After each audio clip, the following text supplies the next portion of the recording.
Chapter 791. Not like this era 0791. When he looked, he saw that it was a girl wearing a green dress. Because the floor was wet and slippery, she accidentally fell down. It would have been fine if it was just a fall, but the girl was carrying a bag of skewers and some side dishes. When she swung the bag, the things scattered in all directions. Some meat skewers and side dishes that were covered in oil were scattered on a nearby table. The four men and women who were drinking and playing guessing games were shocked. A fashionable girl's skirt was splashed with some kelp and lamb skewers, causing her to scream. "Ah! My dress!" The girl with heavy makeup glared angrily at the girl who had fallen to the ground. "Are you in a hurry to reincarnate? Why are you running?" The girl wearing a simple green dress hurriedly got up from the ground. Her hands and clothes were also stained with oil. Looking at the dirty skewers, the girl's face was filled with grievance and anxiety. She also apologized to the people at the table next to her. "I'm sorry. I didn't see the water on the ground clearly." The girl raised her head, her long bangs covering most of her face. She had an exquisite oval face, and the outline of her face looked perfect. However, if one looked closely, they would discover that there was a scary birthmark on her face, making almost half of her face look terrifying. *CK, just because you said you couldn't see it clearly, it's over. If an apology is useful, why do we need the police? Do you know how much I spent on this Dior dress? The fashionable girl stood up angrily and pushed the girl in the emerald green dress. The girl staggered and bumped into the table behind her, but she didn't dare to raise her head. She could only lower her head and say, "I'm sorry. I really didn't do it on purpose, I'm really sorry." The girl's voice was very gentle and pleasant to hear, but at this time, she was very anxious and trembling with fear, making people feel pity for her. The girl's boyfriend stood up and hugged the girl. "Darling, calm down. Look at this stinky bitch, she's so ugly, and she already looks like this. She's pitiful enough, there's no point in getting angry with her. It doesn't matter if she's ugly. I think she did it on purpose. She was envious of my good looks, so she purposely dirtied my dress. This old lady has seen many such narrow-minded women." The maiden coldly glanced at the girl with disdain. The birthmark girl's big eyes were already filled with tears. She shrunk back and said, "Miss, how much should I compensate you? I will definitely compensate you if I can. Look at you. Do you have the money to compensate me? This dress of mine costs 18,000 yuan. The woman said arrogantly. "Ah, so expensive." The girl with the birthmark was shocked. "You can't afford it, right? Ugly freak, it's my bad luck to meet you." When the guests next to her heard this, they all felt that this girl was quite pitiful. However, she had dirtied her clothes, so they couldn't say anything. Everyone was afraid of provoking her. The girl with the birthmark bit her red lips and took out a handmade wallet from a simple bag she was carrying. She opened her wallet and revealed a thick stack of cash. There was at least 40 to 50,000. This scene stunned everyone present. No one would have thought that this poor and ugly girl would have so much money on her. In this day and age, who would carry so much cash? They would all pay with their phones or credit cards. "Miss. Here is 18,000. Please count it." The girl counted a stack of bills and carefully placed it in front of the girl. When the man at the table saw this, he hurriedly took the money. A trace of excitement flashed across his eyes as he said, "Darling, it's about time. She has lost money, so let's forget about it." The girl also came to her senses. She cleared her throat and said, "This little bit of money is only enough for this dress. My mood has been ruined by you, and it's not just this little bit of money. However, I'm kind-hearted, so I'll let you off this time. The birthmark girl nodded. Thank you, I still have things to do, I'll be leaving first. At this moment, a figure walked in front of the girl. Miss, you've been tricked by them. Her dress is not the real deal at all. It's just a fake. 100 yuan is more or less enough. The person who came was Yi Fan. Seeing this scene, Yi Fan and Ning Zimo could not hold it in any longer. The others did not dare to interfere, but they were not afraid.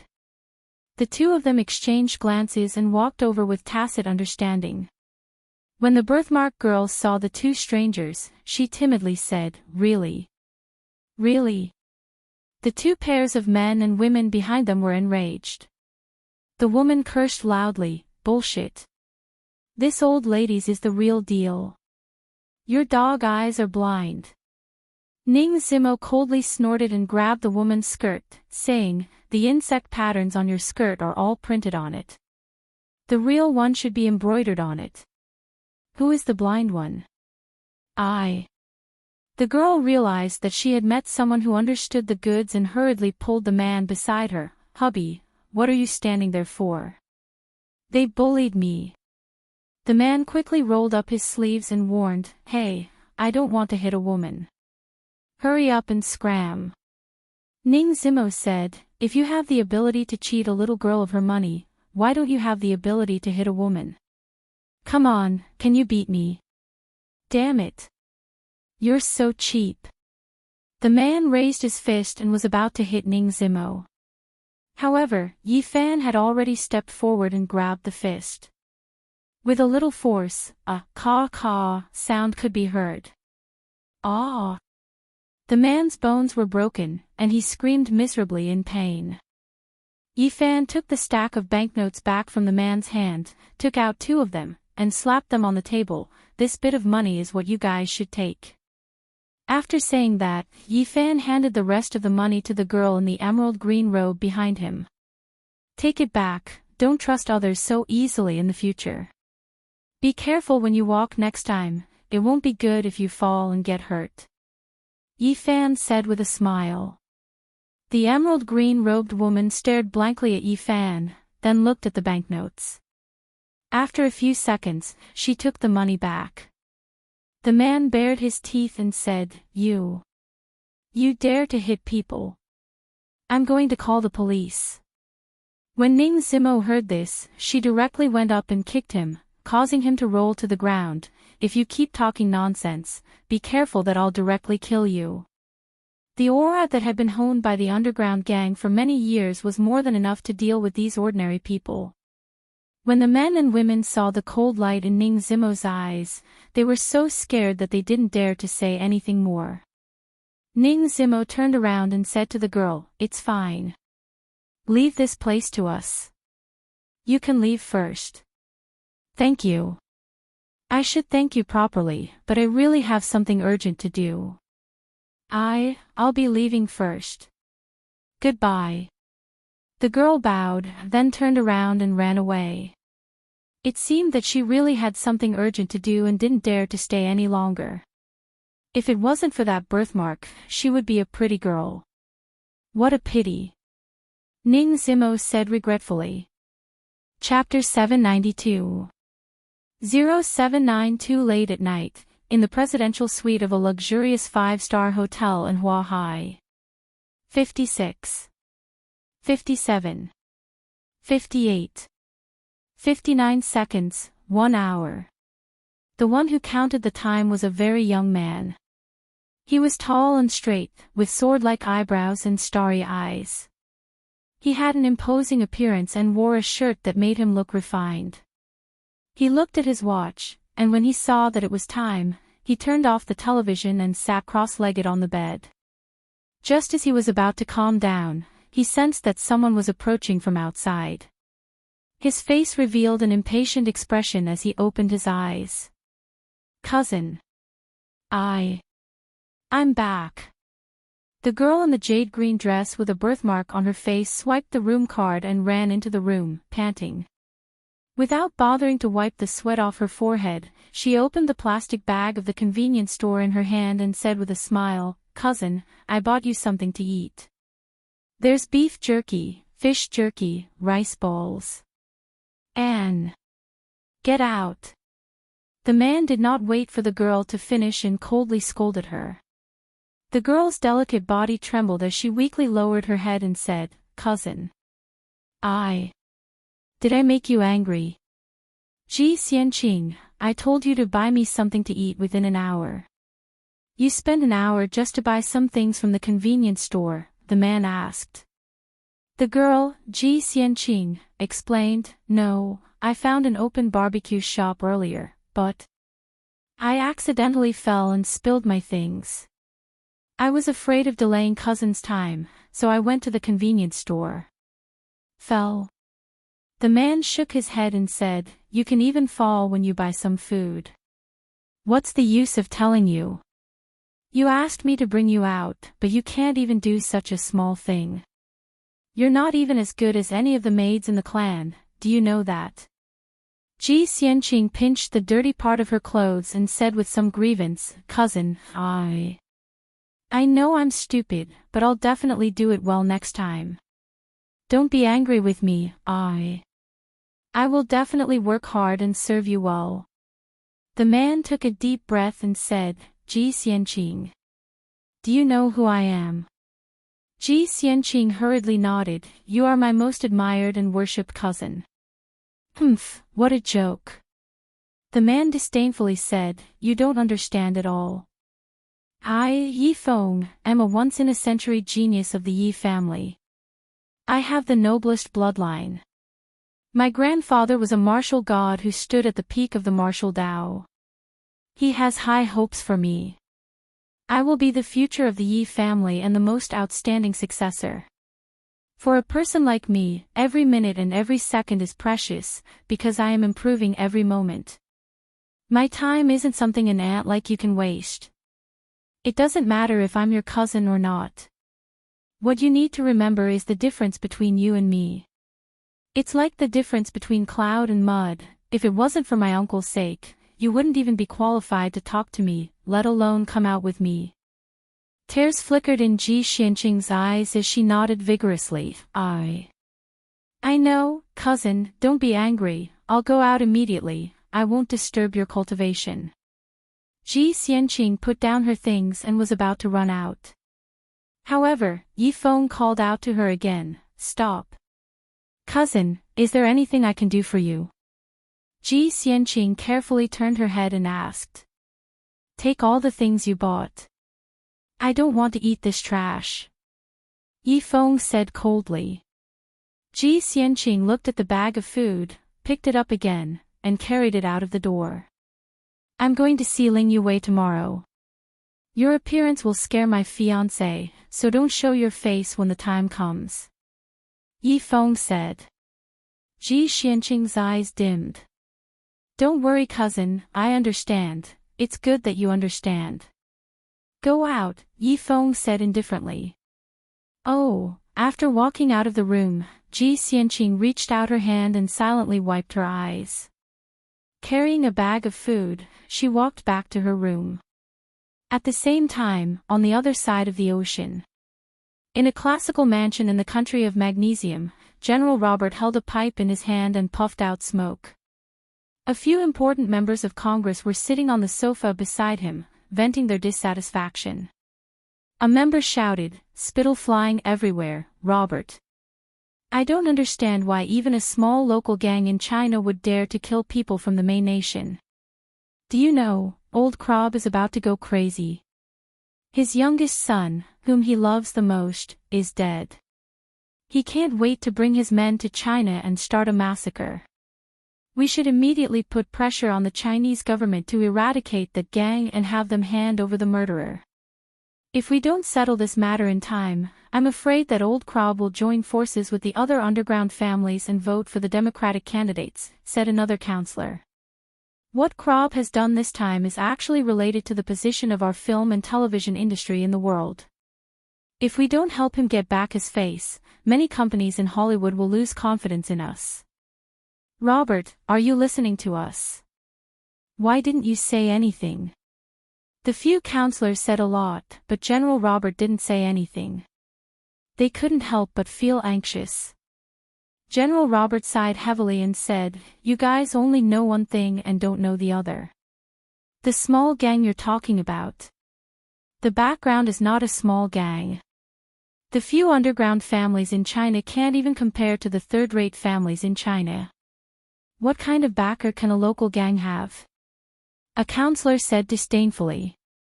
Robert puffed out a mouthful of smoke and said, "Divine wrath." All the counselors present stopped talking and the atmosphere froze. After more than 10 seconds, someone exclaimed, "What? This? How was this possible? A local gang in China, backed by Inferno." Robert spread out his hands. "I'm sorry, everyone, this time. The Krob family has kicked an iron plate. It's not convenient for us to get involved in this matter. All of you can go back. I can't do anything about it, I think. None of you want to become enemies with those crazy demons, right?" The counselors' faces were filled with unwillingness, but they had no choice but to leave after cursing a few times. After everyone left, Robert's face darkened. How could he not feel aggrieved in this situation? However, he still vividly remembered how the members of the Petersburg Club had been suppressed in all sorts of ways. Inferno's connections were spread all over the world. Even now, he wasn't sure if there were still people from hell lying in ambush by his side. Poor General Robert. A big shot like you actually has to be afraid of a fugitive. What's the point of living like this? A woman's voice came from outside the door. Following that, a beautiful woman with long, light golden hair walked in. White Queen Sylvie. Robert sat calmly in his seat. He didn't ask how the other party came in. There were still many ways for a legend rank expert to enter his mansion. "What business do you have with me?" Robert asked. Chapter 793. "I'm not playing with you 0793-inch ha ha ha ha." Robert shook his head, took a drag on his cigarette and said, "Sylvie, if you want to start a war with Inferno, that's your freedom. However, our Petersburg Club will no longer participate in this matter. The Dragon Knight will no longer cooperate with us, and the Elephant God who claimed to be researching the elixir of life has also disappeared. As matters stand, we have invested a lot of money, but we have not obtained any benefits. There is no reason for us to take such a huge risk and continue to oppose Lucifer." Sylvie leisurely sat on the sofa opposite Robert and said, "Lucifer has plundered a huge amount of wealth from all over the world through 2 years of the so-called Holy War. His people are like parasites and vampires, nibbling away at the resources that originally belonged to you. If you leave it alone and allow his power to continue to grow, then in the end, it will only continue to shrink, and in the end, you will be directly suppressed by them to the point where you can't even raise your heads." Robert narrowed his eyes and said, "You don't need to worry about this kind of thing for us, the White Empress. We will naturally keep our bottom line." "Is that so? Since all of you can accept that Lucifer is stepping on your heads all the way up, then I won't say any more." Sylvie smiled mysteriously, "But there is one thing that the general might be interested in." "Don't keep me in suspense. If you have something to say, just say it," Robert said. Sylvie said, "Among Lucifer's women, there is a woman's younger brother who has just woken up from a vegetative state. I also know about this. That patient was previously treated in our country. Whether he recovers or not, what does that have to do with us?" Robert chuckled. "It's not that strange for a vegetative person to wake up, but what if he suddenly has a mental ability after he wakes up?" Sylvie said with a smile. Robert's expression immediately turned serious. "Speak in detail." "That vegetative person called Feng Xiaowei woke up after receiving a type of drug treatment. He even possessed a strong spiritual force and has now joined the Adept Association." "General Robert, do you know what this means?" Robert's hand, which was holding the pipe, trembled slightly. His mood was obviously not calm. "How did you know about this?" Our CIA didn't even report it, so how did you know? Robert asked curiously. Sylvie stroked her hair, her eyes flickering as she said, if I say. It was the information provided by Sky Eye, perhaps you won't doubt it. Robert asked curiously, Heaven's Eye. Why would he give you this information? Don't they always claim to stand aloof from worldly affairs? Could it be that they can become enemies with Lucifer? I don't know about that, but it's obvious that Heaven's Eye wants us to make a move and cause trouble for Lucifer. This is in line with their habit of playing tricks behind the scenes. However, it will be difficult for us to annihilate these demons with just our strength, but if General Robert can help us, then, we can all obtain a lot of benefits, right? Without risk, there would be no opportunity. What if, the decision that changed the future of the Maine nation was made by you, General Robert? Robert was actually very calm as he listened to the bewitching words. Of course, he knew that Sylvie wanted to use the power of their Petersburg Club. However, they also wanted to borrow the power of OLD-1s and the intelligence of the Heaven's Eye to eradicate the people of Inferno. As long as Yifan and his subordinates died, the wealth and power that should have belonged to them in the world would return to them. They also didn't have to worry about being afraid. They always felt that someone was secretly monitoring them. They also didn't have to be like today, afraid of everything. They didn't even dare to take care of an underground gang in China. The key was that the medicine that could turn a vegetable into a spiritual adept made him too excited. If this kind of thing really existed, then they might be able to create an army of adepts. This was more than a level stronger than the body modification of the Delta team. After a moment of silence, General Robert took a few puffs of his cigarette and said, White Queen. If we provide support and successfully annihilate Inferno, it will indeed benefit us greatly. But I want to know.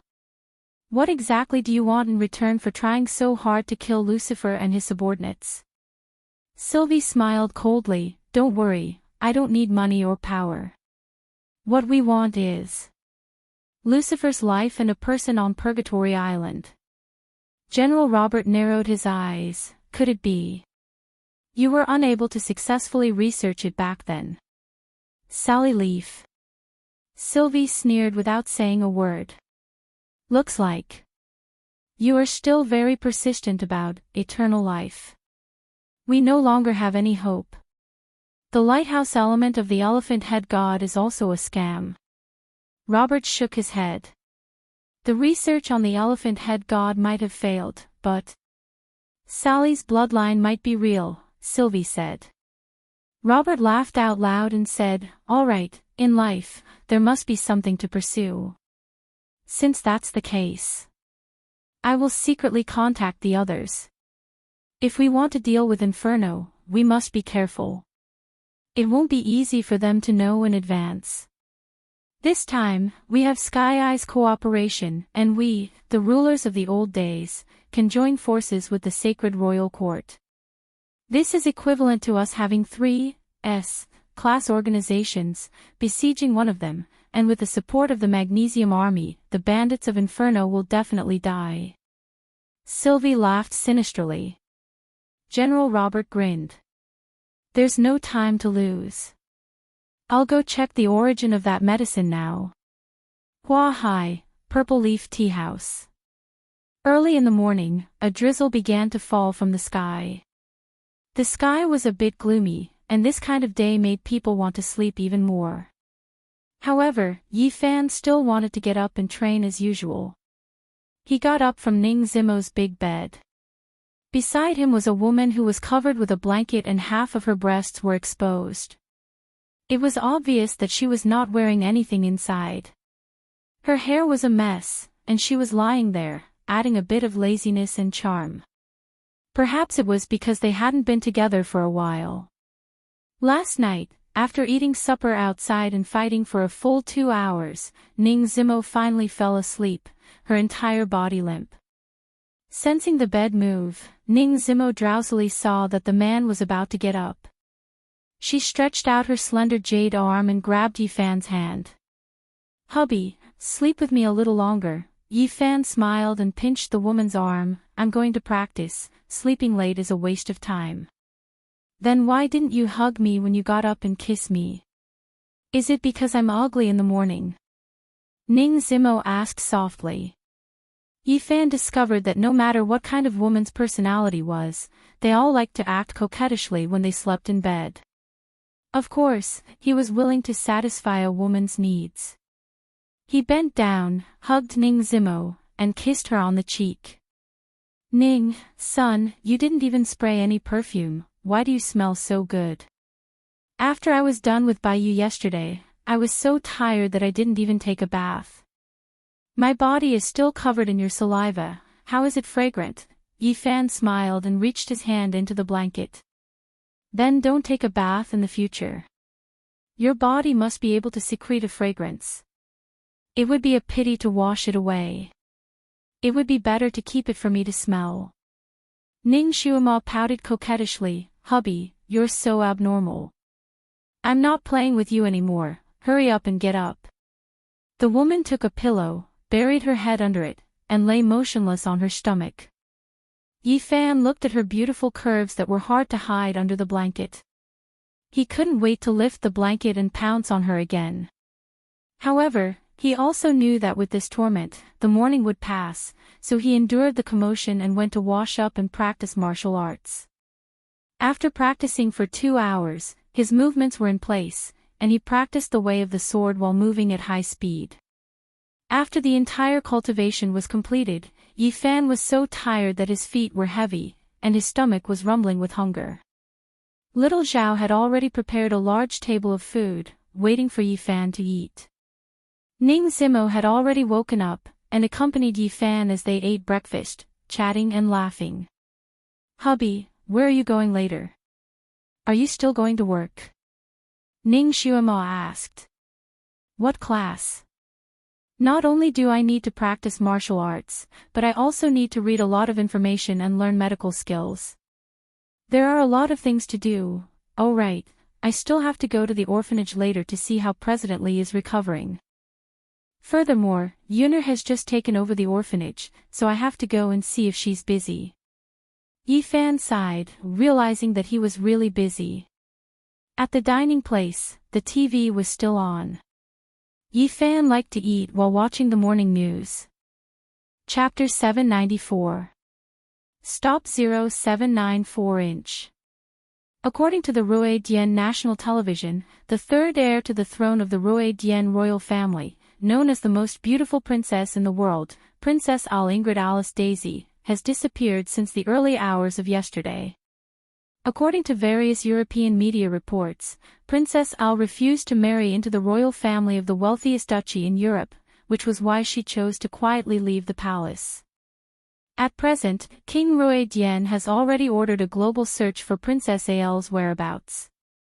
He has also issued a televised speech, hoping that his beloved daughter will return to the royal family as soon as possible and reconsider the issue of the marriage. When Ning Zimo saw the news, she couldn't help but smile sweetly and say, "This princess is quite interesting. She actually ran away from marriage in this era, and she actually managed to escape." Li Fan Xian's thoughts churned. He had always been confused about Ai. This princess looked simple, kind, gentle, and pleasant, but he always felt that this wasn't all of her. Last time in the kingdom of Enamel, Ai had clearly died in front of him, but she had disappeared without a trace. Later on, she had appeared alive and well, and even said that she didn't know him. Yi Fan still couldn't figure out whether it was because he had encountered something strange, or if there was something wrong with Ai herself. It's not easy to escape the protection of the royal guards. Yi Fan muttered. Maybe those royal guards didn't want their princess to marry the Grand Duke, so they helped her escape. Ning Zimo said. Li Fan Xian could only think this way for the time being. But then again, the princess had run away, so why did he feel so good in his heart? That bullshit Grand Duke only had 3 billion euros in assets, and he didn't even have as much money as him. Why did he want to marry such a beautiful woman for nothing? He deserved to be stood up. Yi Fan happily muttered in his heart. After breakfast, he drove to the Ivy League orphanage. When he arrived at the orphanage, the principal was being supported by Du Yuner as he walked in the courtyard. However, what made Yi Fan feel even more strange was that there was a powerful and familiar aura in the orphanage. "Brother Yi Fan!"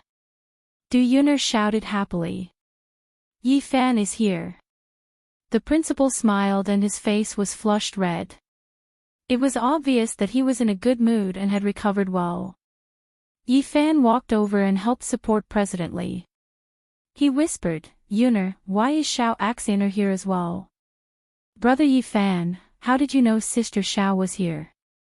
Du Yuner asked curiously. "I can feel it." Yi Fan didn't know whether to laugh or cry. "Oh." Du Yuner suddenly understood and said, "I don't know either. Big Sister Xiao has always come and gone without a word. She would occasionally come to find me, but there's nothing special about it. She's playing checkers with the group." Yi Fan thought to himself, since he was already here, he had to go and greet him. Thus, he walked into a classroom. Xiao Axiner, who was dressed in red, was competing with Tuan Tuan, who had a pigtail. The other children seemed to be a little afraid of this big sister who had a sense of distance, but Tuan Tuan was very courageous. As a result, the other children watched while they played chess with Xiao Axiner. "You've lost, stupid sister." Just as Yi Fan walked in, he heard Tuan Tuan say proudly. Xiao Axiner's face was flushed red as she muttered something. She wanted nothing more than to set fire to something like that. "Take it, I'm willing to admit defeat." Xiao Axiner took out 100 yuan and placed it in front of the group. Tuan Tuan took the money and said with a sweet smile, "Stupid sister, do you want another round? Come on. Who's afraid of you?" Seeing this, Yi Fan hurriedly went up to stop him. "Don't come, how can there be someone like you, teaching a child to gamble at such a young age?" Xiao Axiner also knew that Yi Fan was here, so she rolled her eyes and said, "Teach my A**s. I didn't teach her. This little fat girl doesn't learn well herself, she's too smart." "I'm not a fat girl." "Stupid sister." "Big idiot." Tuan Tuan said angrily. Yi Fan looked at Xiao Tuan Tuan. This child seemed to have gained some weight recently, and the baby fat on his face was even more obvious. "Tuan Tuan, have you been eating so well recently? How can it not be good? I heard from Yuner that she was still playing chess with the employees of the other orphanages and winning their money to buy snacks." Xiao Axiner said. Yi Fan smiled. He didn't expect this little girl to be so smart. In the future, he would have to guide her well. Otherwise, if a smart person were to go the wrong way, it would be even worse.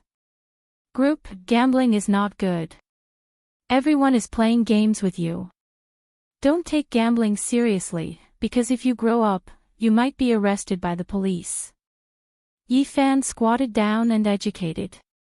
There was some fear in his eyes. Group. Don't get caught, I won't play anymore in the future, uncle, I don't want this money anymore. Take the money, but next time you buy food, don't eat it alone, and give it to the other children. This way, everyone will like you, and you won't become a fat girl. Yi Fan said with a smile. Tuan Tuan's eyes lit up, as if he had never thought of this method before, so he happily nodded, I understand. So obedient. Yi Fan stroked the child's hair. Xiao Axiner, who was at the side, silently watched with a trace of a smile in her eyes. After talking to the child, Yi Fan brought Xiao Axiner out of the classroom and said, Eldest Miss Xiao, are you looking for me for something? Stop being so narcissistic. Why would I look for you? I'm just bored, so I'm strolling around. Xiao Axiner said.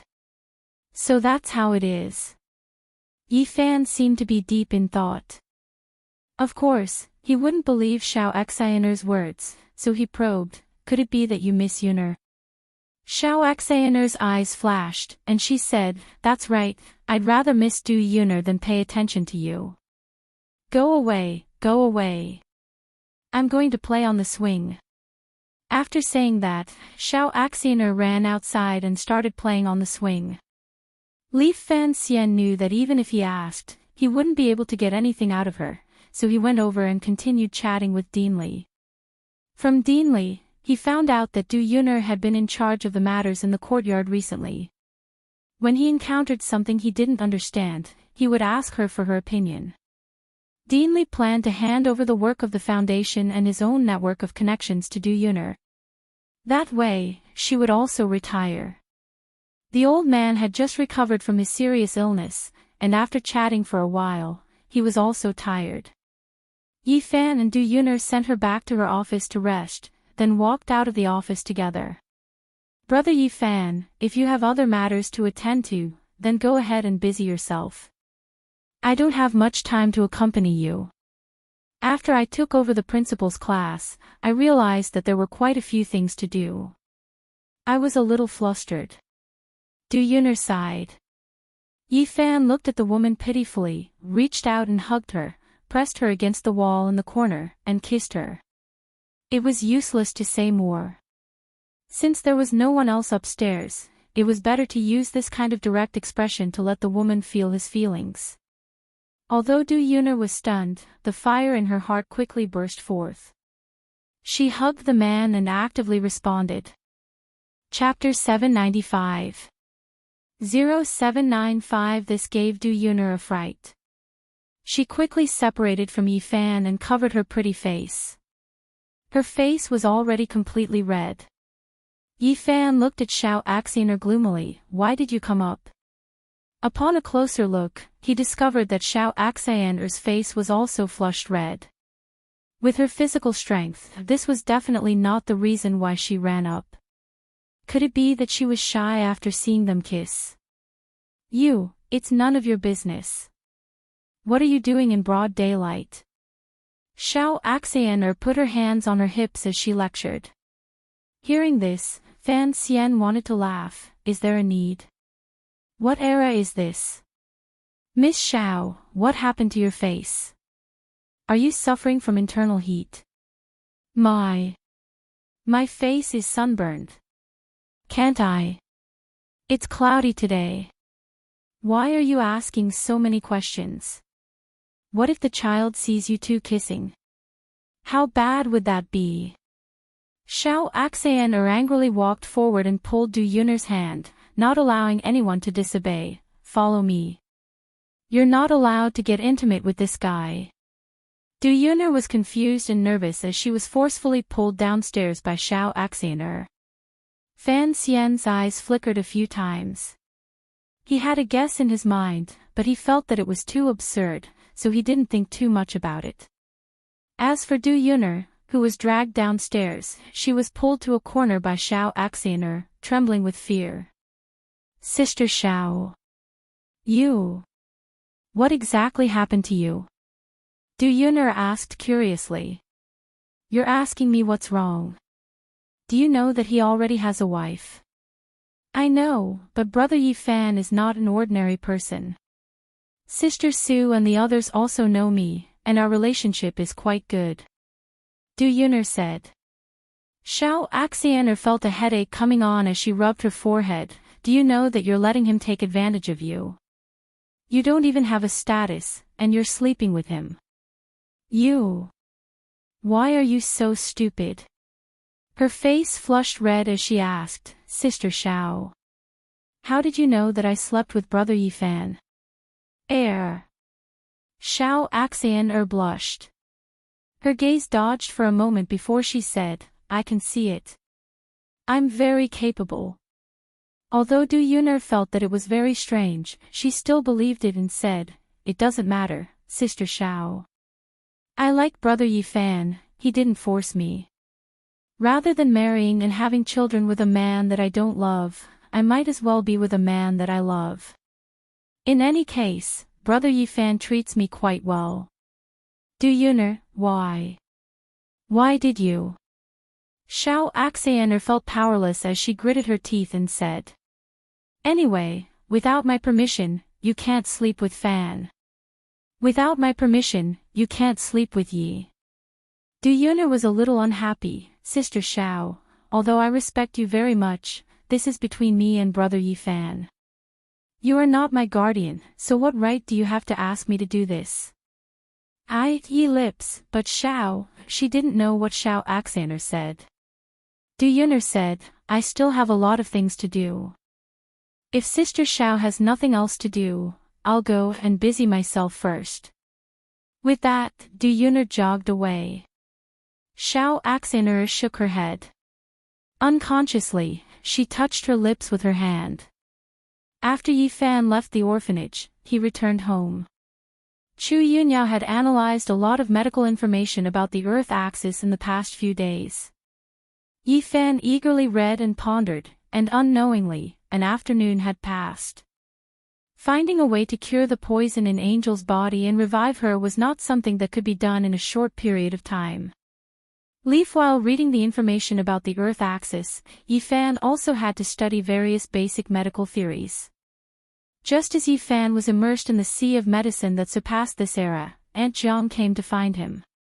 Yi Fan, do you have time? Aunt Jiang asked with a smile. Yi Fan turned around and smiled. What's wrong, Aunt Jiang? It's like this. After Miss and Miss Ling went to the company last night, they still haven't come back today. Her new company has just opened and there are a lot of things to do, so she can't leave. But I saw that she was busy and felt sorry for her, so I made some cordyceps chicken soup. I think you two haven't been together much lately, why don't you send it over? Aunt Jiang asked. Only now did Yi Fan know that Su Qingxue didn't even go home last night. This woman was really crazy when she worked. Although she now had Jinqi and her physical fitness was much better, she still needed to recuperate after all. I understand, I'll send it to Xiao Shui right now. Yi Fan closed his notebook, went downstairs to get some chicken soup and some snacks made by Aunt Jiang, and drove to the embroidery film company. This new company was placed near the Guyu Cultural City by Su Qingxue, in a beautiful creative park. The entire park was the property of the embroidery group, so the film company naturally took up a lot of space. It would take an hour and a half to drive from home to the company, and it would take a lot of time to go back and forth. No wonder Su Qingxue didn't go home last night. The park had just opened not long ago, and most of the houses were still empty. At night, it was quiet outside the empty office building. After parking the car, Yi Fan walked towards the company's entrance. However, he saw a somewhat familiar figure sitting on a bench outside the door. He was wearing an old-fashioned, plain white chiffon shirt and light-colored jeans. Although his clothes weren't slim, they were already able to outline his figure. His height of 1.65 meters was just right. Her long black hair hung down to the bottom of the stool, and the bangs in front of her covered most of her face. The exposed part could see her exquisite and beautiful facial features, and on the other side, a large birthmark could be vaguely seen under her bangs. The girl had her head lowered, her small bag on her lap, as if she was in a daze out of boredom. Hearing the sound of footsteps, the girl raised her head. When she saw that it was Yi Fan, she couldn't help but be stunned. Hello. Yi Fan also recognized her. It was actually the girl he met at the midnight snack shop last night. He couldn't help but smile and say, what a coincidence, are you working here? Ji Xianqing hurriedly stood up and lowered her head. No, I came with my cousin. I'll wait for him here. Thank you for last night. Oh. Yi Fan was puzzled, then why didn't you go in? Because. A hint of sadness appeared in Ji Xianqing's eyes as she forced a smile and said, I'm not looking for anyone. It's better to stay outside. The air outside is good. That's right, this place has just been renovated. Yi Fan nodded and didn't think too much about it. He smiled and said, then I'll go in. Goodbye. N. Ji Xianqing replied. Yi Fan walked in for a few steps and suddenly thought of something. After hesitating for a moment, he turned around and said, "Miss, don't think I'm nosy. There are a few things I want to say to you." Ji Xianqing blinked her big eyes in confusion and asked weakly, "What is it?" Li Fan Xian said, "You don't have to keep your head down just because of that little thing on your face. Your facial features are good-looking and your figure is also good. Why are you so unconfident? Buy a few new clothes, get your hair done, and dress up well. The people around you will definitely like you more." Ji Xianqing was stunned on the spot. She raised her head and looked at Yi Fan, speechless. She never thought that Yi Fan would say such words to her. Ever since she was young, no one had ever praised her like this. The girl's mind was blank, and her heartstrings were inexplicably plucked a few times. Chapter 796. 0796. Yi Fan didn't mean to do anything, he just felt that this girl was quite simple. Looking at her performance last night, she should be a very kind girl. It wasn't her fault that she was born with a large birthmark on her face. She didn't even dare to raise her head when talking to others. She must have been discriminated against since she was young, which was why she was like this. Although the two of them had only met by chance, meeting each other twice could be considered a bit of fate. If he could give her some confidence through simple words and regain the vitality of a young girl, why not? Walking to the elevator, Yi Fan looked at the floor sign and directly went to the general manager's office on the 3rd floor. However, before he even reached the office door, Yi Fan could already feel a rather extraordinary aura in the office. Where did this expert come from? Yi Fan was greatly puzzled, because this guy's strength was probably at the small success stage of spirit concentration. When he got closer and heard the voices coming from inside, Yi Fan frowned even more. "Yi Feng, if you want to talk about the matter between the two of us, you should talk about it in private. You came here to delay my work, are you trying to make a joke out of yourself?" The one who was angry was Ling Yue, the international heavenly queen. Today, she had a ponytail and looked rather capable and heroic. In front of her stood a tall and handsome young man. The man was dressed in an exquisite handmade robe. He was classical and elegant, but his expression and eyes were filled with arrogance and aggressiveness. "I'm talking to my fiancé. Who in this world would dare to laugh at me? Whoever laughs is courting death," Yi Feng said with a proud face. The foreigner next to him was the producer who had been rescued yesterday, John Stern. He carefully asked, "Miss Ling, can we continue?" "John, of course we can talk. I'll let him out now." Ling Yue smiled apologetically. Yi Feng coldly snorted and looked at John with an ice-cold gaze. "If you don't want to die, then scram." John was shocked. Yi Feng's gaze and aura made him feel an incomparable pressure. After all, he was an ancient martial artist of the spirit condensation realm. "Yi Feng." Ling Yue was so angry that her face flushed red. "What are you trying to do? Didn't we agree that you can't interfere in my work?" "That was before, my cultivation had not yet reached the spirit condensation realm, plus I was not old enough, so I let you work abroad for a few years. But now, my cultivation has broken through the shackles and is steadily improving. I'm also old enough to talk about marriage. As my fiancé, of course you can't show your face in public like this." "What movie are you acting in?" Yi Feng said. "Why?" Ling Yue said angrily, "I'm not your servant." Yi Feng narrowed his eyes. "Of course you are not my servant. You are the woman that I, Yi Feng, have taken a fancy to.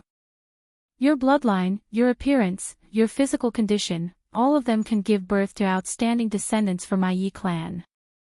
This is a marriage arranged by our ancestors, so they naturally have their own considerations. You should be grateful, because I, your fiancé, like you. I don't need your love. I just want to do what I like. I never agreed to marry you." I told you long ago, I like women, I don't like smelly men like you. Ling Yuwei's beautiful eyes sparkled as she gritted her teeth and said. Yi Feng looked at Su Qingxue, who was standing at the side, and after sizing her up, he said, You mean? Is this woman? Not bad, she looks good. If you like her, I can marry you and take her as my concubine. That way, you can still be together. Although she had never seen Ling Yuwei's fiancé before, she did not expect him to be such an unreasonable, arrogant and despotic fellow. It was as if he was the greatest ruler in this world, and everything had to listen to him. When Yi Fan, who was standing outside the door, heard this, he frowned and walked in. Who do you want to take as your concubine? Yi Fan asked expressionlessly. Hubby. Su Qingxue looked at the man in surprise and hurriedly ran over. Why are you here? Yi Feng turned his head and looked at Yi Fan with disdain and contempt. Fan Xian looked at him, then said to the woman, Auntie Jiang was afraid that you would be tired, so she asked me to bring you some food. If I don't come, someone will brazenly try to snatch my wife. Ling Yuwei hurriedly explained, Yi Fan, don't misunderstand. This guy has always been arrogant since he was young. He just said it casually, don't be angry. Yi Fan forced a smile. If it wasn't for Ling Yuwei, he would have already gone up to make a move. Is there any use in being angry? This young master has never casually said anything. Even if I really want to take a concubine, no one can stop me. Yi Feng arrogantly said, Ling Yuwei, you are my woman, there is no need to lower your voice to these lowly people. Ling Yuwei was about to explode from anger. Yi Feng, have you said enough? Hurry up and leave. Go. Yi Feng slowly walked to a desk and picked up a thick stack of scripts. I heard you guys talking about the script just now. There are emotional scenes between you and other actors. How could I allow my fiancé to be intimate with another man? Even acting won't do. That's all fake. Intimacy was also a fake.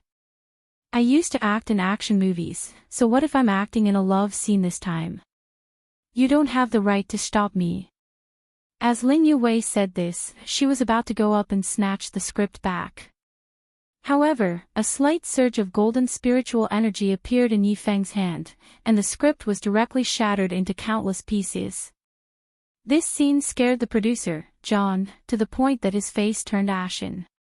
He shouted, God, and ran out in panic. Looking at the messy script fragments flying down, Ling Yuwei's eyes turned red. Yi Feng. You're going too far. Too much. It's just that you don't have any sense of propriety. Yi Feng sneered, you have been my woman since you were born. You are doing it for me, Yi Feng, for the sake of our Yi clan. That is your duty, not to be some lowly actor. I'll give you a few years of freedom.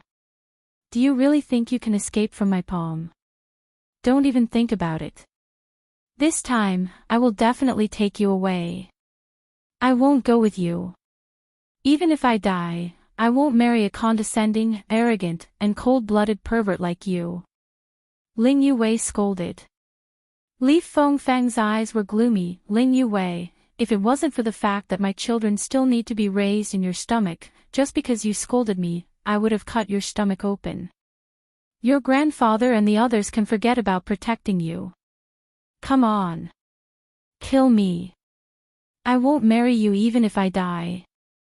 I won't give you a child. Ling Yuwei stood closer and stared straight at Yi Feng.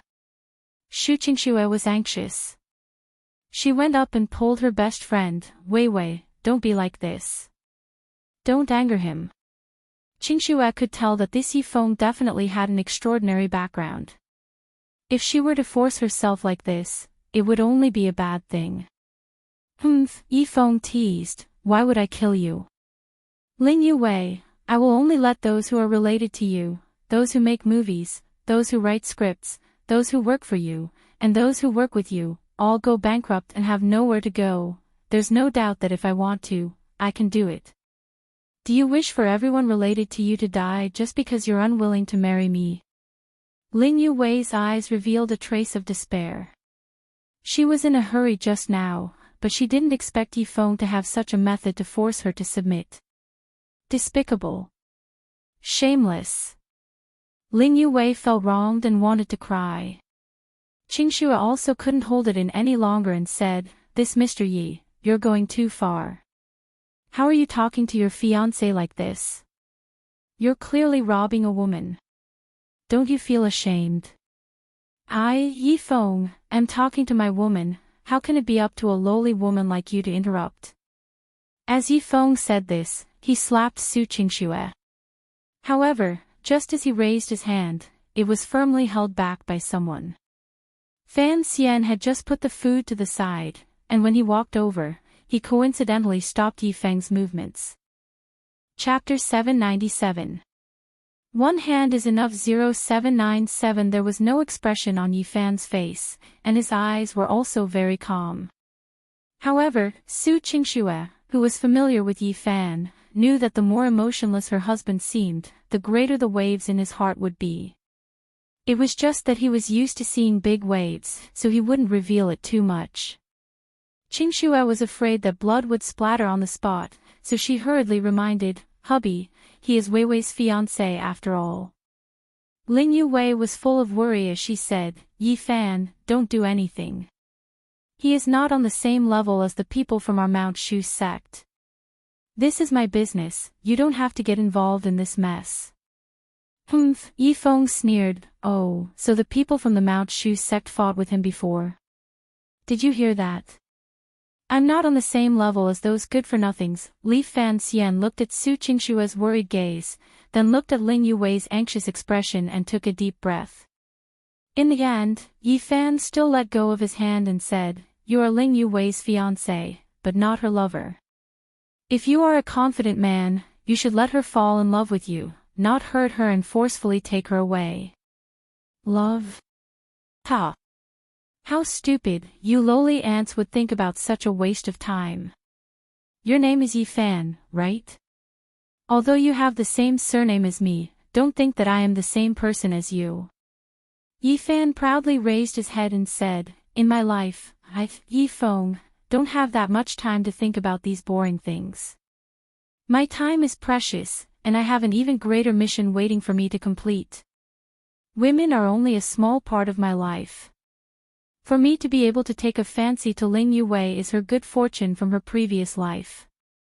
For her to be able to marry into our Yi clan, she should be grateful to me for the rest of her life." Yi Fan frowned. He suddenly noticed that this guy called Yi Feng had always mentioned the Yi clan and not the Yi family. Furthermore, based on Ling Yuwei's background, this Yi clan must be a large clan. No wonder Ling Yuwei would advise him like this, telling him not to provoke her. However, this Yi Feng dared to humiliate his wife more than once. If he were to endure this, Yi Fan would feel that there was no point in living. "Since you won't listen to my advice, then I won't let you take Ling Yuwei away. You insulted my wife just now, so you need to pay the price." Yi Fan lightly said. "Ha ha ha ha." Yi Feng laughed wildly. "What a huge joke. Idiot, do you think this young master will let you off? If you dare to stop me, you'll be sentenced to death." With that, Yi Feng directly sent a palm strike towards Yi Fan. Yi Feng's palm technique. It was very simple. However, it coincided with the Tao of heaven and earth. It had the essence of an ancient martial arts palm technique. This is... Yi Fan was surprised in his heart. This was because he could clearly feel that this palm technique was just like the ancient sword technique he saw in the ancient tomb. It was a true ancient martial art palm technique. A simple and unadorned push palm had linked his body and arm together, becoming one. The clan was indeed worthy of being called a clan.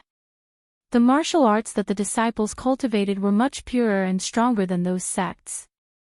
It was obvious that the true essence of ancient martial arts had been preserved in the clan. However, there was still a gap between Yi Feng's physical fitness, cultivation, and his comprehension of ancient martial arts compared to Yi Fan's. To put it bluntly, even if he had cultivated the purest ancient martial arts since he was young, he wouldn't be able to immediately comprehend its profoundness. Yi Fan had also relied on countless battles to wander around the edge of life and death. He had mastered all kinds of martial arts in the world, experienced all kinds of ups and downs, and relied on his own talent to comprehend sword intent from the ancient sword technique. As for this Yi Feng, although he had been practicing martial arts since he was young and his talent was not bad, it was obvious that he had not reached this level yet. Therefore, although Yi Feng's palm technique was powerful, it was still a pipe dream to rely on a single palm to defeat Yi Fan. Yi Fan was not in a hurry. With a horizontal step, he perfectly dodged the palm strike. Boom! This palm strike actually produced a destructive palm wind that directly shattered the wall behind him, creating a huge hole. Upon closer inspection, it was in the shape of a palm print. Humph, you were actually lucky enough to dodge it. Yi Feng grinned. All right, let this young master play a little more. Ling Yue, who was at the side, shouted, stop fighting. Yi Fan. You can't fight with him. Leave the corner of Fan Xian's mouth slightly raised. Are you afraid that I won't be able to beat him? No. No. You. You can't fight. Ling Yue thought to herself, it's normal that she couldn't beat him, but the key was that if she did, it would be even worse. After Qingshu understood her best friend's meaning, she frowned and said, hubby, how about? Li Fan Xian stretched out his hand and stopped the woman's words. Wife, I've already given your best friend a lot of face.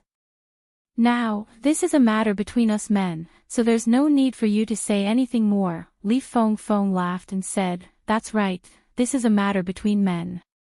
You two women, watch carefully and see how I beat him to death in front of you. Saying that, Yi Feng stepped forward again, and with a long kick, he went straight for Yi Fan's throat. Yi Fan could tell that this was another exquisite ancient martial art. This was a good opportunity. He planned to take a look at these ancient martial arts that he had never seen before, so he wasn't in a hurry to counterattack. He directly retreated and jumped down from the hole. Yi Feng followed closely behind, and the two of them landed on the lawn downstairs. Shu Qingshu and Ling Yue looked at each other, both of them filled with worry, and then ran downstairs together. Ji Xianqing, who was waiting at the entrance, ran to the lawn when she heard the commotion. She couldn't help but be stupefied. Cousin, you. What's wrong with you guys? Yi Fan looked at Ji Xianqing in surprise. He didn't expect them to be cousins. It was really strange. A pair of cousins, in terms of conduct and human nature, were actually so different. Yi Feng roared, scram! Don't delay me from killing people. After saying that, Yi Feng once again charged towards Yi Fan. His fist technique, palm technique, and leg technique were all the most basic moves that had been tempered thousands of times. Although it was simple, its power was peerless. Almost every time he attacked, it would cause an explosive effect. Li Fan Xian continued to carefully observe, memorizing the essence of these ancient martial arts in his mind. The more he looked, the more excited he became. There were many things that he didn't understand before, but he now felt enlightened. Useless thing. Don't tell me you only know how to run around and run. Seeing that he couldn't catch Yi Fan, Yi Feng said angrily in his heart. After Fan Xian stood still, he said, can you blame me for not being able to hit me? Humph, do you think this young master has already used all his strength? Let me tell you, if I get serious, one hand is enough to kill you. Yi Feng looked at Yi Fan disdainfully, and a ball of golden spiritual energy condensed in his hand. Leaf this time, Fan Xian carefully felt it and discovered that this spiritual energy was quite strong. In terms of purity, it was actually not inferior to Shao Axian Er's phoenix flames. Of course, it didn't have the temperature of the phoenix flames. Chapter 798. 0798. As soon as Yifeng unleashed this golden spiritual energy, the three women who were watching nervously from nearby couldn't help but feel uncomfortable. Because there was an inexplicable and powerful pressure spreading out in all directions, arousing the reverence and fear in the depths of their hearts. It was as if the Yifeng in front of them was no longer an ordinary human, but a superior species that suppressed them in terms of primal instincts. Lin Yuwei's eyes revealed a look of fear. She felt her heart beating faster and faster. She pulled Su Qingxue and said, "Little Snow, let's hurry up and move away. My heart is beating so fast." Su Qingxue also felt uncomfortable, but it wasn't as obvious as Lin Yuwei. "Wei, don't you have a higher cultivation than me? Why does your complexion look so bad?" "This has nothing to do with cultivation. It's the bloodline of the Yi clan, the cultivation technique they cultivate," Lin Yuwei said helplessly. "Then why do I feel fine?" Su Qingxue was puzzled. I don't know, maybe people are different from each other." Lin Yuwei anxiously said, "Don't worry about this for now, hurry up and persuade your husband. If we fight, something bad will happen." Su Qingxue looked at Yifan and faintly smiled. "It's fine, I believe in my husband. He definitely has his own thoughts." "You..." Lin Yuwei was about to go crazy. She couldn't help but wonder, are all women who fall in love so stupid? Although Ji Xianqing also felt uncomfortable, she didn't want to leave. She anxiously stood to the side, trying to dissuade the two of them, but she was afraid of being blamed. Yifeng looked at Yifan with a playful expression and said, "Not bad, you can actually stand here and not retreat. Are you prepared to die, or are you so scared that you can't even walk?" Yifan actually didn't feel any pressure at all. This kind of golden spiritual energy seemed to have no effect on him at all. However, Yifan muttered in his heart, this guy was quite cocky, but then again, with his age, to have this kind of cultivation, he was indeed a genius among geniuses. Unfortunately, this Yifeng's knowledge was mediocre, and he didn't know that there was always someone better than him. In this world, he wasn't the only genius. Yifeng thought that Yifan was scared, and laughed evilly. "You don't even have an inner force cultivation, to be able to let me use one hand to deal with you, is already a pretty good result. If you want to blame someone, blame yourself for provoking someone you shouldn't have provoked. You still dare to show off in front of me. You simply don't understand that in my eyes, people like you are no different from ants on the ground." She felt that once Yifeng made a move, Yifan would definitely die. She hurriedly shouted, "Cousin! Please don't kill him, he's a good man." "Ji Xianqing, what did you say? You dare to plead for him? What's your relationship with him?" Yifeng curiously turned around and asked. "Last night, I met a few bad people who cheated me of my money. He was the one who helped me. Cousin, please spare him." "Humph, you want me to change my mind? Get lost!" Yifeng scolded. Ji Xianqing was so scared that she trembled. She could only silently retreat and use her eyes to signal Yifan to run away. Only then did Yifan know that this girl was called Ji Xianqing. He smiled at her and told her not to worry. What a useless fellow. He actually needs a woman to plead for you. If you dare to stop this young master, only death awaits you. If you don't have any last words, then go and die." Yifeng grinned and sneered. Wind blew under his feet, and his figure quickly arrived in front of Yifan, striking out with his palm. This time, the palm that had fused with the golden spiritual energy covered a very large area, and its power was several times stronger than before. The golden illusory palm seemed to want to wrap around Yifan's entire body, shatter it, and put him to death. Pure ancient martial arts, combined with powerful spiritual energy, was indeed extraordinary. However, Yifan's physical fitness was already very abnormal, and the power of heaven and earth he controlled, compared to this spiritual energy, was an even more profound level of energy. When Yifeng's palm struck down like a hot knife through butter, Yifan clenched his left hand into a fist and punched out towards his palm in a seemingly ordinary manner. The power of heaven and earth was contained within Yifan's fist intent. Breaking the palm with his fist, Yifan quickly made his judgment. As soon as the fist arrived, the golden palm print dissipated. Its power scattered in all directions, and the surrounding grass was forcefully blown away. Boom! With a muffled sound, Yifan's feet sank more than 10 centimeters into the ground. However, Yifeng's body was pushed back, and he only managed to stand firm after taking 7 or 8 steps back. Yifeng's face was filled with anger and embarrassment, and his eyes kept changing. How is this possible? You don't have any cultivation, how did you block my palm? Of the 3 women at the side, other than Su Qingxue, who was not surprised at all, Ling Yuwei and Ji Xianqing were also dumbfounded. They thought that Yifan was going to be in a miserable state, but they didn't expect. Why are you asking so many questions? Continue, you probably haven't used your full strength yet, right? Yifan calmly smiled and hooked his finger. Yifeng was so angry that his eyes were bloodshot. I have to say. You have really angered me.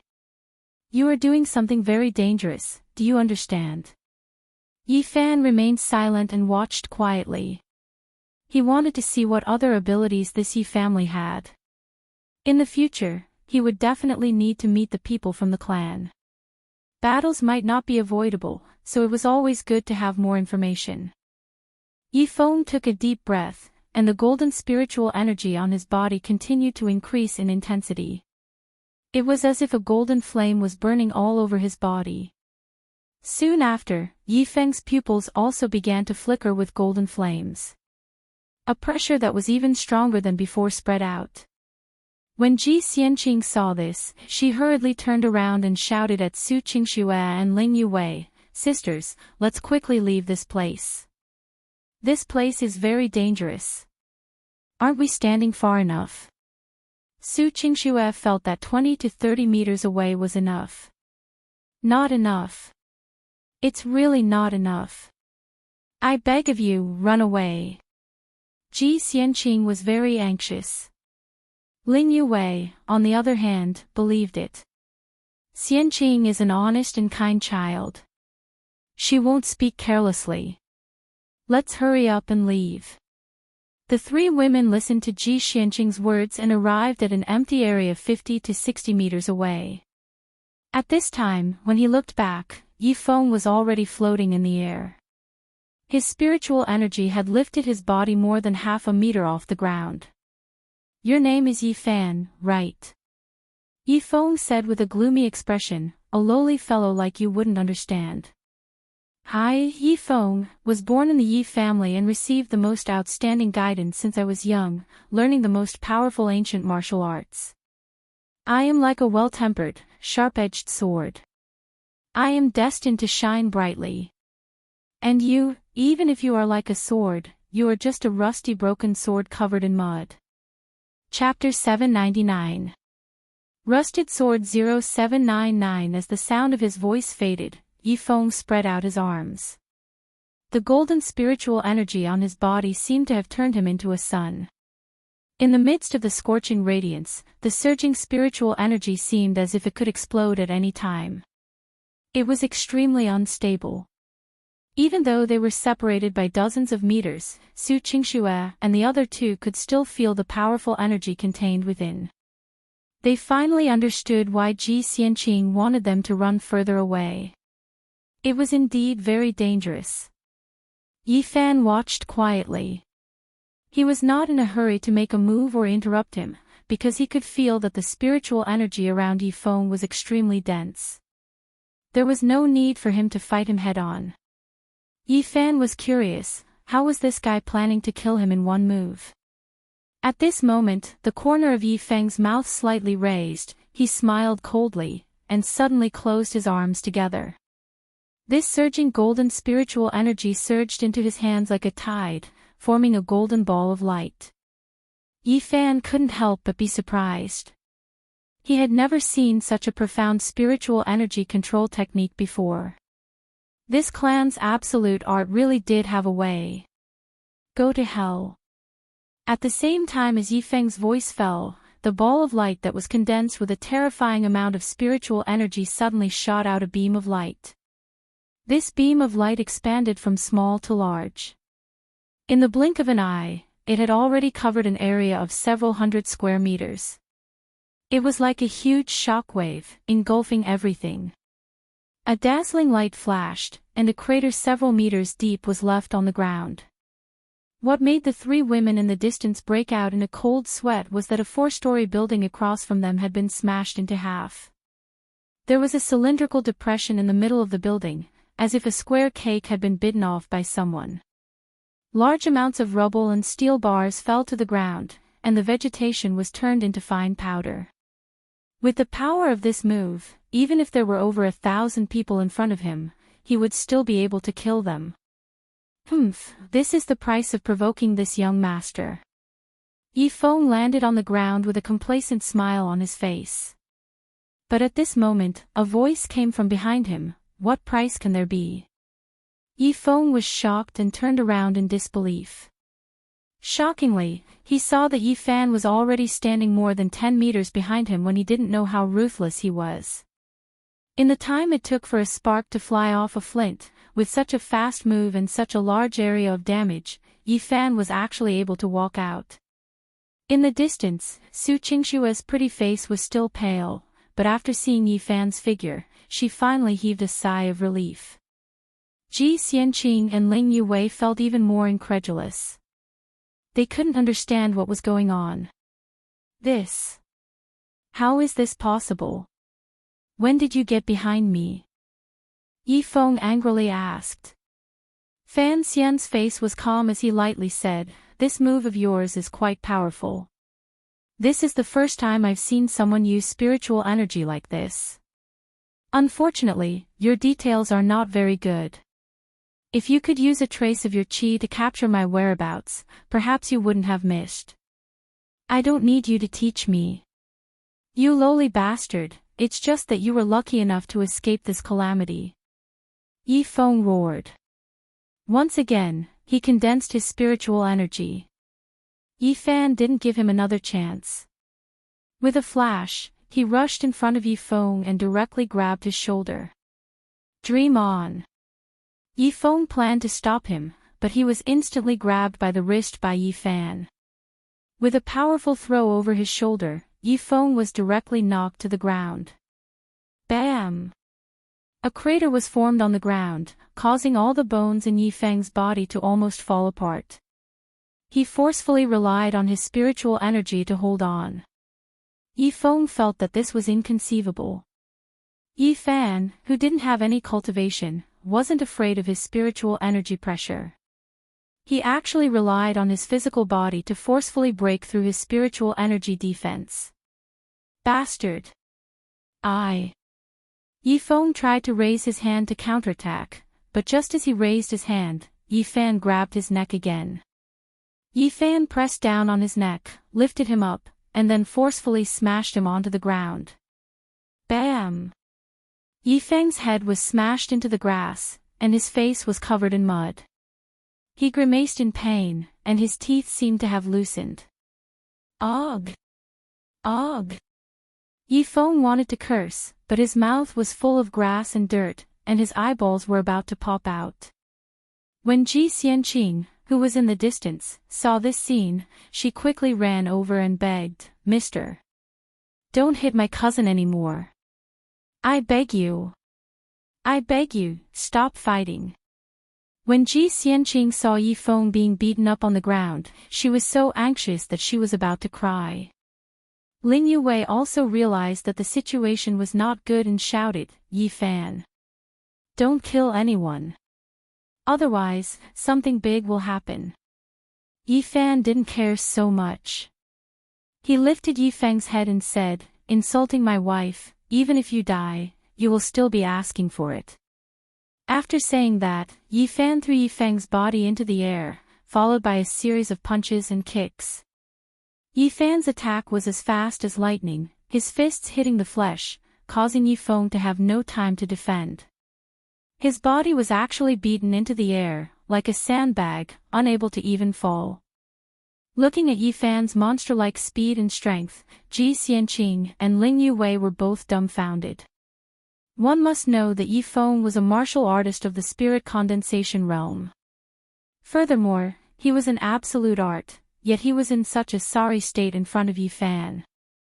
When Yifen's fist sent Yifeng flying and rolled to the ground, several of Yifeng's ribs were broken. His body was covered in wounds, and his face was bruised and swollen. In his eyes, there was despair and fear, as well as a kind of hysterical madness. He couldn't accept that he had actually been abused by blood. You said, if you want me to see the gap between us, then let me tell you, this is the gap between us. In front of me, you can't even fight back. Yifan said coldly. Yifan was already certain that this Yifeng had a body of cultivation and a body of absolute arts, but his actual combat skills and his ancient martial arts realm were far inferior to his own. Against such a person, Yifan didn't even need to use his sword intent. Just by relying on his tyrannical body and fists, he could defeat him. You. Yifeng tried to get up, but he was in so much pain that his entire body was about to fall apart, and he couldn't support himself at all. Yifan slowly walked towards Yifeng and said, You said that you are a treasured sword that reveals its sharpness, but a broken sword that is covered in mud and rust. This analogy is very appropriate, but you are mistaken about one thing. The reason why the sword was dirty and rusty was because it was constantly bathed in blood and constantly killing enemies. This kind of bright and flawless treasured sword of yours is just a simple and beautiful accessory. In reality, it's not very useful. When Yifeng heard this, his face turned even redder and he directly spat out a mouthful of blood. Ji Xianqing and Ling Yuwei stared at Yifan in a daze. This man was like a tall mountain, causing people to look up to him. As for whether or not Yifan wanted to kill someone, she didn't think too much about it. In any case, no matter what choice he made, she would understand. Yifan was very open-minded. In any case, he had already provoked this Yi clan, so there wasn't much difference between beating people up and killing them. He might as well kill them and end it all. Yifan walked in front of Yifeng, intending to kick this guy's head until it exploded. Chapter 800. The second thing 0800. When Yifan heard this voice, he couldn't help but be stunned. He turned around and looked at the tall and sturdy man in military uniform who was running towards him like a gust of wind. Dragon King. If it wasn't for the sudden appearance of the boss of the Dragon Soul, Yifan might not have been willing to stop. With a solemn expression and an anxious look in his eyes, the Dragon King stretched out his hand and gestured, Yifan, let go of this child. Do not harm his life. A few thoughts flashed through Yifan's mind. He remembered that Sally had once told him that the current Dragon King's real name was Yilongting. Both of them had the surname Yi. Seeing how worried the Dragon King was, could he be your son? Yifan asked. The Dragon King frowned, hesitated for a moment, and sighed, No, but he is my nephew. Li Fan Xian suddenly realized that the Dragon King was also someone with a clan background. Thinking about it carefully, the true qi on the Dragon King's body was indeed very similar to Yifeng's aura. He had forgotten about it at first. On the ground, his face was covered in blood and mud. Yifeng, who was in a sorry state, shouted hoarsely, Uncle. He dares to provoke our Yi clan. Why don't you quickly arrest him and execute him? Shut up. The Dragon King shouted harshly and stared at him, Fenger, don't you think you've caused enough trouble? Who allowed you to so brazenly destroy in the secular world?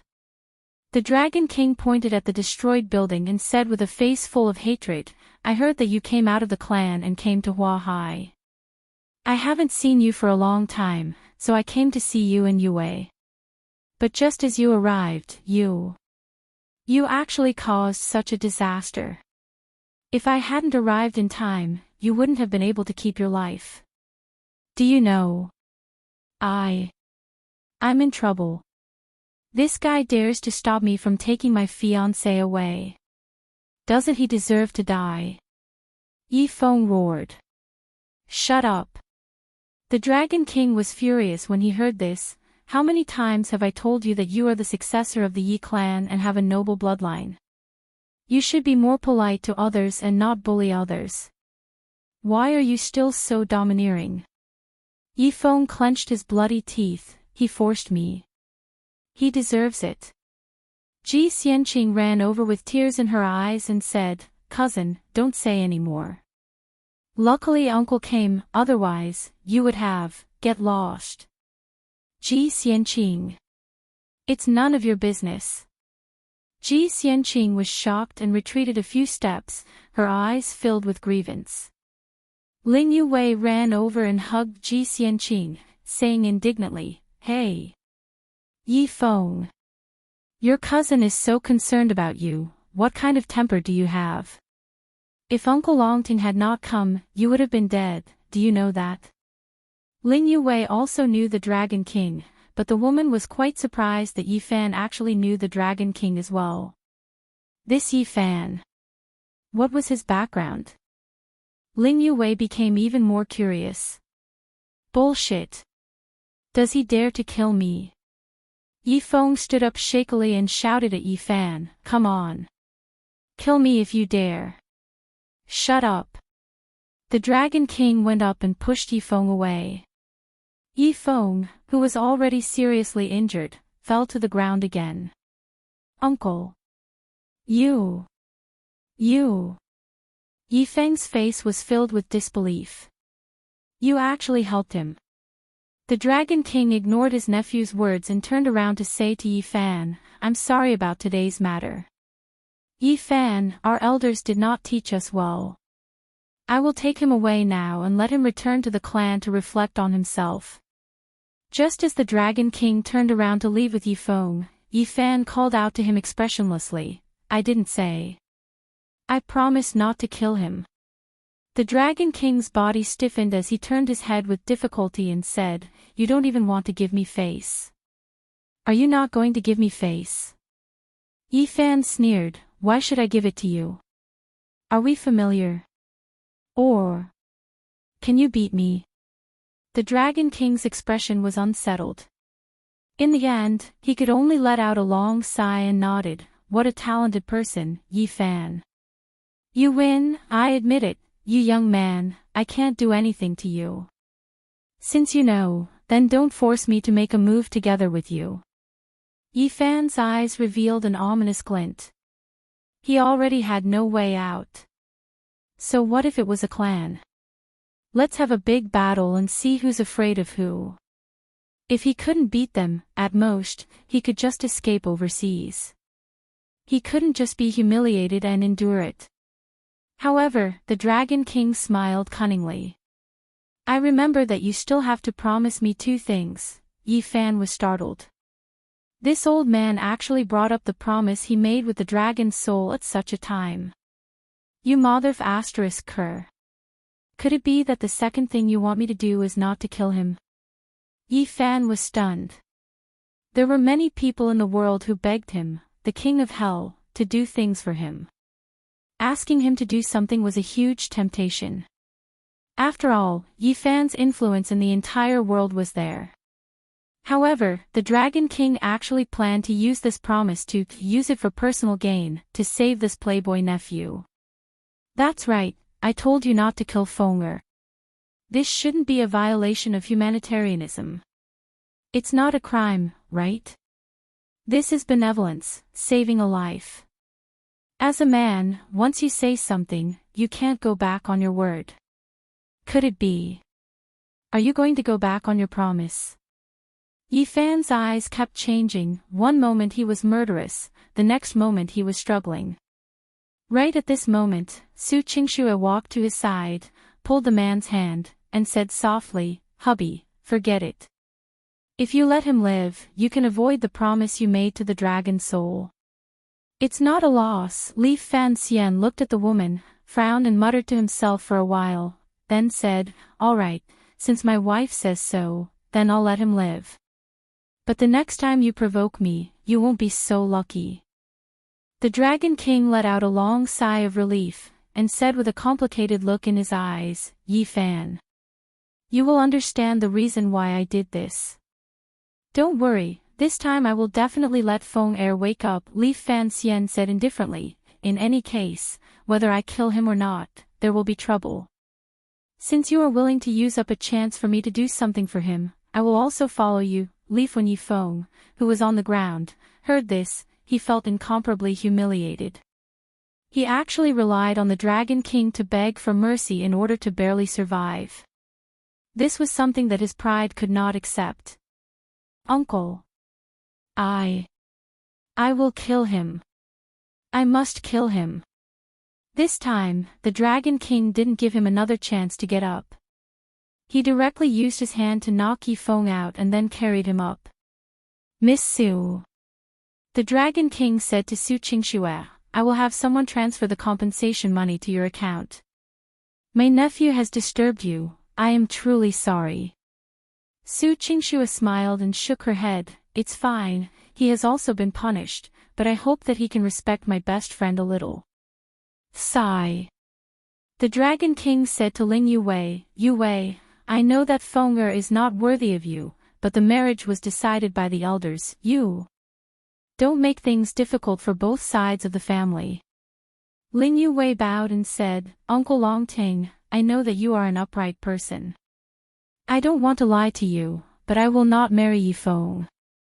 To marry him, I would rather die." "You? How do you know he won't change in the future?"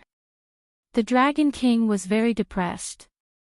"At least from the looks of it, he has no intention of changing at all. I think you guys should check who made him have such a personality." Ling Yue said with a hint of meaningfulness. The Dragon King frowned, shook his head and sighed. He said to Ji Xianqing, "Child, let's go." Ji Xianqing took out a handkerchief and wiped the unconscious Yi Feng's face. Hearing this, she turned around and bid farewell to Yi Fan, Su Qingxue, and the others. "Mr. Yi, Miss Su, Sister Yue, I'm leaving," Ji Xianqing said weakly. Li Fan Xian didn't have much of a temper towards this girl. He waved his hand, "If there's a chance next time, I'll treat you to a kebab." Ji Xianqing pursed her lips into a smile and nodded. Leaf. Chapter 801. Advice 0801. How could Fan Xian be willing to explain everything clearly? Wouldn't it be tomorrow? So he casually said, "I forgot too. Anyway, I just know him. I made a deal with him, so I'm not very familiar with him." Nonsense. Uncle Longting's position was so important that ordinary people wouldn't even be able to see him, let alone know him. He seems to be very afraid of you. Where did you come from? Ling Yue asked unyieldingly. Fan Xian pretended not to hear, and laughed as he said to Su Qingxue, "Wife, let's go home. Don't be so busy, you have to eat something." Su Qingxue couldn't do anything to the man, so she shook her head and said, "Then go and take the food that Aunt Jiang made for me and bring it back." "Don't waste it," Li Fan Xian hurriedly agreed and ran upstairs like a wisp of smoke. Ling Yue was so angry that she stomped her feet and said to Su Qingxue, "Xiao Shui, you've been hiding it from me all this time. Your husband is so mysterious, where did you find him?" She didn't want to delve too deeply into it. Obviously, Yi Fan and his wife weren't willing to mention Yi Fan's background. Su Qingxue thought for a moment and replied, "I found it on the internet." Indeed, it was like this. She found Yi Fan on the internet as her fake boyfriend before getting married. Ling Yue rolled her eyes. "Good you. Online love. Even you dare to trick me. See if I don't punish you." After saying that, Ling Yue pounced on Su Qingxue and grabbed at the woman's body with both hands. Su Qingxue coquettishly pulled her hands away. "What are you doing, Wei Wei? Why are you so hooligan?" "Humph. I don't care, I will figure out your husband's identity sooner or later. Ling Yue pretended to be angry and said.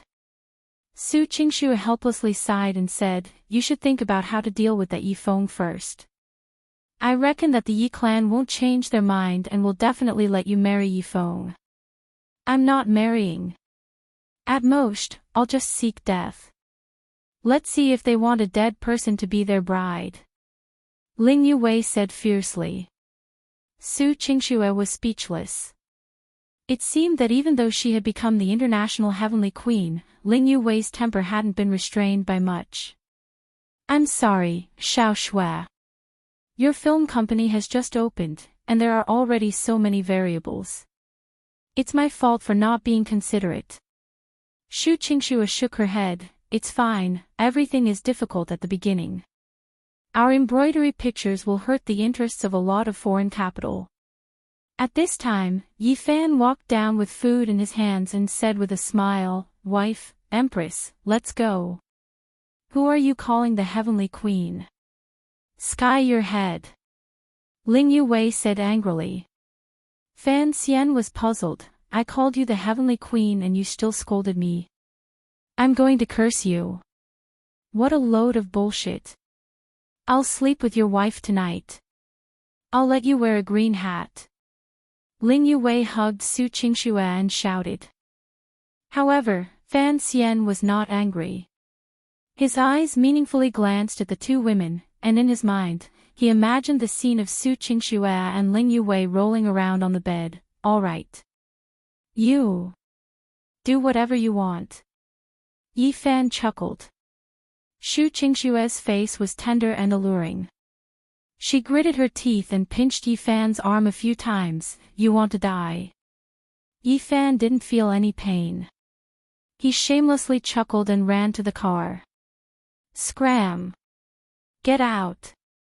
In the intensive care unit of the Jiangnan Military District's hospital, Yi Feng, who had been treated, pushed away Ji Xianqing, who was wiping his sweat.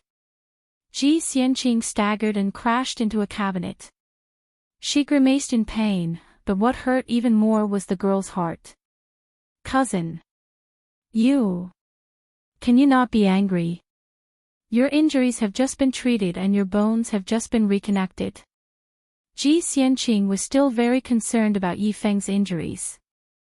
Yi Feng was so angry that his throat felt like it was about to spit fire. It's not up to you to tell me what to do. Scram! You're a traitor, I don't want to see a traitor like you. Ji Xianqing shook her head sadly and cried, Cousin, why did you say that to me? When did I ever betray you? You still say no. You actually mixed with that lowly bug called Yi Fan. You're still pleading with him. You're simply joining forces with him to humiliate me. Yi Feng gritted his teeth and said, even if I, Yi Feng, die, I won't ask you to plead for me. You ugly bastard, I don't want to see you. The towel in Ji Xianqing's hand fell to the ground. She covered her chest with one hand and breathed rapidly. She felt that her heart was about to shatter. Ugly. These three words were like a sharp blade, enough to pierce through her heart and shatter all of her dignity. Xianqing, you've worked hard. Go out and rest. At this moment, the Dragon King walked in. He also heard Yi Feng's words and patted Ji Xianqing's weak shoulder in heartache. Ji Xianqing held back her tears and nodded, then I'll go out first, Uncle Long Ting. The girl jogged out of the ward. When Yi Feng saw Yi Long Ting, he said in a low voice, Second uncle, you actually ignored the face of our Yi clan and lowered your head to a lowly outsider. Are you still a descendant of our Yi clan? Stop talking, take good care of your injuries. Once you're done, hurry up and go back. Yi Fan. It's not something that you and I can casually provoke. The Dragon King shook his head. Yi Feng fiercely said, You are the Dragon King of the Dragon Soul. I am the young master of the Yi family. What kind of bullshit is he? If we tell him our identities, what would he dare to do? Yilongting suddenly took a step forward and grabbed his nephew's collar. He stared straight at him and said in an incomparably dignified tone, "Yifeng. Listen to me clearly. This young man, Yifan, is not on the same level as any other young man you've seen before. When you were still in the clan, cultivating every day and hadn't even reached the spirit condensation realm, he had already fought against two S-rank forces in the world for 2 years and won. Do you know? The lowly ant you speak of has already killed tens of thousands of people all over the world. Do you really think that his hands, which are even stained with blood, would care about your, Yifeng's, life in his hands?" Yifeng's eyes were wide open as he looked at his uncle in disbelief. "You. What did you say?" He killed tens of thousands of people. How old is he?" "That's right, he's the same age as you." "He's not that old, but he's been killing people since he was 13. The number of people he killed is more than twice as many as his days. The number of people who died because of him is even more uncountable." Yilongting said with lingering fear in his heart, "Do you know that if I didn't have 2 promises that I could make him fulfill, you would have? You would already be a corpse." Yifeng clenched his fists tightly and said unwillingly, "He. Just who is he?" "You don't need to ask too clearly. You just need to remember, don't provoke him. It won't do you any good. This is the advice that your uncle is willing to give you." After the Dragon King finished speaking, he turned around and walked out of the ward. Chapter 802. 0802 Yifan and Su Qingxue returned home together, and Ling Yuwei also followed them. After letting Aunt Jiang make some simple dishes, they had dinner. Originally, Ling Yuwei wanted to stay, but because of work, the manager team took her away. Su Qingxue and Yifan sent her to the door and watched as Ling Yuwei's nanny car drove away. Wei Wei is so busy and likes movies so much. If she were to marry the Yifeng and be used as a tool to raise children, she definitely wouldn't be able to take it. Su Qingxue sighed. Fan Xian put his arm around the woman's waist and said, "That's why I said that marrying a good husband is very important. Wife, now you understand how wise your choice is." Su Qingxue raised her head and rolled her eyes at him. "Is that so? I can't tell that a certain someone is always running around outside and doesn't even keep me company. He just likes to be with other women." Yifan smiled awkwardly. "Wife. Aren't I back now? I've been busy all this time." She really hadn't been together much recently. If she wasn't studying the Earth axis with Chu Yunyao, then she was busy with Feng Yuying's family matters and President Li's matters. I don't need you to accompany me. I'm going to the study, go do your thing." Su Qingxue took the man's hand away and walked back into the house. Just as Yifan was thinking about how to coax a woman, Su Qingxue's phone rang. Qingxue walked to the table and picked up her phone. When she saw the number, she immediately picked it up and happily said, "Grandfather." The caller was Zhou Xinjiang. Ever since the old man parted ways last time, he had gone to get an elderly phone. However, because the signal in the Zhou family village was not good, Su Qingxue would often not be able to get through, so most of the time, it was Zhou Xinjiang who called his granddaughter.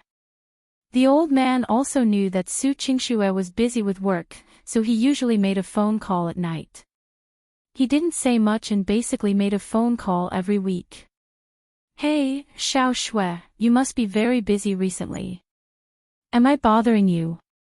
"No, grandfather, I just finished eating." Su Qingxue smiled as she sat on the sofa. Zhou Xinjiang replied with an, "Oh, okay, eat more. You're too thin.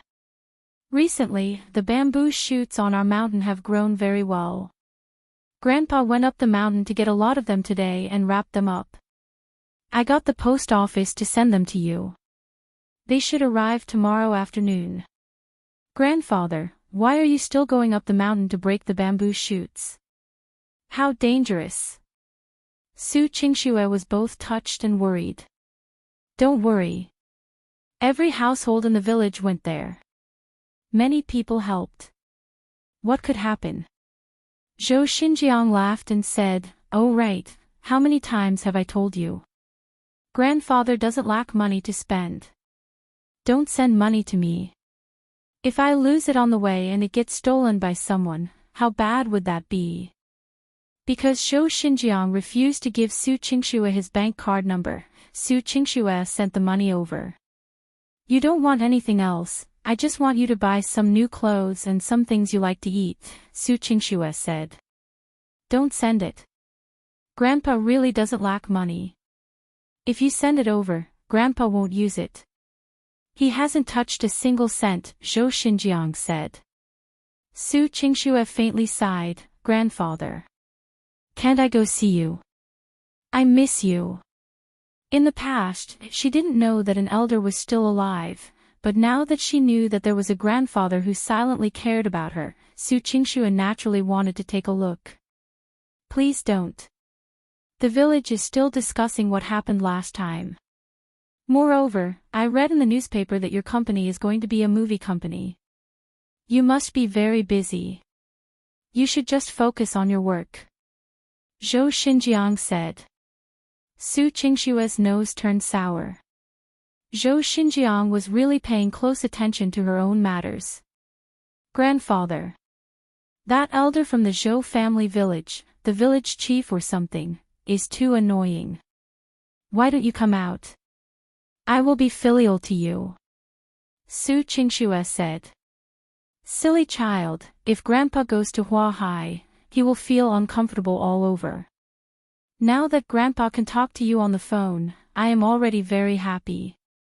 If life really becomes inconvenient in the future and I need to take care of you, Grandpa will definitely tell you." Zhou Xinjiang laughed. Oh, after chatting for more than 10 minutes, Zhou Xinjiang hung up the phone. The old man didn't want to waste any more of Su Qingxue's time. Aunt Jiang was also in the living room. Seeing that Su Qingxue's eyes were red, she said with a pained heart, "Miss, don't be sad. Old people like to stay in familiar places, you don't need to be too sad." Su Qingxue nodded and said, "Aunt Jiang, be careful tomorrow and see if there are any packages sent over. Don't let anyone lose them." "Got it, miss, don't worry." Aunt Jiang pursed her lips and smiled. Li Fanxian saw that his wife was in a low mood, so he walked in front of the woman, squatted down and said, "Wife, don't worry, I will definitely work hard to increase my strength. As soon as possible, the people from the Zhou family will not dare to stop you from meeting Grandfather." "Really?" Su Qingxue looked at the man eagerly. Yi Fan patted his chest, "Of course, when have I ever lied to you?" "Yes, last time when you were at Sister Ning's place, you lied to me at home and I saw through you." Su Qingxue very honestly exposed the man's words. Fan Xian remembered that time when Su Qingxue asked him to give her 100 yuan number. He really couldn't bear to look back, so he could only smile stiffly, "But I'm serious this time, I'll do what I promised." "All right. Then I'll believe you for now," Su Qingxue said. Fan Xian stretched out his hand and rubbed the woman's face. Now, when Su Qingxue faced him, she would rarely be so cold. Most of the time, he would feel that his wife was quite cute. "Wife, don't work tonight. Let's go out for a walk. I haven't gone shopping with you for a long time," Fan Xian said. Su Qingxue thought for a moment, then said, "Then buy me milk tea and donuts." "No problem." Su Qingxue's mood immediately brightened up. She ran to change into a pair of white flat shoes, and her office-style dress was changed into a casual pink Givenchy star t-shirt and a white short skirt. She let down her hair that was tied up. She had a tall and slender figure, long legs, thin waist, and fair and lustrous skin. When she appeared in front of Yi Fan again, she looked like a beautiful and refined university student. Her entire body seemed to be sparkling.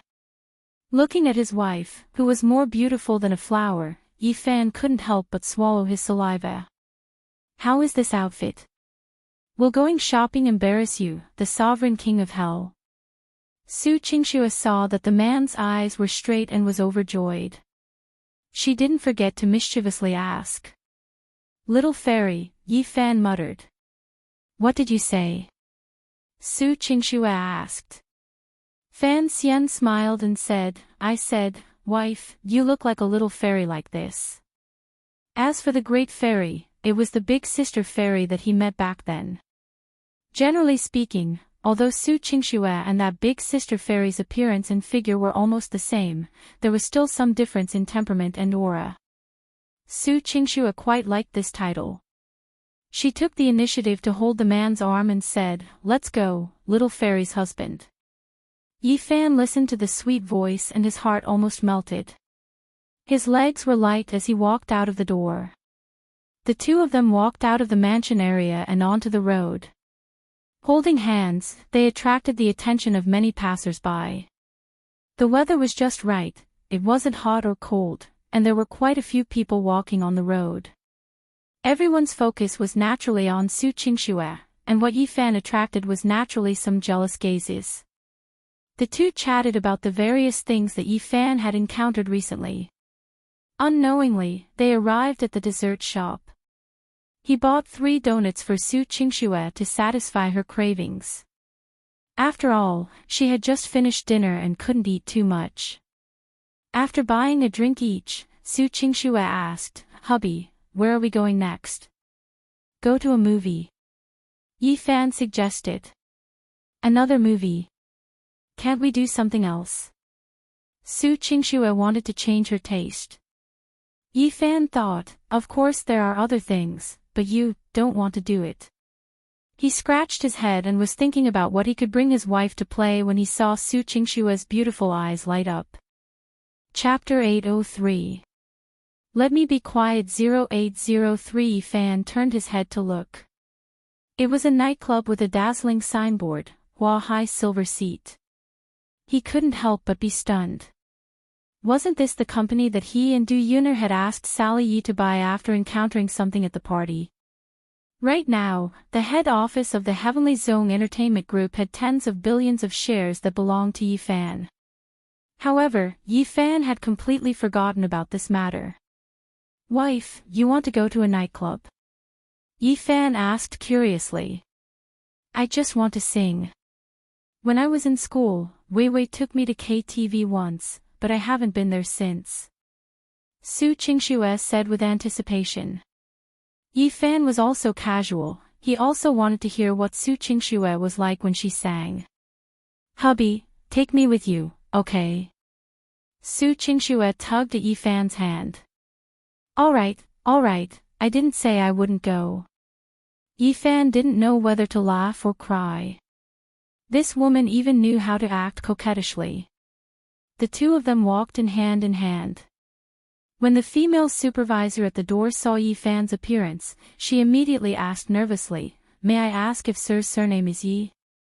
Yi Fan nodded, You know me. Su Qingxue looked at the man suspiciously, How does she know your surname is Yi? Do you often come here to play? Yi Fan hurriedly shook his head and said, Of course not. This is only my second time here. The foreman quickly bowed respectfully and said, Mr. Yi, our general manager told us to remember your photo and appearance. He said that you live in Hua Hai, so if you come, we must tell him in time. Oh. Is that so? Is Manager Li here? Yi Fan felt that this Manager Li was quite good at flattering. You even know their general manager. Su Qingxue became even more curious. Yi Fan smiled mysteriously, I've met him once. The foreman politely asked, Mr. Yi, what do you want to play tonight? I'll arrange it for you.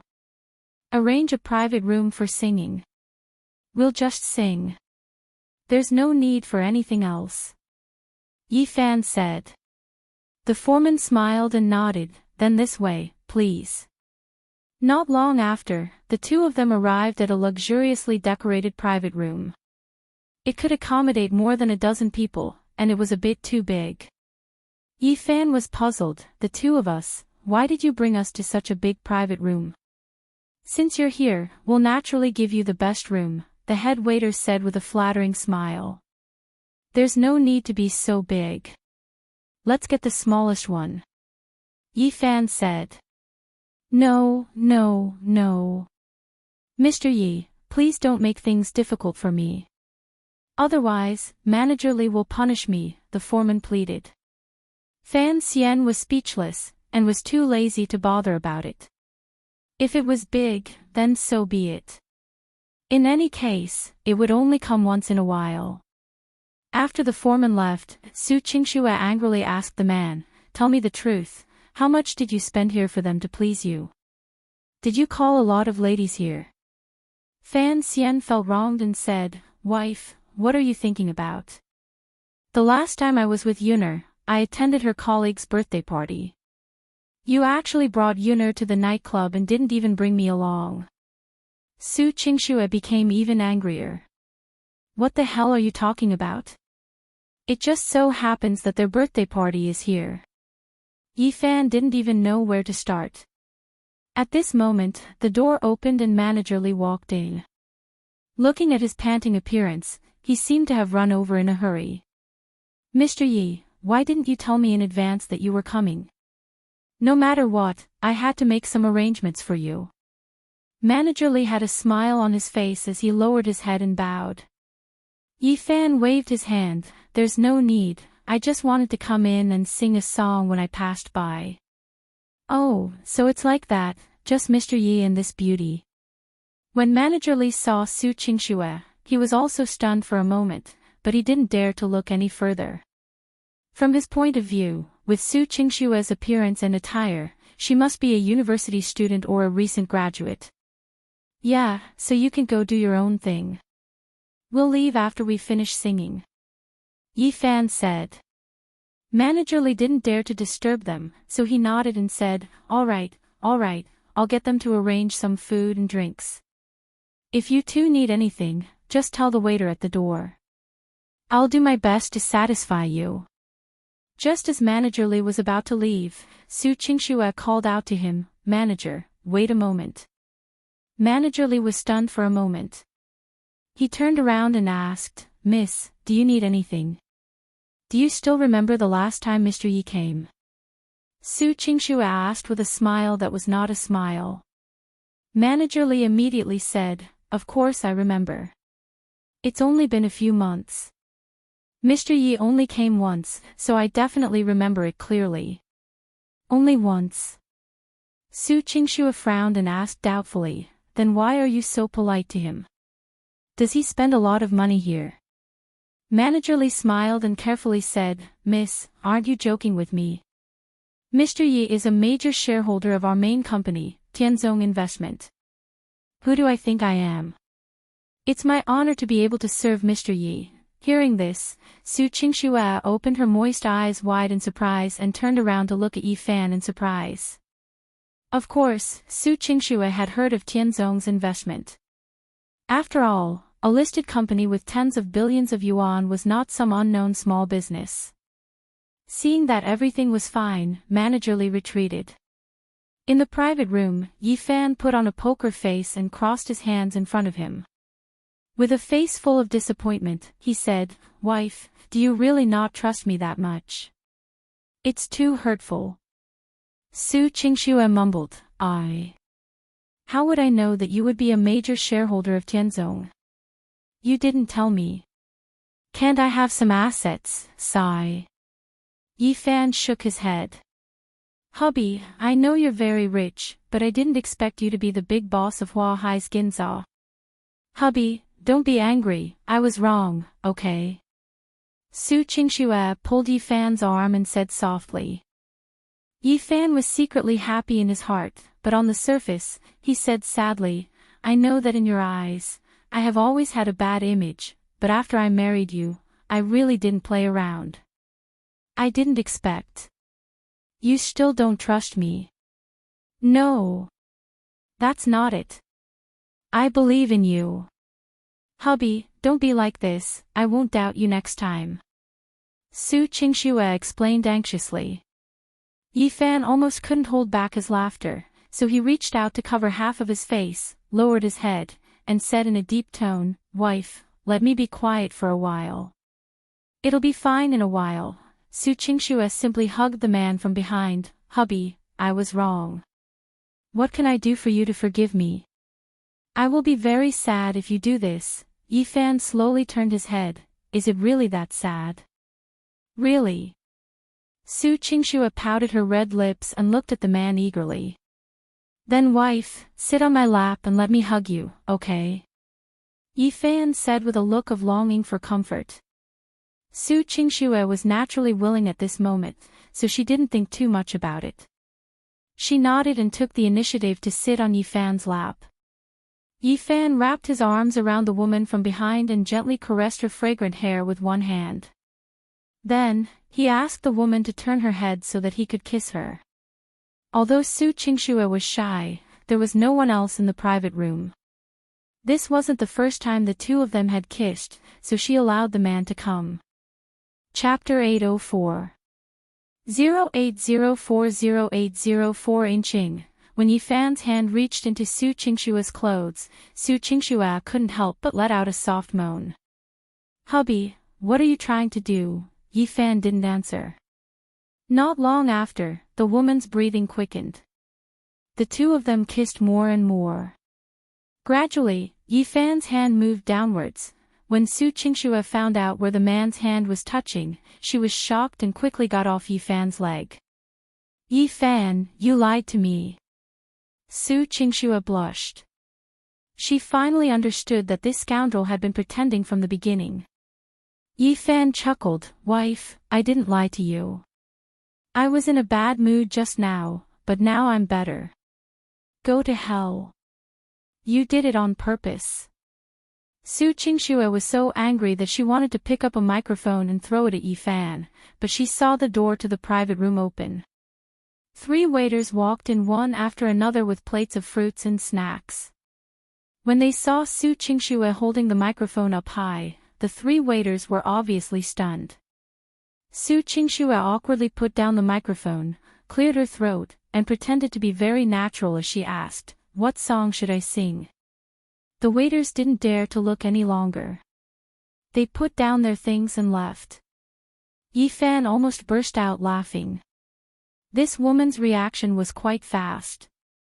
She shrugged and said, "Whatever." "Wife, what songs do you usually listen to?" Su Qingxue was too lazy to bother with men, because after thinking about it, she seemed to have listened to some light music or classical music. It had been many years since she last heard singing.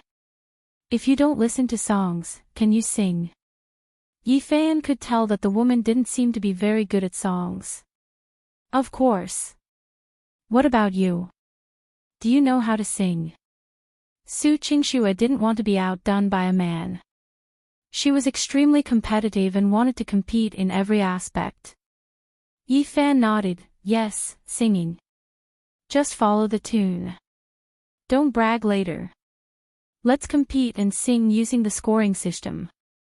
Let's see who has a higher score." As Su Qingxue spoke, she ran to the computer and started to request songs. Fan Xian was puzzled. "Wife, you're quite good at it. Didn't you say that you haven't sung KTV in a long time? Please, this isn't something very advanced. Do you think I'm living in ancient times?" Su Qingxue rolled her eyes at the man. "Hurry up, what can you sing?" "I'll give you some." Yifan said indifferently, "I don't have anything special. I'll sing whatever you sing." Su Qingxue shook her head. "I knew you wouldn't, then I'll choose this song." Very quickly, Su Qingxue chose a song. When Fan Xian saw the rather old music video, he couldn't help but laugh. 7 Emotions and 6 Desires. "Why does this song feel a little old?" Su Qingxue said with a red face. "What do you know? Do you know about oldies that are classics?" "Wife, why are you so excited?" "I was just saying. It's fine to sing old songs." Yifan also knew that Su Qingxue probably hadn't heard of any new songs in the past few years. However, when he thought of the iceberg goddess, Su Qingxue, who was as beautiful as a fairy, actually singing an old love song from the last century, he felt that the scene was a little abrupt. Following the accompaniment, Su Qingxue began to sing very seriously. The woman's voice was as pleasant to hear as ever. Although it wasn't very unique, her voice was pleasant to hear. Singing was always unpleasant to hear. I don't want you to return the heart I gave you, and I don't want you to pay for the pain. I'll accompany you for a period of time, and I'll taste all 7 emotions and 6 desires. Yi Fan listened to his wife singing and felt that she had a rough intonation. However, once she reached the high note stage, Su Qingxue couldn't sing anymore. She couldn't open her throat, so her voice inevitably changed. With this change in tone, Su Qingxue herself also panicked. She felt that it was too embarrassing, so her singing wasn't that accurate. When the song was finished, the score was more than 80 points. Su Qingxue gloomily pointed at Yi Fan and said, "It's all your fault. What are you laughing at?" Me? Yi Fan didn't know whether to laugh or cry. "I'm not laughing." "You do. Is it that funny? I haven't sung for many years. I sang very well in school." Su Qingxue defended herself. Yi Fan scratched his head. "I didn't say anything, it's pretty nice to hear." "Then you sing." "I'll see how you sing, you can choose one yourself." Su Qingxue picked up a microphone and gave it to Yi Fan. Yi Fan had no other choice. Since he was already here, he might as well sing. However, this 7 emotions and 6 desires was too feminine. He walked over to the singing platform and chose a song called "You'll Be Along the Way." This was the song of the song god. Although the masses were familiar with it, the more it was like this, the harder it was to sing in one's own style. Su Qingxue doubtfully asked, "You can sing this song?" Li Fan Xian turned around and winked at the woman. He pointed at the woman and said, "Xiao Shue's wife, I hope that I will have you all the way in my life." Su Qingxue was stunned for a moment, then her face flushed red as she bit her lips and said angrily, "Sing your song. It's so corny." Yi Fan chuckled. When the accompaniment was almost done, he calmed down and began to sing. Yi Fan's talent in imitating and learning language made him also very talented in music. Not to mention his profound realm, just singing the song accurately was not a problem. In addition, Yi Fan's mind was recalling the scenes of him getting to know Su Qingxue. As he sang, he naturally revealed his emotions. When the song ended and she looked back at Su Qingxue, the woman's eyes were already sparkling. "Wife, does it sound good?" Yi Fan asked with a smile. Su Qingxue nodded, she was a little fascinated. Yi Fan smiled again, "I sang 98 points, which is more than 10 points higher than you."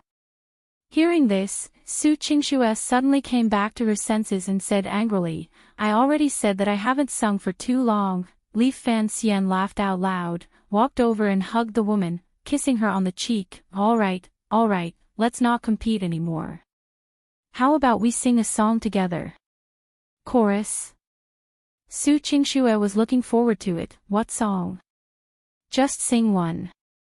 "You're the most precious," Yi Fan said into the woman's ear. Su Qingxue naturally understood the double meaning behind it and stammered, "I'll say it first, I don't really know how to sing this song." "It's fine, I just hope that my wife can sing this song with me," Yi Fan said. Su Qingxue happily picked up the microphone. "All right, then you go and order. I'll reluctantly accompany you to sing a song." Not long after, the sound of 2 people singing together could be heard in the private room. At first, they only thought it was fun and interesting, but as they sang, along with the melody and lyrics, the 2 of them unconsciously held hands and looked at each other. Thousands of emotions surged through their hearts. "You protected me through the night, and I am willing to accompany you on this road of love. You are the most precious." After singing the song, Yi Fan and Su Qingxue looked at each other and smiled. "Hubby, Can we come here often to sing in the future? I think this is much more interesting than watching a movie. Su Qingxue said. Alright, wife, if you want to come, I will definitely accompany you. Yi Fan was just about to go and see what he wanted to sing when he heard the phone in his pocket ring. Chapter 805. How to deal with it. 08050805 Song Yang, what's the matter? One of the assassins, Song Yang, was arranged to be by Muu's side, secretly protecting him. Last time, when the Ghost Valley sent people to assassinate him, it was all thanks to Song Yang's timely intervention that Muu's life was saved. Normally, if there was no problem, Song Yang wouldn't directly call him. Therefore, Yi Fan attached great importance to this. Wang, Miss Mu completed a performance tonight and was almost violated by a male student from her class. I stopped him, but I'm in some trouble now, Song Yang said in a deep voice. Yi Fan could vaguely hear the sobbing of a girl coming from the other side of the phone. It was obviously Muu's voice. He remembered that Mu had received a call yesterday, saying that he was going to perform with their class monitor. He immediately had an idea. Is it the boy who performed with her? Yi Fan asked with an ice-cold look in his eyes. Yes, Song Yang said. Where are you now? Yi Fan asked. Song Yang replied, at the Dawson Hotel on Pingy Road. That boy asked the driver to bring Miss Mu here. He wanted to make a move, but I stopped him. This hotel seems to belong to their family. There are a lot of security guards stopping me from taking Miss Mu away. I'm afraid that things will get out of hand, so I hope you can decide how to deal with it. Wait there. Before I arrive, don't let anyone come into contact with Mu. After Yi Fan hung up the phone, Su Qingxue, who was at the side, saw that the man's face was gloomy and scary. She couldn't help but ask, Hubby, what happened to Mu? Yi Fan pulled the woman's hand and said, Let's go, we'll talk as we walk. After leaving Hua Hai's silver seat, the two of them drove to the Dawson Hotel. After knowing the general gist of what had happened, Su Qingxue's expression also became ugly. Her relaxed and joyful expression had completely disappeared, and there seemed to be dark clouds surging in her beautiful eyes. Mu isn't hurt, right? Su Qingxue asked faintly. Yi Fan shook his head. Even if she didn't take advantage of me, she would probably be quite scared. Otherwise, with that girl's personality, she wouldn't cry under normal circumstances. Oh right, wife, do you know the background of that Dawson Hotel?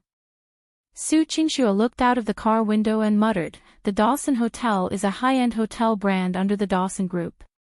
The chairman of the Dawson Group, Gao Shuliang, had a net worth of more than $5 billion, but because he was an overseas Chinese, he rarely appeared in Hua Hai, so he was not well known. But Gao Shuliang's daughter is married to the son of Minister Shen of the Overseas Trade Department. Their families are rich and powerful, and they have opened up a lot of businesses in various coastal cities. Yi Fan casually listened and said, I know, no wonder that kid's surname Shen seems to be quite arrogant in school. Hubby, what do you plan to do? Su Qingxue turned around and asked. Yi Fan's eyes were cold. You'll know in a moment. After arriving at the hotel, Yi Fan followed Song Yang's instructions and went to the second floor. Outside the conference room of a hotel, there were more than a dozen security guards and a few bodyguards in suits. The management of the hotel was also discussing something uneasily. Seeing that Yi Fan and Su Qingxue were about to walk in, the security captain stopped them and extended his hand. I'm sorry, there's a problem here. Please don't come near. Yi Fan was too lazy to waste words. He directly grabbed the security guard and threw him 3 meters away. A few security guards jumped in fright. Just as they were about to come up, they were pushed away by Yi Fan and fell to the ground. Everyone felt Yi Fan's imposing manner and gaze, and they were all stunned, not daring to go forward. If you don't want to die, then scram. Yi Fan walked over, and no one could stop him as he directly barged into the conference room. Inside the conference room, there was a group of people standing together. The leader was a noble lady, and beside her was a handsome young man wearing a white shirt and a bow tie. On the other side, Moo was sitting on a chair, covering his face, his hair in a mess. Song Yang stood at the side, coldly looking at the group of people in front of him. Seeing Yi Fan and Su Qingxue come in, Song Yang heaved a sigh of relief and nodded towards Yi Fan. "Who are you people? Who let you in?" The middle-aged woman, who was dressed in luxurious clothes and was covered in famous brands, pointed at Yi Fan and Su Qingxue, and asked with dissatisfaction. Yi Fan and Su Qingxue ignored them and directly walked to Muu's side. Su Qingxue leaned over and hugged her sister's shoulder, gently asking, Moo, tell big sister, what did that person do?" "Elder sister." When Moo heard Su Qingxue's voice, she seemed to have finally come back to her senses. She raised her head, and her tear-stained face was filled with grievance. However, what shocked Yi Fan and Su Qingxue even more was that there was a red mark on the girl's cheek. "Who hit you?"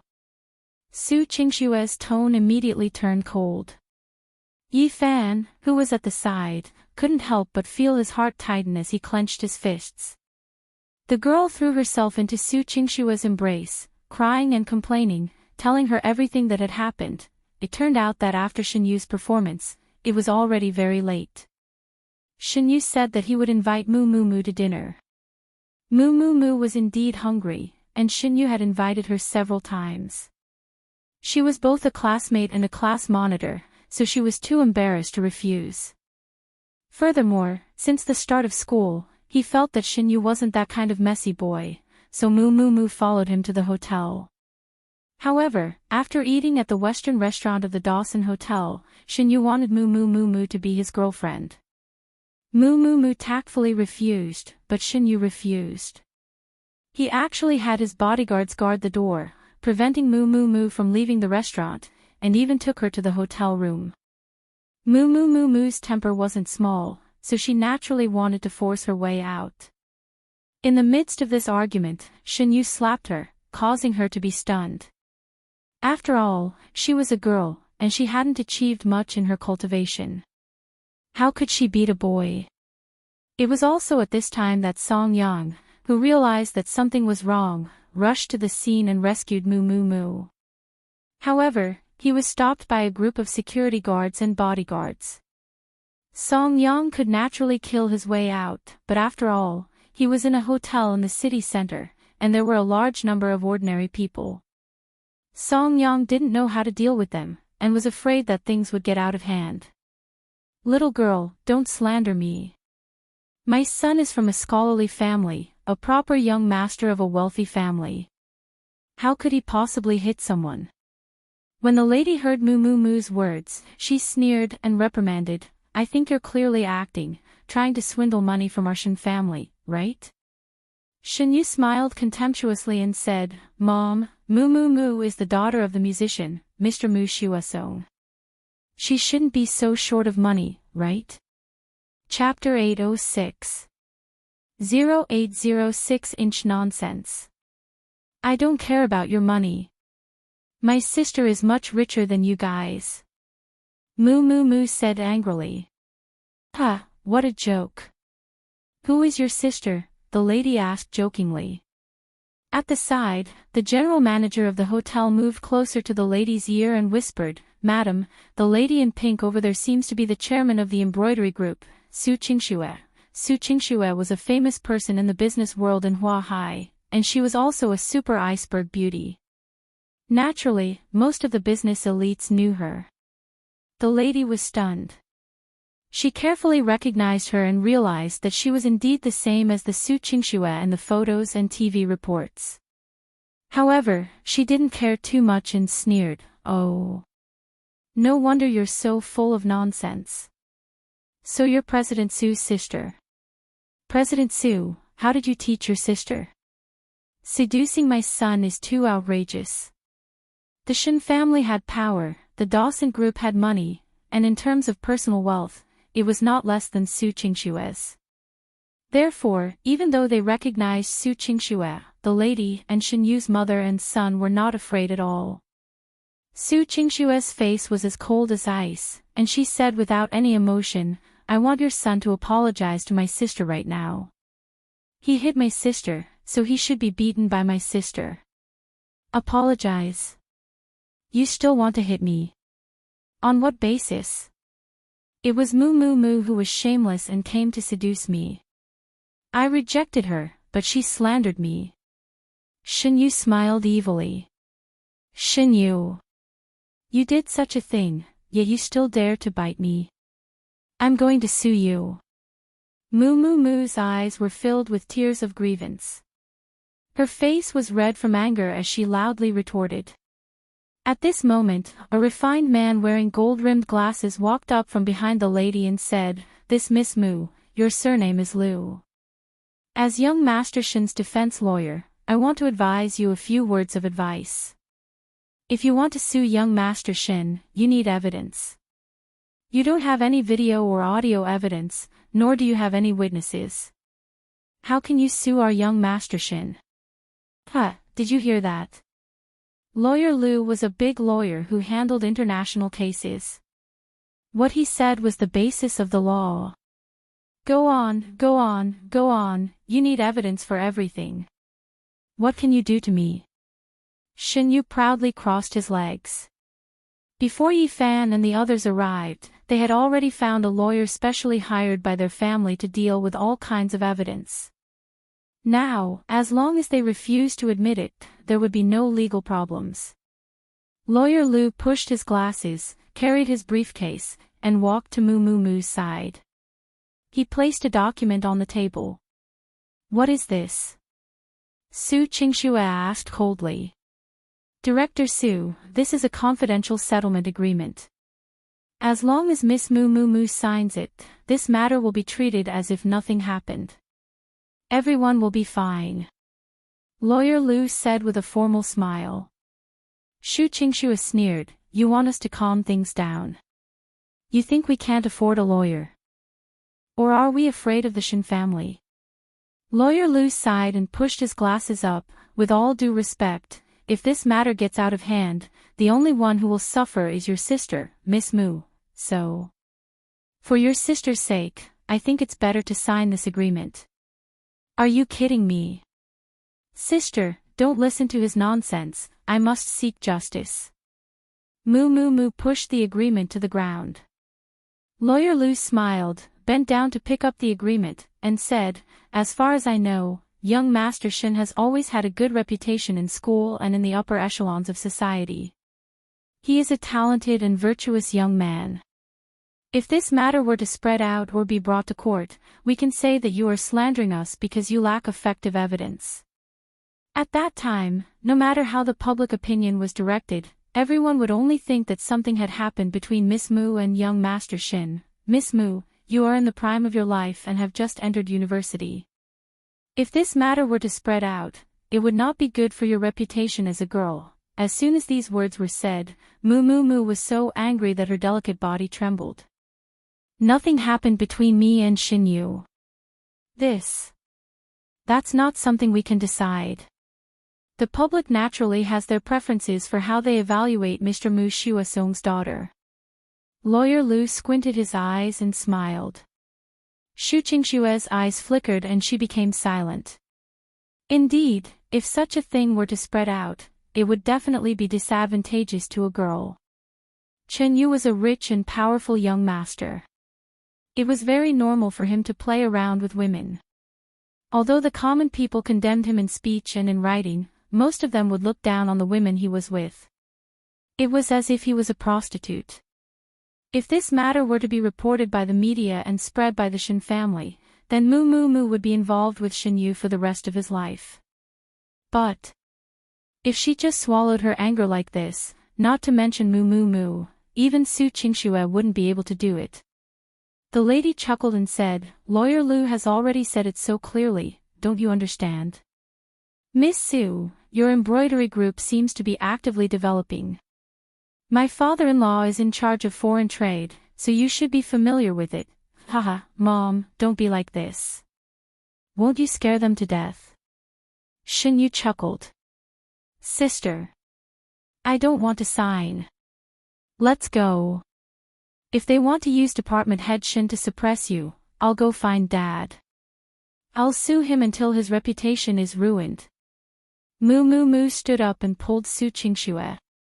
Su Qingxue supported her sister and said seriously, Mu Mu, don't cry. Big sister isn't afraid of them, she won't let you sign. Just as Su Qingxue was thinking about how to deal with this, Yi Fan, who had been silent all this time, spoke out, Song Yang, that brat hit Mu Mu just now, what did you do? Yi Fan asked in a low voice. She discovered that Yi Fan's eyes seemed to be a little strange. The man didn't say anything just now, and she didn't know what method he had thought of. In short, seeing the man's eyes, Su Qingxue felt a little flustered. Song Yang's body trembled. He lowered his head and respectfully said, after I went in, I saw that there were bodyguards who wanted to capture Miss Mu, so I beat them back. However, I was surrounded and it was inconvenient for me to go out, so I brought Miss Mu here and called you. Yi Fan turned around and looked at his subordinates. How old are you this year?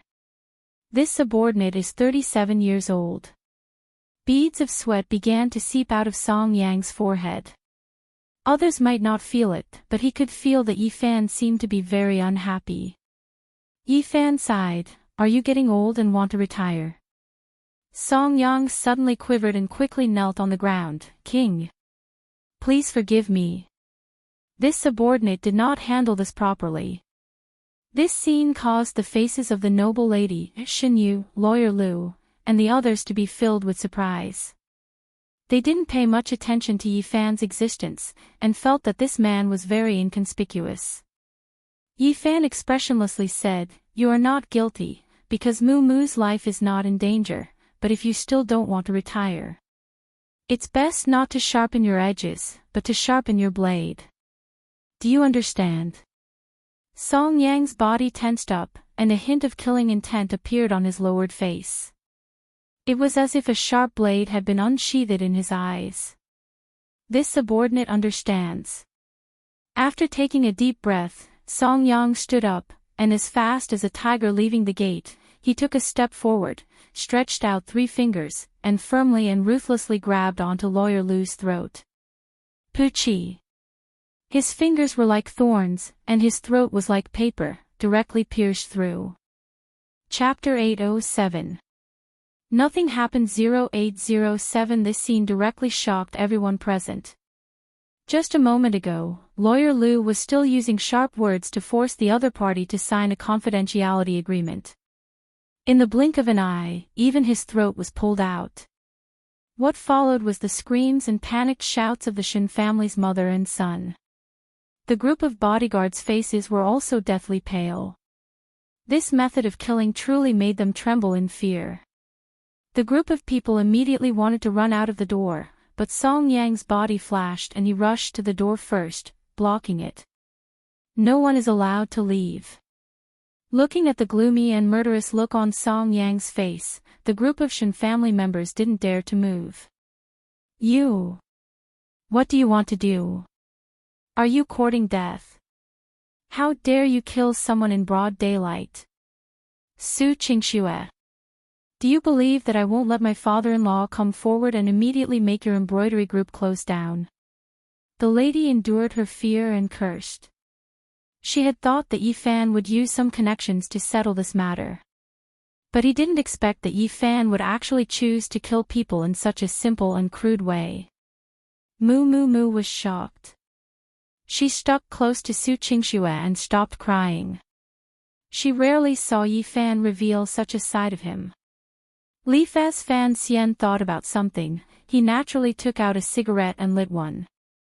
At this moment, no one would think about whether smoking was prohibited in this place. Li Fan Xian pondered for a moment, then spat out a mouthful of white smoke and looked at the girl. Mu Mu, that guy hit you with his right hand, right? Mu Mu Mu was stunned for a moment before nodding. Yi Fan didn't say anything, but Song Yang, who was standing on the other side, already had a dagger with a blood groove in his hand. Seeing Song Yang walk towards Xinyu, the lady was so scared that she quickly shouted, "Quick! Quickly stop him! Take him down!" However, the few bodyguards couldn't withstand Song Yang's killing intent and didn't dare to move in fear. The lady could only shout, "Whoever subdues him, I'll give him 100,000. When the bodyguards heard this, they gritted their teeth and pounced towards Song Yang. However, Song Yang only casually slashed twice with the dagger in his hand, causing the kicking legs and punches to all be cut to the ground. Fresh blood spurted out. The group of bodyguards didn't even have time to look carefully before they were already injured. They grimaced in pain and fell to the side. "Get lost. Those who stand in my way will die." Song Yang, who was stained with blood, arrived in front of Xinyu. A group of bodyguards and security guards had already fled. Seeing this, Xinyu was scared out of his wits. He got up in a panic and wanted to run. But Song Yang grabbed his right hand and chopped off his arm with the dagger. "Ah!" Xinyu screamed miserably, "Mother! Mom! My hand!" How could the lady care about her son now? She was so scared that her face turned pale. She knelt on the ground and begged, Don't kill me, please, don't kill me, my family is very rich. I'll pay you however much you want." Song Yang turned his head and looked at Yi Fan, asking for his opinion. With a cigarette in his mouth, Fan Xian casually nodded, not even glancing at the lady. Song Yang understood and directly stabbed the dagger into the lady's throat, pulled it out, and cleanly took her life. Even in death, the lady did not understand why everything had happened so suddenly. How could life be so fragile? When Xinyu, who was at the side, saw this scene, he was so scared that his mind went blank and he fainted on the spot. Seeing everything that had happened, Mu Mu Mu was stunned. Never in her wildest dreams would she have thought that Yi Fan would splatter his blood on the spot in order to vent his anger for her. Although he didn't think that this mother and son deserved much sympathy, after all, it was obviously not the first time that Xinyu and his mother had done this. It was estimated that they had never defiled a girl before and then let a lawyer solve it. However, in the eyes of ordinary people, directly killing someone was still very terrifying. Xu Qingshu knew Yi Fan's background, so of course she knew that killing a few people was nothing to Yi Fan. What she cared about was another problem. "Hubby, what should we do next?" Xu Qingshu asked. Li Fan Xian threw away the cigarette butt, stamped it out, and said with a smile, "Take Mu Mu home, I'll go take care of it." Xu Qingshu frowned, feeling a little worried. Leaf seeing this, Fan Xian smiled and said, "Don't worry, my wife. I promise that by tomorrow, nothing will happen, and the embroidery group will be safe and sound. I'm not worried about the company, are you sure you're doing this? Won't the Dragon King and the others be dissatisfied with you?" Xu Qingshu asked. Leaf Fan Xian said with a smile that was not a smile, "It's time. It's time for them to be dissatisfied." Xu Qingshu didn't understand what the man meant, but after thinking about it, Yi Fan had been silent for so long, so he must have thought about it a lot, so she didn't ask any more questions. Xu Qingshu brought Mu Mu Mu and left the Dawson Hotel. No one dared to stop her. Yi Fan, however, was not in a hurry to leave. He sat in the conference room, placed his feet on the conference table, and said to the hotel manager, "Go, call the police." The manager of the Dawson Hotel was so scared that his legs went limp. Hearing Yi Fan's words, he hurriedly shook his head, No. I won't call the police. Don't worry. I won't call the police, please don't kill me." Yi Fan smiled, "If I tell you to call the police, then call the police. Find their director, Yao Xingang, and tell him that I, Yi Fan, am looking for him." The manager was stunned for a moment. He could only take out his cell phone with trembling hands and call the police. Not long after, Yi Fan's phone rang. The director of the Defense Bureau, Yao Jingong, directly called him. Mr. Yi. What are you doing? Why? Why did you kill someone in public in a hotel? That is the daughter-in-law and grandson of Minister Shin's family. Yao Jingong hadn't interacted with Yi Fan for a long time. He didn't expect that after being at peace for so long, the news would be so explosive. Yi Fan smiled. Chief Yao, I just asked you to send someone over to clean up the scene. As for the rest, you can just report it. Don't you have contact with the Dragon Soul? It's not your turn to care. Yao Jingong was discouraged when he heard this. Indeed, he didn't dare to provoke this great god. It was more important to hurry and report it. After hanging up, Yi Fan brought Song Yang out of the hotel and arrived at the roadside. Song Yang, you go. Continue to be in charge of protecting Moo Moo. I want to go back later. Yi Fan said. Song Yang hesitated for a moment before saying, King, do you still want to kill someone? These ordinary people are not worthy of you taking action. I'll kill them for you. People, we have to kill them, but since they're not here, there's no need for us to do anything. Yi Fan smiled and waved his hand. Go back. In the future, when you do things, be more decisive. Don't forget that you came from the Baphomet. Yes, sir. Song Yang patted his chest and respectfully retreated. In the dark night, he quickly disappeared.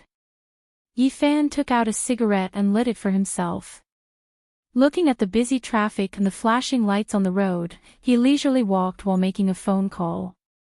Chapter 808.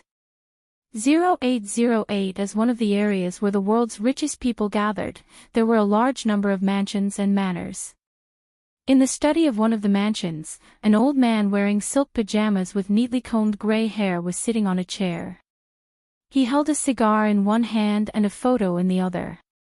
On it was a photo of the old man and a young man. That young man was Shinyu. This old man was the current chairman of the Dawson Group, Ricky Dawson. Has the murderer been caught? Dawson said with a gloomy look in his eyes. In front of his desk, a middle-aged man with a mustache shook his head and said, Father, it seems that the local defense bureau of Huahai has chosen to remain silent for the time being. They have only blocked the news. Humph. Just because that girl is the cousin of Su Qingxue from the embroidery group. I'm not sure yet, but the other party probably has some strength. It's better for us to be cautious, the mustache man said. Cautious? Your sister is dead. Your nephew has lost an arm. You want me to be cautious? Dawson said in a rough voice. The mustache man lowered his head and said, Father, to be honest. My sister has spoiled Xiaoyu. Previously, she had several women beat their children and even played with 2 female students to death. If it wasn't for the fact that those 2 families didn't have any background, we would have been in trouble long ago. This time, why don't we seek a reconciliation? If the other party dares to kill someone, he probably has nothing to fear. Shut up. Are you King a son of the Dawson family? As a man, what does it matter if he plays with a few women? After paying them, they are willing. Who can they blame? Dawson said angrily. The mustache man lowered his head with a complicated expression, not daring to say anything else. Go, contact the best assassin for me and find out who did it. I want blood to be paid with blood. Dawson said fiercely. The mustache man sighed, but there was nothing he could do. Yes, father. Just as he turned around and was about to leave the study, he saw the door of the study open. A woman wearing a maid's uniform walked in. What's going on? Hey! Who are you? Who allowed you to barge into the study? The mustache man was puzzled because there didn't seem to be such a servant in the house. The Latino maid expressionlessly took out a silenced pistol, and without any hesitation, she fired a shot at Ricky Dawson, who was sitting inside. Pooh! With a dull thud, the bullet pierced through old Dawson's head. Then, the muzzle was aimed at the mustache man. The mustache man screamed in horror and raised his hands. Don't kill me. Congratulations, Conscience, you saved your life. After the female assassin finished speaking, she put away her gun. She turned her head and directly jumped towards the window. After smashing through the window, she jumped into the thicket below. When the mustache man ran to the window in fear and wanted to search, there was no sign of the killer. Huahai, a roadside barbecue shop. Yifan lit his cigarette and crossed his legs. He ordered a plate of green beans in salted water and a few skewers of lamb kidneys. He drank erguoto and ate very comfortably. Sensing that someone was coming over, Yifan shouted to the owner of the shop, "Boss, bring out a wine glass." "Hey, all right." The boss took out a glass. Just as he put down the cup, a tall and sturdy middle-aged man sat opposite Yifan. "It seems like you knew that I would come looking for you." The middle-aged man narrowed his eyes. Yifan smiled, picked up the wine bottle, and poured a cup for the other party. "Since you came to see your nephew, you wouldn't return to the capital so soon, right?" The person who came was the Dragon King. "Lucifer. What exactly do you want to do? Do you know that Shin Yu is the only child of the Shin family? His grandfather, Ricky Dawson, is also a leading figure among the rich and powerful Chinese. You touched their precious baby and even killed Dawson's daughter. Do you know how big the impact will be?" The Dragon King asked seriously. Yifan picked up a string of lamb kidneys, took a bite, and nodded. "The taste is really good." "Dragon King, why don't you have some? Do you think I'm in the mood to eat?" The chief asked me what exactly was going on. Minister Shin was furious, and together with a few other high-ranking ministers, they are pressuring our dragon soul. The Dragon King said in a deep voice. Yifan playfully asked, "Dragon King, are you afraid?" Leaf the Dragon King was silent for a moment, then narrowed his eyes and said, "What do you want to say?" Yifan smiled and drank a mouthful of wine. "Even if you don't say it, I am very clear that it is those ministers and the leaders who are pressuring you. You will only be annoyed, but not afraid." "Why?" "Because you have nothing to fear. You have the background of the clan. To put it bluntly, in the end, you can just give up. Maybe those leaders will come and beg you to stay. Am I right?" The Dragon King took a deep breath, picked up his wine cup, and took a sip. This cheap high alcohol made his mind spin quickly, but he couldn't understand what Yifan meant. What bullshit Shin family, what messed up Dawson group. Actually, you and I both understand that in the ordinary rules, they do have some ability. But once they break the rules and compete in absolute strength, they are just a bunch of fellows who know nothing about the power on the other side of the world. Leaf Fan Xian smiled and moved closer to the Dragon King. "It's as if, in the eyes of your clan, it doesn't matter who is in charge of this world. It doesn't matter who is in charge of it, because you know very well that when you need it, you can use absolute power to control this land in your hands at any time. That's why you are so fearless. According to the rules of the game, you are playing your role, aren't you?" The Dragon King's face darkened. He gradually understood something and snorted heavily. "Lucifer, you are too arrogant. Do you think you can be compared to the clan?" Leaf Fan Xian grinned and sneered. "Don't misunderstand, I have no interest in being on equal footing with anyone. I just want to see, in this world, who can stop me." The Dragon King sucked in a breath of cold air. Yifan's madness had exceeded his expectations. Just as he was about to say something, a special phone he carried with him rang. The Dragon King took out his cell phone and picked it up. "What is it?" He hadn't even heard 2 sentences when the Dragon King's expression changed drastically. Very quickly, he hung up the phone. Lucifer, you actually dare to openly kill a member of the upper echelons of China. Just a moment ago, the Dragon King had actually heard the news that Department Head Shin had died of a myocardial infarction. Only a ghost would believe that such a coincidence must have been secretly poisoned by someone. Li Fan Xian ate the kebab and leisurely said, "Back then, I didn't like old ones and the sacred royal court riding on top of my head and pointing fingers, so I spent 2 years to beat them into submission. 5 or 6 years have passed. I thought that I would be able to live a comfortable life after retirement, and no one would come to bother me. But things didn't go as planned. The tree wants to be calm, but the wind doesn't stop. It's one thing for the enemies abroad to not stop, but King Hell, there's also this strange clan of yours.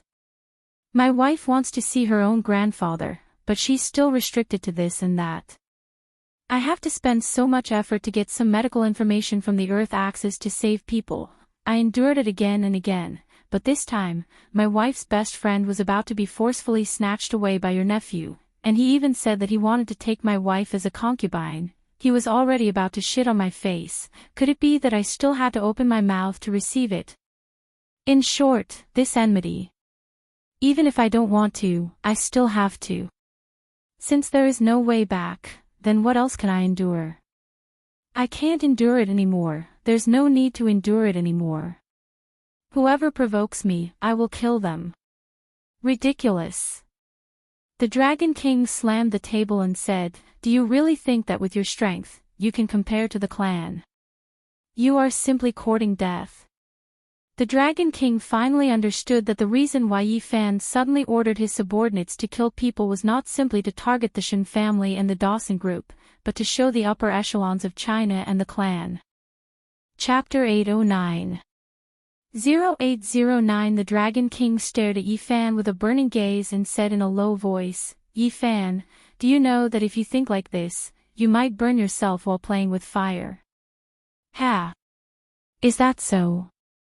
Yi Fan took out a cigarette and lit it. He held a wine cup in his hand and pondered for a moment before asking, "Dragon King, have you been to Africa?" The Dragon King frowned, not understanding why Yi Fan suddenly brought up such a seemingly unrelated topic. But he still shook his head. "I've never been there. Maybe after I retire, I'll consider going there." "Oh. I'm very familiar with that place. If there's a chance, I can take you on a trip."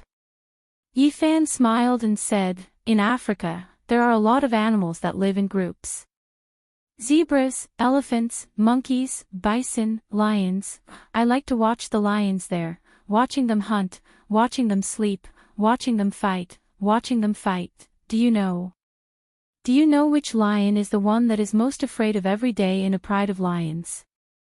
The Dragon King thought for a moment and said, "The weakest one." Li Fan Xian shook his finger. "On the contrary, the one who is under the most pressure every day and whose eyes are filled with fear is the Lion King, the lion in the pride." "Oh. How did you know?" the Dragon King asked. Li Fan Xian shrugged his shoulders. "After watching for a long time, I can naturally feel it.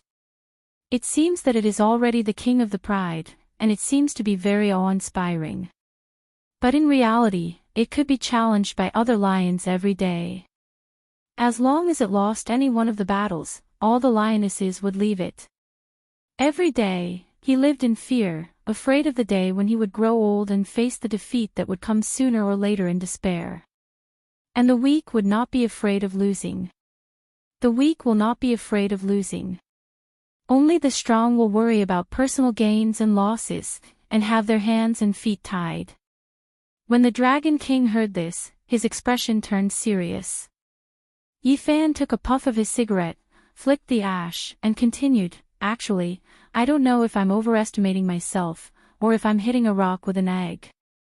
I also don't know what kind of name your clans have, how many people there are, how many experts there are, and how high the experts can be. However, I understand lions, and I also understand the strong. In this world, the more powerful a person, the more powerful a force, the more afraid they are of falling. Because the higher he stands, the harder he will fall when he falls. Fan Xian looked at the Dragon King with a smile that was not a smile and said, without disputes, without conflicts, without battles, the king will always be the king. So, the ones who are truly afraid of starting a war are not the so-called weak, but the current strong, am I right? The Dragon King felt a chill run down his spine. The young man's words and aura made him suddenly realize that he had underestimated him. Obviously, Yi Fan was not a rash young man. He was not reckless and hot-blooded. He was actually very clear about what he was doing. Seeing the Dragon King's ugly expression, Fan Xian continued to smile and said, "There's one more thing. I'm very curious. Between your clans, or within a clan, could it be that they're all twisted into a rope? The stronger a country is, the greater the possibility of internal strife when there are no external enemies. I think it's the same for families and clans. Before you clans want to suppress me, are you sure you won't fall into chaos internally?" "I don't think so." The Dragon King sucked in a breath of cold air and stared straight at Yi Fan. He felt a strong sense of unease in his heart. This brat, he actually thought so deeply. Seeing that the Dragon King was silent, Yi Fan took out 100 yuan and placed it on the table. Then, he stood up. "Dragon King, that's all I have to say. If you want to stand up for the Shen family, then I will be waiting for you at any time. If your nephew wants to take revenge on me, then I can't ask for more. Me and my brothers who have gone through life and death have already rested for 5 years, ready to fight against the world at any time. What about you?" Ha ha ha ha. After saying these words, Yi Fan laughed loudly and directly turned around to leave the barbecue stall. He was in a very good mood. Since the confrontation with the clan was unavoidable, then the first thing he had to do was to show his fearless determination towards the clan. If he didn't even have the courage to face it head-on, then he would have already lost in terms of momentum and mentality. There was no need to talk about anything else. Li Fan Xian wanted to see if he, a young man in his 20s, dared to fight. Would this group of ancient clans hiding behind China dare to put down their pride and fight with him?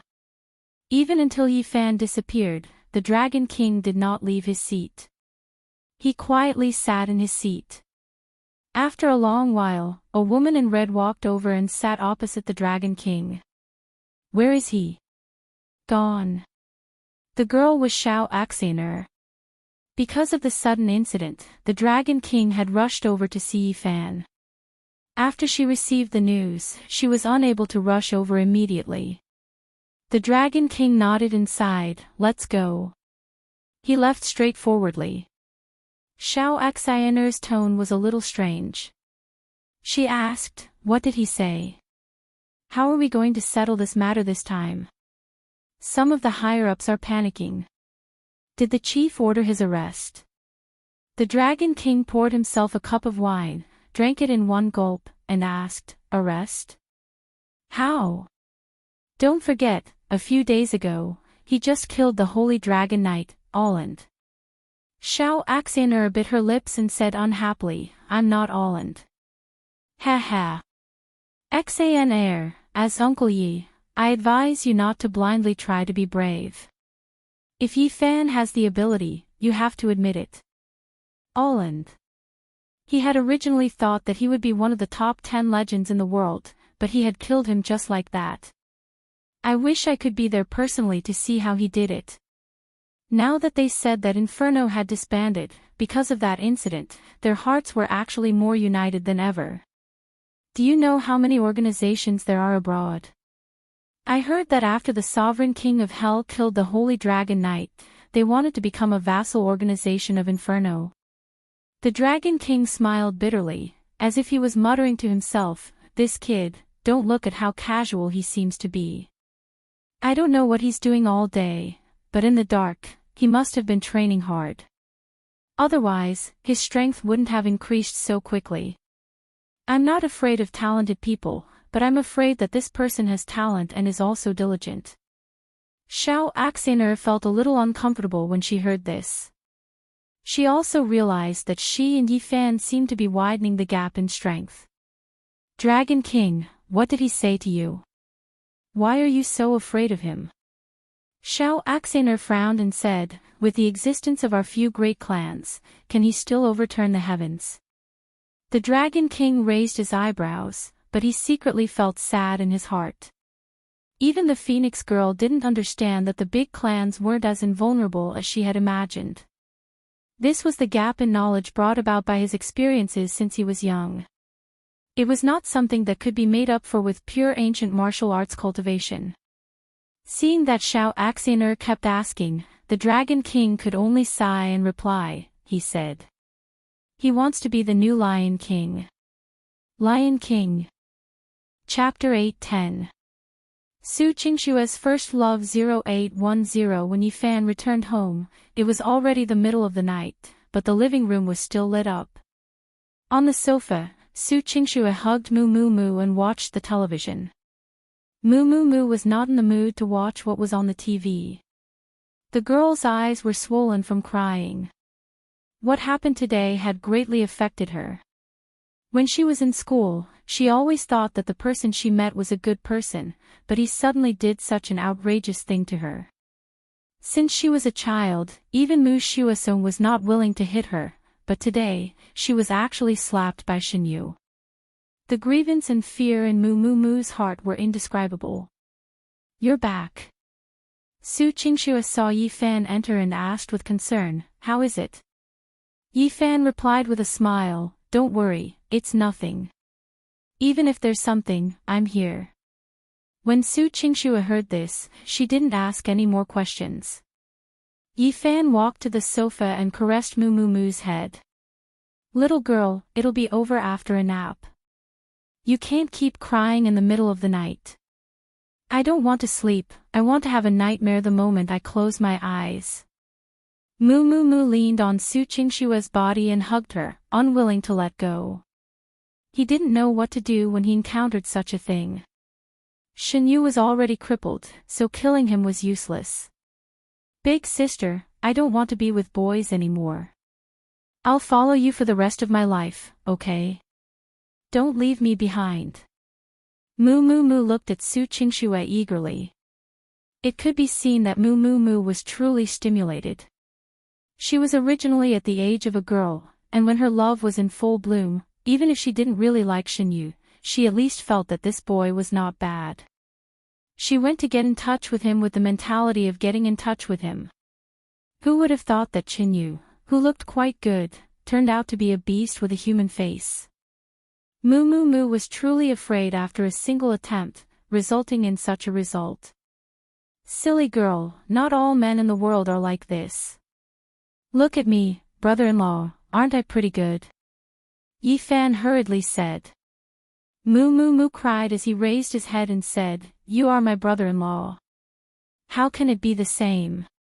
Yi Fan muttered in his heart, you didn't think that way before. Su Qingxue raised her head and frowned, don't say any more. Go wash up and sleep. I'll talk to Mu Mu about girls. Yi Fan had no choice but to shake his head and walk upstairs. However, just as he walked upstairs, he heard a few words that Su Qingxue said. He couldn't help but let Yi Fan listen attentively. Mu Mu, don't think that all men in the world are like that just because of a bad experience with a boy.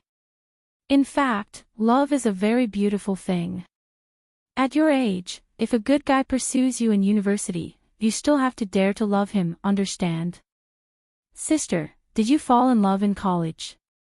Mu Mu Mu's curiosity was piqued.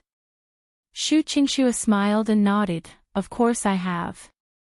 Although it was very short, only less than a month. But it is a very good memory, and also my first love. Yi Fan stood at the door of his room, and when he heard this, his face almost turned green. What? Su Qingxue actually had a boyfriend in university. First love. How could he not know? Didn't they say that Ting Ziqiao was just an ordinary senior?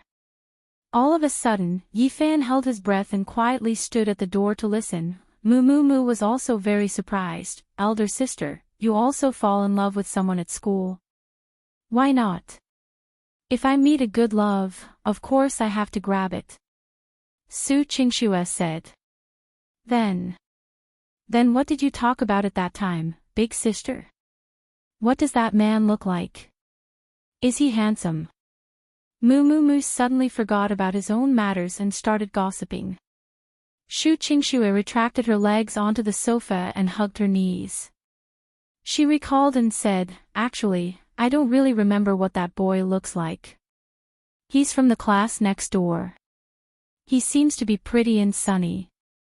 Ah, then why did he chase after you? How did he chase after you? Moo Moo Moo asked.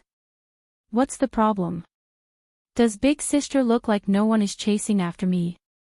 Su Qingxue pinched her sister's nose. Moo Moo Moo Jiao smiled foolishly and said, elder sister, you're so beautiful, there must be a lot of people chasing after you. But I'm curious, why are you with that boy? Su Qingxue said, at that time, there were actually a lot of boys with better conditions, but that boy's smile was very warm, and he told me that he wanted to pursue me. He was also very simple, and his eyes were also very clean. At that time, I was at a fruit shop outside the school and bought a lot of strawberries. That boy happened to meet me and he asked me if I liked strawberries a lot. I said yes. I thought he would buy a lot of strawberries for me to eat, but he just left. What? So stingy. Moo Moo Moo Moo pouted. Su Qingxue pursed her lips and smiled, but the next day, guess what? Moo Moo Moo Moo shook his head and grabbed Su Qingxue's arm. Elder sister, don't keep us in suspense. Hurry up and tell me what happened. Su Qingxue said with a sweet face, the next day, it's almost the same time now.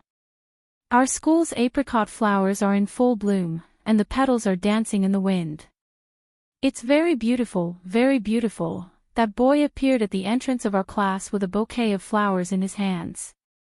What surprised all of us was that those flowers were actually made of bright red strawberries. He used a bouquet of fiery red strawberries and asked me if I would like to be his girlfriend. I really couldn't resist that kind of scene, so I agreed. Moo Moo Moo's big eyes sparkled as he muttered, that boy is so romantic. It's a pity that I don't like strawberries. I like watermelons. What a pity. Yi Fan, who was standing upstairs, felt uneasy when he heard this. Which King man was this? At that time, he didn't know what kind of development he had with Su Qingxue. Elder sister, then how did you break up with that boy? Why did we spend so little time together? Moo Moo Moo asked. Su Qingxue faintly said, because after we got together, we realized that some of our values were different, so we peacefully broke up. Oh. So that's how it is. Moo Moo Moo nodded. Su Qingxue caressed the girl's hair and said, although we were together for a short period of time, love is very beautiful. I will remember that memory for the rest of my life. If I didn't fall in love, my youth would be too regretful. If you give up on love because of a Xinyu, then it wouldn't be worth it, would it? Moo Moo Moo thought about it seriously and said, I understand, sister. I'm starting to want to fall in love again, hee hee, it's good that you understand. Stay at our house tonight. Go up and wash up and sleep. You're very tired. Su Qingxue said. Moo Moo Moo hugged her sister and kissed Su Qingxue on the cheek. Sister, I found it really good to have you here. I'm going to sleep, good night. Very quickly, Moo Moo Moo ran upstairs with light footsteps. The haze seemed to have been swept away. Su Qingxue let out a sigh, turned off the TV, and walked upstairs, preparing to enter her bedroom. However, just as she was about to enter, Yi Fan came to her side. You scared me. What are you doing, hubby? Su Qingxue was speechless. This man was like a thief at home, his footsteps were silent. Chapter 8:11. Who is he? 0811 Great. The one with the surname Yi, we two sisters are whispering to each other, and you're still eavesdropping upstairs. Are you a man or not? Su Qingxue said angrily. Fan Xian blushed and explained, My hearing is good. It's not like I heard it on purpose. Besides, I'm concerned about my sister-in-law's mental health. There's no need for you to be so concerned. How shameless. Su Qingxue shook her head and was about to open the door. Fan Xian hurriedly pulled the woman and said, Wife, you haven't answered me yet. Who is that man? Are you still in contact? Su Qingxue speechlessly raised her head and sighed, Yi Fan, are you stupid? Do you really believe what I said? Ha! Yi Fan was dumbfounded. I told her a story in order to get Mumu out of the shadows and not to be completely disappointed in love. How could I have a first love? You've been with me for almost a year, how come you don't even have this little bit of discernment? If Mumu believes it, can you believe it too? Su Qingxue lowered her voice and asked. Yi Fan was speechless for a long time. He was also worried about her and actually forgot that Su Qingxue was an outstanding actress. If there really was such a first love, then when Ting Ziqiao appeared, he should have mentioned it.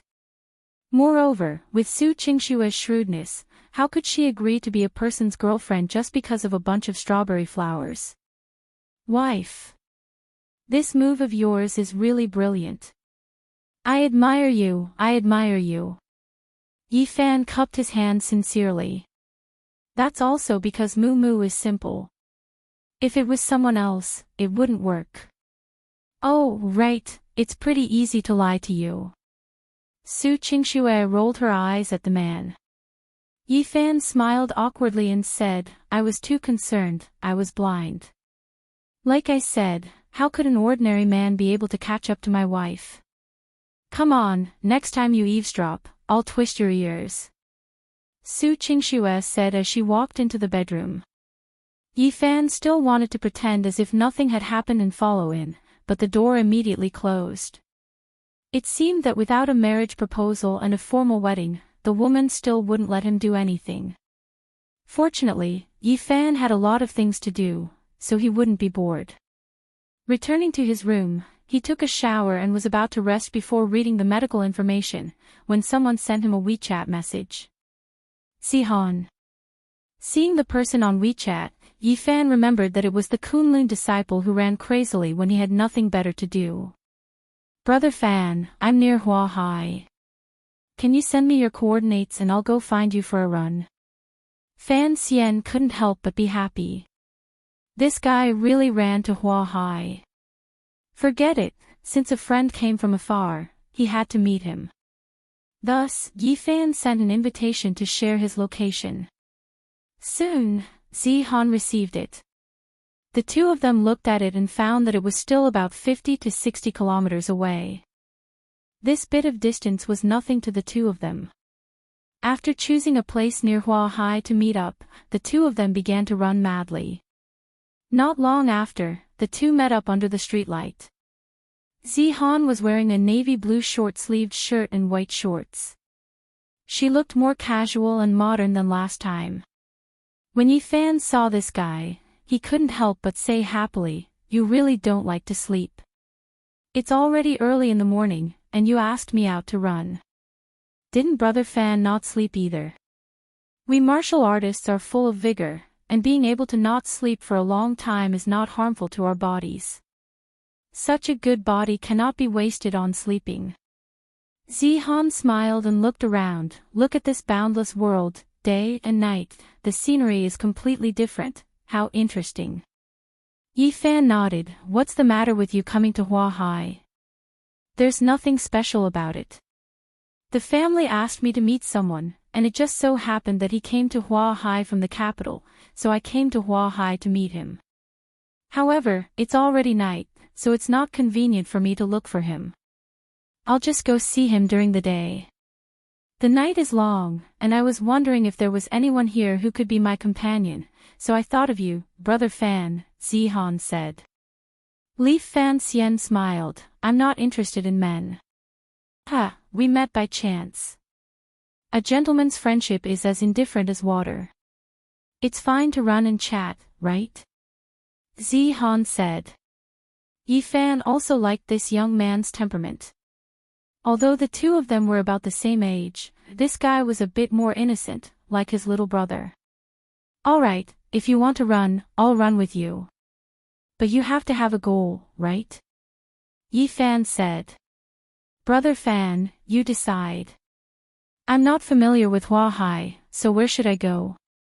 The scenery is good. Zihan asked. While Fan Xian was thinking, a gust of wind suddenly blew past, and a few petals fell in front of him. Fan Xian's eyes lit up, and he grinned. Got it, why don't you take advantage of the fact that the sky hasn't brightened, and accompany me to do something? Zihan was puzzled, but she didn't ask any further and nodded. Unknowingly, the night had passed. The city seemed to have woken up from its slumber. From silence, it slowly became noisy.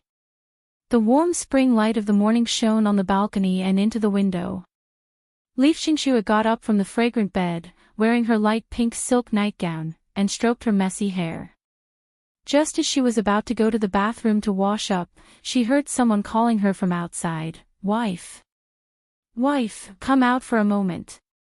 Xingxue knew who it was the moment she heard it. Why was this man shouting so loudly so early in the morning?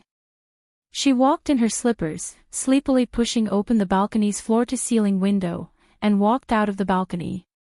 As soon as she walked out, she suddenly saw a large number of pink and white petals falling in front of her like a rain of flowers. A rain of petals caused Xingxue to be stunned on the balcony. Xingxue stretched out her hand and took 2 pieces. Apricot flowers. Wife! A man's voice came from behind her. Xingxue turned around and discovered that Yi Fan had already jumped onto the balcony. And in his hand, he was holding a bouquet of flowers. The bright red flowers were none other than fresh and tender strawberries. Bathing in the rain of apricot flowers, looking at the strawberry bouquet in front of her, Xingxue felt as if she was in a dream world. She couldn't tell if this was reality or a dream, but no matter where she was, she felt that she was the happiest woman in the world at this moment. Wife, did I make your dream come true? Yi Fan asked with a smile. Su Qingshua's charming dimples were pink. She bit her lower lip and walked forward. She first kissed the man on the face, then held the heavy strawberry bouquet. Silly hubby, I was just saying, you really went to make a bunch of strawberry flowers. Hee hee, as long as my wife likes it, even if I'm a star, I'll pick it for you. Yi Fan laughed. Qingshua's heart felt as if it was filled with honey. Hubby, you're so nice. However, early in the morning, where did you get these apricot flower petals from? We don't have apricot flowers in this district, right? Yi Fan proudly hugged the woman's waist. Just as he was about to say something, he heard a man's voice coming from the roof. Brother Fan, there are still half of the petals left. Do you want to continue scattering them? Zihan was holding a large bag and a large handful of petals in her hand. She stuck her head out and asked with a serious face. Qingshuo was shocked and subconsciously shrunk her body. Hubby, who is he? Why is he on our roof? Chapter 8:12. 0812 all scattered. Zihan was stunned. She looked at the remaining petals in the bag. Oh, okay. As she spoke, Zihan picked up the bag and flipped it open. The remaining half of the bag of petals all fell down. This was good. The rain of petals turned into hail of petals, almost smashing onto Yi Fan and Su Qingshua's heads. When Zihan saw this, she realized that something was wrong. She smiled awkwardly and said, Brother Fan. I'm sorry, did I say too much? Yi Fan's head full of petals were all stunned. Did this guy not understand human language? He had been on Kunlun for too long, and his head had gone haywire. Su Qingxue shook her hair and couldn't help but laugh. Hubby, where did you find such a clown? Li Fanxian bitterly smiled. I'm not afraid of a godlike opponent, but I'm afraid of a pig-like teammate. Although the result was somewhat unexpected, Su Qingxue still liked this kind of surprise. After cleaning up a bit, Su Qingxue invited Zihan to stay and eat breakfast together. Zihan didn't stand on ceremony. She said, "Thank you, sister-in-law." Then, she sat down in the dining room like a family member. Aunt Jiang was making breakfast when she realized that there was an unfamiliar guest at her house. After asking for the reason, she couldn't stop laughing. Last night, Yifan and Zihan ran all the way to the hills near Huahai and picked a large pile of apricot flowers. Taking advantage of the dawn, Yifan ran to the fruit distribution center and bought the freshest strawberries. When Su Qingxue woke up, everything was ready and she put on such a show. When everyone was eating breakfast, Su Qingxue asked why Yifan knew Zihan. When she heard that he met her during the night run, the woman felt that it was even more inconceivable. You two are too strange. Running so much at night, if others knew, they would think that you two were crazy. Su Qingxue was speechless. Sister-in-law, I originally thought that I was the only one like this, but I didn't expect to meet Brother Fan. I felt that it was fate, so I left my contact information. Zihan said. Yifan hurriedly said, Hey, I'm just running with you, don't think of me as the same as you. Su Qingxue glared at him. All right, Zihan accompanied you to pick the petals for the entire night, why aren't you thanking him? I think he's also patient, how could an ordinary person endure it? Through this incident, he felt that this guy's character were indeed not bad, and was worth befriending. Thus, he patted Zihan's shoulder and said, Thank you, brother. Zihan shook her head. What are you talking about? I don't have anything to do at night anyway, so I'm just doing a small favor. Besides, this is quite interesting. Oh right, you said you were going to see someone today. Did you delay your time? Yifan asked. Zihan looked at the clock on the wall and said, It's about time. I'm going to look for that person. If he returns to the capital, then I'll have made a wasted trip. Su Qingxue kindly asked, Where are you going? I'll get a driver to take you there. Zihan waved her hand, There's no need, sister-in-law. I'm going to the Jiangnan military region. It's more strict there, so I'll go there myself. You're going to the military. See someone from the capital? Yifan thought of something and asked, Could it be the Dragon King? Brother Fan, how did you know? I'm looking for the Dragon King. You know him. Zihan said in surprise. Li Fanxian smiled, We just met yesterday, why are you looking for him? Zihan helplessly said, My family wants me to participate in some selection competition, but before I signed up on behalf of the Kunlun sect. Now that I want to change to representing my family, the staff of the Dragon Soul said that I have to ask for the Dragon King's consent.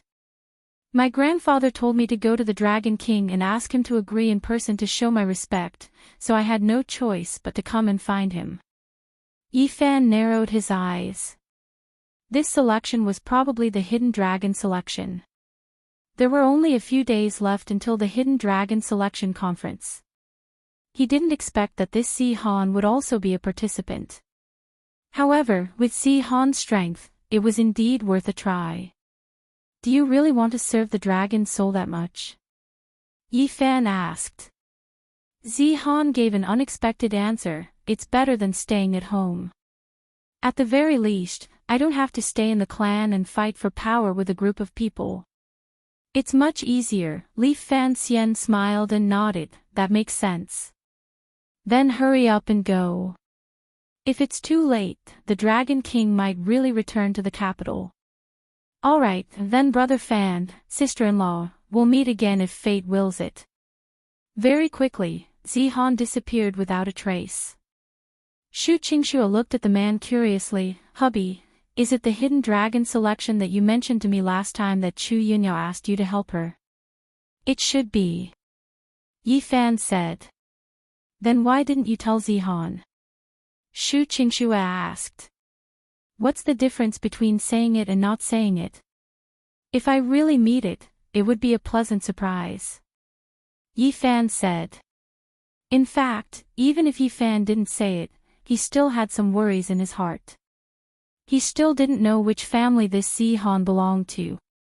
He didn't ask because he was afraid that if he knew the answer, it would give him a headache. Not long after Zihan left, Moo walked down from upstairs, rubbing his sleepy eyes.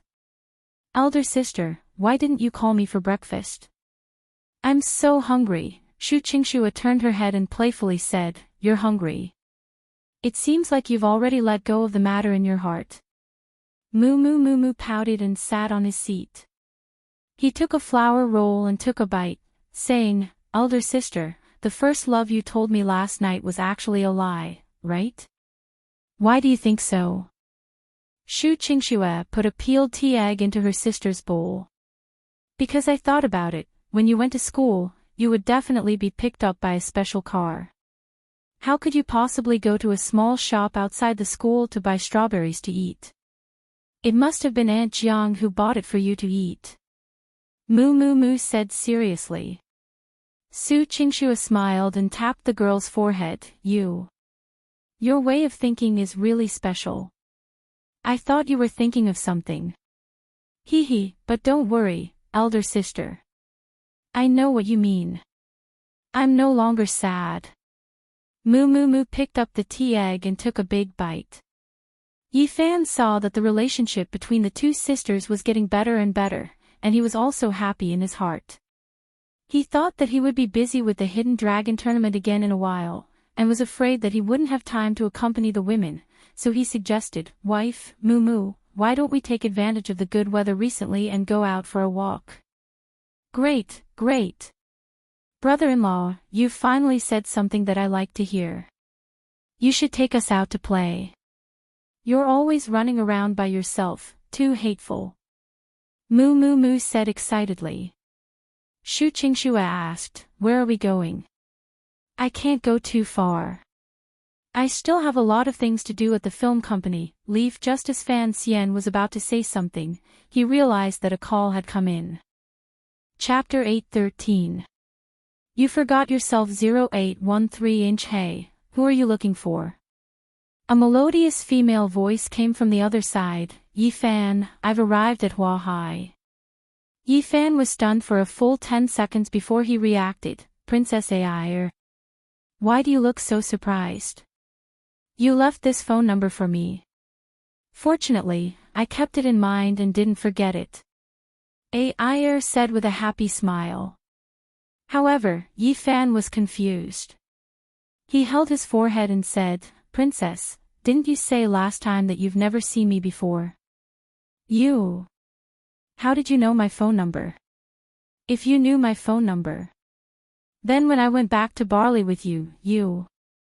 Why did you ask so many questions all of a sudden? I don't even know what you're talking about. I'm at the airport right now, and I don't even know where to go. Can you bring me along? Ai said softly, didn't you say that if I came to China, you would take me out to play? Yi Fan thought of the news on TV and didn't know whether to laugh or cry. Did you escape from marriage to us? This is a long story, and I'm also very troubled. Can you come pick me up? I'll tell you in detail when the time comes, Ai begged. Yi Fan's mind was filled with questions, but he could only endure it for now. Who told him to agree to receive her back then? After hanging up, Yi Fan said to the two sisters, I'm going out first. I'm going to pick up a friend at the airport. Who are you? Why do you speak like a Nordic language? Shu Qingxue asked curiously. Yi Fan smiled bitterly, you might not believe me when I say it, my wife. Anyway, you'll know when you see him. I'm going to the airport. As he drove, Yifan unknowingly arrived at the airport. Arriving at the place where Air spoke, Yifan looked over and locked onto Air. In fact, Air was dressed very ordinarily. She was wearing a gray dress, a beige lady's hat, and a pair of sunglasses with bright frames that covered half of her pretty face. However, her amber hair, which was dark golden in color, left a deep impression on Yifan. Her innate noble temperament could not be hidden either. Air, over here. Yifan lowered the window and shouted to the girl by the roadside. She opened the door and sat in the front passenger seat. She took off her sunglasses, revealing her beautiful face. Although this wasn't the first time Fan Xian had seen her, he still couldn't help but exclaim in admiration when he saw her again. The creator truly treated this princess too well. Most Western women's skin and facial features were not as delicate and exquisite as Eastern women, but there was no such flaw on Air's body. Her facial features were exquisite and flawless, and her skin was as smooth and glossy as ivory. It was as if her whole body was emitting a gentle light, and a slight smile would make people feel like they were bathing in the spring breeze. Yifan, long time no see. How have you been? Air greeted him in Chinese with a slight accent. Yifan blinked. You know how to speak Chinese. In order to come and play with you, I learned a little. Air smiled and said, what do you think? Your learning ability is astonishing, Yifan said sincerely. Then, he drove on the road and asked, Princess Air, the last time you were attacked, I went to find you. Why did you say you didn't know me? Air looked puzzled. Which time? Haven't we only met once? Fan Xian gloomily said, Princess, don't play with me. It's clearly 2 times. I saved you from the Azura's stronghold once, and you encountered the betrayal of the attendant, Ma Dina. That explosion, I saved you again. Don't tell me that you have a twin sister or sister. Although you are lively and cute one moment and a lady the next, I am very sure that it was you both times. Air was still confused and said, what? I know about the Azura, but I didn't see you at all when Ma Dina betrayed me. Li Fan Xian's scalp went numb and he scratched his head. He felt that this princess had always been unwilling to talk to him properly. Then tell me, after you were poisoned, how did you escape? You disappeared the moment I turned around. What happened?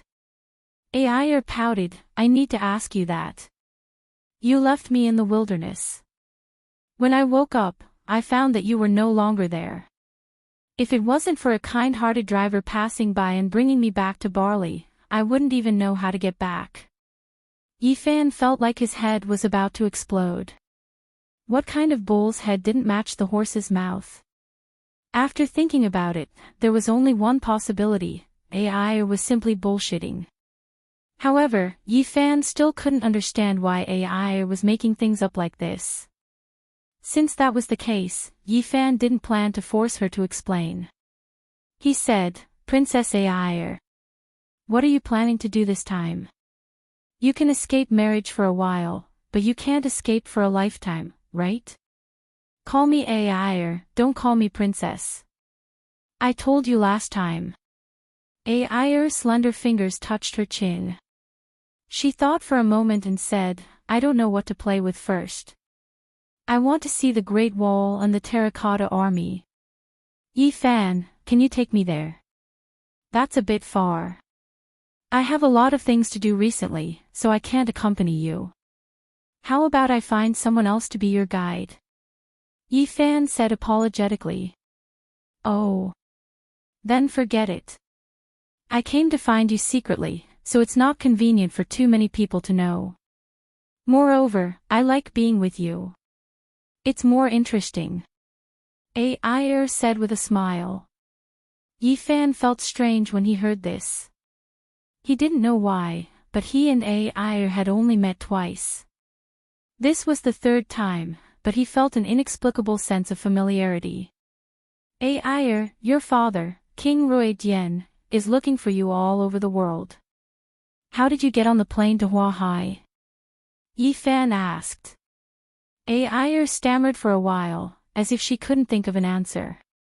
Li Fan Xian rolled his eyes. Forget it, stop making it up. In any case, you just won't be honest with me. Ha! Ai giggled. I knew Yi Fan was a good person and wouldn't force me. Yi Fan helplessly shook his head and said, then I have to ask, where are you planning to stay when you come here? Ai looked at the man pitifully. If I stay in a hotel, father will find out. Then you want to stay at my house? Yi Fan asked with a strange expression. It was hard to imagine what Su Qingshua's reaction would be if there was a genuine escaped princess living at home. Is that okay? Will it be inconvenient? Ai's big eyes sparkled, revealing an expression of pity. Yi Fan smiled stiffly. Go ask my wife. It's fine as long as she agrees. Great, I've wanted to meet your wife for a long time. Ai clapped her hands. Li Fan Xian was suspicious. Ai, I never mentioned it to you. I'm married, I have a wife. How do you know I have a wife? Chapter 8:14. 0814 inches. That so? Really, you said it. Al nodded vigorously. All right. Yi Fan glanced at her, but didn't pursue the matter further. In any case, since he was already here, he wanted to see just what kind of secret this princess had to be so secretive. Not to mention anything else, you ran away from home and escaped your marriage all the way here. You didn't even bring a suitcase with you, nor did you have any documents. This was too strange. On the way home, Al excitedly pointed and asked questions. This was her first time in China, and she felt that everything was new to her. Yi Fan also patiently explained to her, introducing some of the local customs of China. However, Yi Fan could faintly smell the faint body fragrance emitted from Ai's body. Yi Fan always felt that this smell was familiar. He had smelled it more than once, but he couldn't remember where he had smelled it before. After all, he had seen too many people. When they arrived at the entrance of the mansion in Egret County, the two of them got out of the car. When they walked into the hall, Su Qingxue and Mu Mu Mu were both there, watching TV with Aunt Jiang. Originally, Yi Fan had said that he would come back after picking up someone. They were also curious about who it was, so they waited. When they saw Al walk in, the three people in the room all stood up in surprise. This. Isn't this? Aunt Jiang looked at Ai, then gestured at the television. Isn't this the princess on TV? Mu Mu Mu felt that this was too cool. She opened her beautiful eyes wide and said, Wow. Brother-in-law, why did you bring Princess Rui Dian to our house? Su Qingxue knew that Yi Fan had met Ai before and had even saved her life. However, this was the first time she had seen Ai at such a close distance. Similarly, Ai was also looking at Su Qingxue. The two women sized each other up. Beauties and beauties always had the mentality of comparing. Even if it wasn't intentional, they would still subconsciously compare each other. Generally speaking, Ai wouldn't compare herself to others, because none of the women she met were as good-looking as her. However, when she met Su Qingxue, who also didn't have any opponents, Ai became interested. The two women looked at each other for a long time before realizing that they were about the same. So they smiled at each other, walked closer, and shook hands. Welcome to our home, Your Highness Daisy. Su Qingxue naturally wouldn't call Ai by her name the first time they met. It's nice to meet you, Miss Su. I've heard of your company's name in Ruidian. I admire your business skills. Su Yun smiled politely and dignified. Nice to meet you, Miss Su. Su Qingxue said in surprise, Her Highness Daisy even paid attention to me. Our company hasn't established a branch in Northern Europe yet. Doesn't this mean that Miss Su is famous? Ai smiled and said, Oh right, Miss Su should just call me Ai. There's no need to be so distant. Yi Fan and I are friends. Qingxue glanced at the man. Seeing Yi Fan nod, she said, "All right, call me Qingxue, A.I.er. All right, Qingxue, I actually want to stay at your house for a while." Yi Fan said that he needs to ask for your permission. Do you think it's convenient? Shu Qingxue thought for a moment. "A.I.er, are you trying to escape the marriage? It's fine to hide in our house, but that's not the way. Please, Qingxue, I don't have any friends, so I can only come here to beg for your help. I really don't want to marry that Prince Frederick of the Lidang Duchy." A.I.er grabbed Shu Qingxue's hand and said. Shu Qingxue actually didn't care. On the contrary, being able to have a good relationship with the heir of the royal family would be beneficial to her and the embroidery group. Not to mention anything else, if Al were to inherit the throne in the future, then the business in Northern Europe would definitely be much smoother. Moreover, Aya was a beautiful princess with quite an influence in the world. If she were to be involved with the embroidery group, it would also be helpful to the promotion of the embroidery group.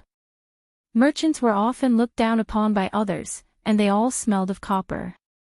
However, when it came to the real royal family, it was different. Shu Qingxue thought about it a lot. It wasn't that she had to use AI, it was just that her professional habits allowed her to analyze everything in an instant. Moreover, as a woman who had once been forced to marry, Shu Qingxue understood AI's troubles. "AI, I didn't say I wouldn't let you stay here. Don't worry and stay here. If you need anything, just tell Aunt Jiang. Just treat this place as your own home." Shu Qingxue said generously. "Thank you, Qingxue. You and your husband are so nice to me. I won't disturb you for long. When I think of a way to deal with my father, I will leave." With just a few words, the dignified princess had become a beautiful tenant in her house. They called Moo Moo Moo Moo and accompanied Ai for a day in Huahai. Ai didn't have much money on her, so Su Qingxue bought some clothes for her. Ai didn't have much money on her, so Su Qingxue bought some clothes for her. Ai became more and more moved, and in the end, she even started to call her Big Sister Qingxue. He originally thought that a princess should be pampered and not easy to deal with, but after coming into contact with her, he discovered that Ai didn't have the slightest bit of airs of a princess. Instead, she was pure and cute, which made Su Qingxue and Moo Moo Moo like her a lot. Yi Fan was at the side as a driver and a lackey, secretly observing to see if he could find any clues and see through Ai's secret. However, after a day, there was no result. He had originally said that he was going to go for a walk and play. Since Ai was here, he had to go for a walk. After Yi Fan asked for his opinion, he simply went to the Qing Shan Lake beside the Purple Leaf Tea House. There, he could barbecue and fish. Coincidentally, Su Qingxue still wanted to meet Ning Zimo and discuss the matter of the Purple Bamboo Forest investing in the film company. Yi Fan mustered up his courage and asked Su Qingxue if he could call the other women, Feng Yuing, Chu Yunyao, and Du Yuner. Although Qingxue didn't really like Chu Yunyao, she didn't stop Yi Fan from calling her over. Yi Fan called the women one by one. In the end, Chu Yunyao was in the research institute in the capital, so it was impossible for her to come over. On the other hand, Feng Yuing and Du Yuner agreed. Feng Yuing also called Helena, who was currently living together with them. The two of them had a very good relationship in both work and life, and it seemed like they regretted not meeting each other earlier.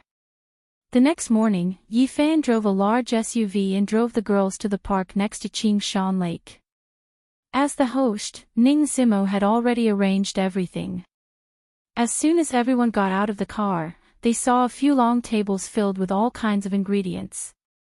Some were cooked, some were fresh, and there were also all kinds of fruits, drinks, and snacks. By the lake, there were some fishing gear, and not far away, there were some outdoor entertainment facilities. "Ning, son, how much food did you prepare? Can you finish it?" When Yi Fan got off the car, He didn't know whether to laugh or cry when he saw so much food. If you can't finish it, you can leave the rest. This is the first time everyone has come to my place to play, so I have to do my best. Ning Zimo pursed her lips and smiled. Sister Ning, it's been hard on you. I haven't thanked you in person for what happened last time. Su Qingxue said. Ning Zimo shook her head, it's just a small matter. We're on the same side, it's no big deal. Li Fan Xian happily nodded his head, right, we're on the same side, we're all on the same side. Su Qingxue rolled up her sleeves, what are you giggling about? Didn't you say you were going to teach us how to fish? Yi Fan rolled up his sleeves, I'm not bragging, but fishing is too easy for me, isn't it, son? When Fog Knight heard this, it was a little speechless and said, I've never seen Brother Yi Fan fishing before. Li Fan Xian's expression froze, while the two women were about to laugh. Chapter 8:15. What I like is 0815. When Yi Fan heard this voice, he couldn't help but reveal a trace of surprise, because this voice was very recognizable. Moreover, Yi Fan never would have thought that this person would appear in Huahai. A tall and sturdy man with a head full of gray hair and a big beard walked out of the woods with a smile on his face. He was wearing a black retro suit and a white shirt with the collar open. This outfit really made people a little uncomfortable all of a sudden. Ghost Captain Oleg. Why did this guy come here? As one of the top 10 legend rank experts, he was known to be invincible in water battles. He had always been active on the ocean, leading his A-class pirate organization, the Ice Ocean Whalers, to search for treasures and plunder goods. Even on the European continent, Oleg rarely showed his face, and he had never heard of him coming to China. Along with Oleg, there were also a few well-dressed men with tattoos on their necks and arms. They were obviously pirates as well. Captain, why are you here? Did you come looking for me? Yi Fan revealed a doubtful expression. Oleg spread out his hands in distress, other than you, who else is worth it for me to wear such clothes and come to such a place? Oh. Could it be that you came here in an official form? Yi Fan asked with a smile. Oleg straightened his collar and smiled embarrassedly. To be honest, this time, I am here to find you on behalf of the Duchy of Lidang, as Prince Frederick's godfather. I hope you won't stop me and bring Princess Al back. Yi Fan said in surprise, you are the godfather of the Prince of the Duchy of Lidang? What, doesn't it look like it? When I was young, I was good friends with the old king, Oleg said with a complacent smile. Li Fan Xian suddenly understood, no wonder. You've been robbing everywhere, but I've never heard of any country being dissatisfied with you. It seems like you have quite a background on land. No, I don't have as much face as you, the sovereign king of hell. I'm just messing around, haha. Oleg laughed heartily. Although the Duchy of Lidang was very small, the royal family was extremely rich. For Oleg to be able to get to know the king, he definitely had a good relationship with some of the other nobles. However, why would such a noble king have such a close relationship with a pirate leader? Could it be that this Oleg had some other background? Captain, how did you know that Al was at my house? Oleg clicked his tongue. Isn't that easy? Nowadays, the land isn't like the sea. There are cameras everywhere. Oh, there's nothing we can do about it. Yi Fan remembered that they had been strolling around for a long time yesterday, and they really didn't do much to hide themselves. Looking at AI who was not far behind him, Yi Fan shrugged his shoulders and said, to be honest, AI and I are friends. She came to join me and doesn't want to get married. I can't possibly chase her away, right? You don't have to rush her. We just need to bring her away. Don't stop us. Oleg laughed. He seemed to be just an outsider. Even if Oleg didn't say anything, he didn't seem to have any reason to interfere and forcefully stop them from getting married. I'm not leaving. She ran behind Yifan, grabbed Yifan's arm, and pleaded, Yifan, don't let him take me away. I don't want to marry that prince that I don't know. Please. Only you can help me. Only you can help me. Only you can help me. Seeing this, Moo Moo Moo put his hands on his hips and said, Brother-in-law. Can't you, a dignified man, help Princess Owl? How pitiful she is. Shu Qingxue thought about it a lot and knew that this matter wasn't that simple. She went up and covered her sister's mouth. Don't say anything, let your brother-in-law handle it. Oleg grinned and said, Princess, Frederick is pretty good. You should come back with me. Your father and mother are also anxious. When you get married, you will naturally develop feelings for each other. No. I don't like Frederick. What I like is Yifan.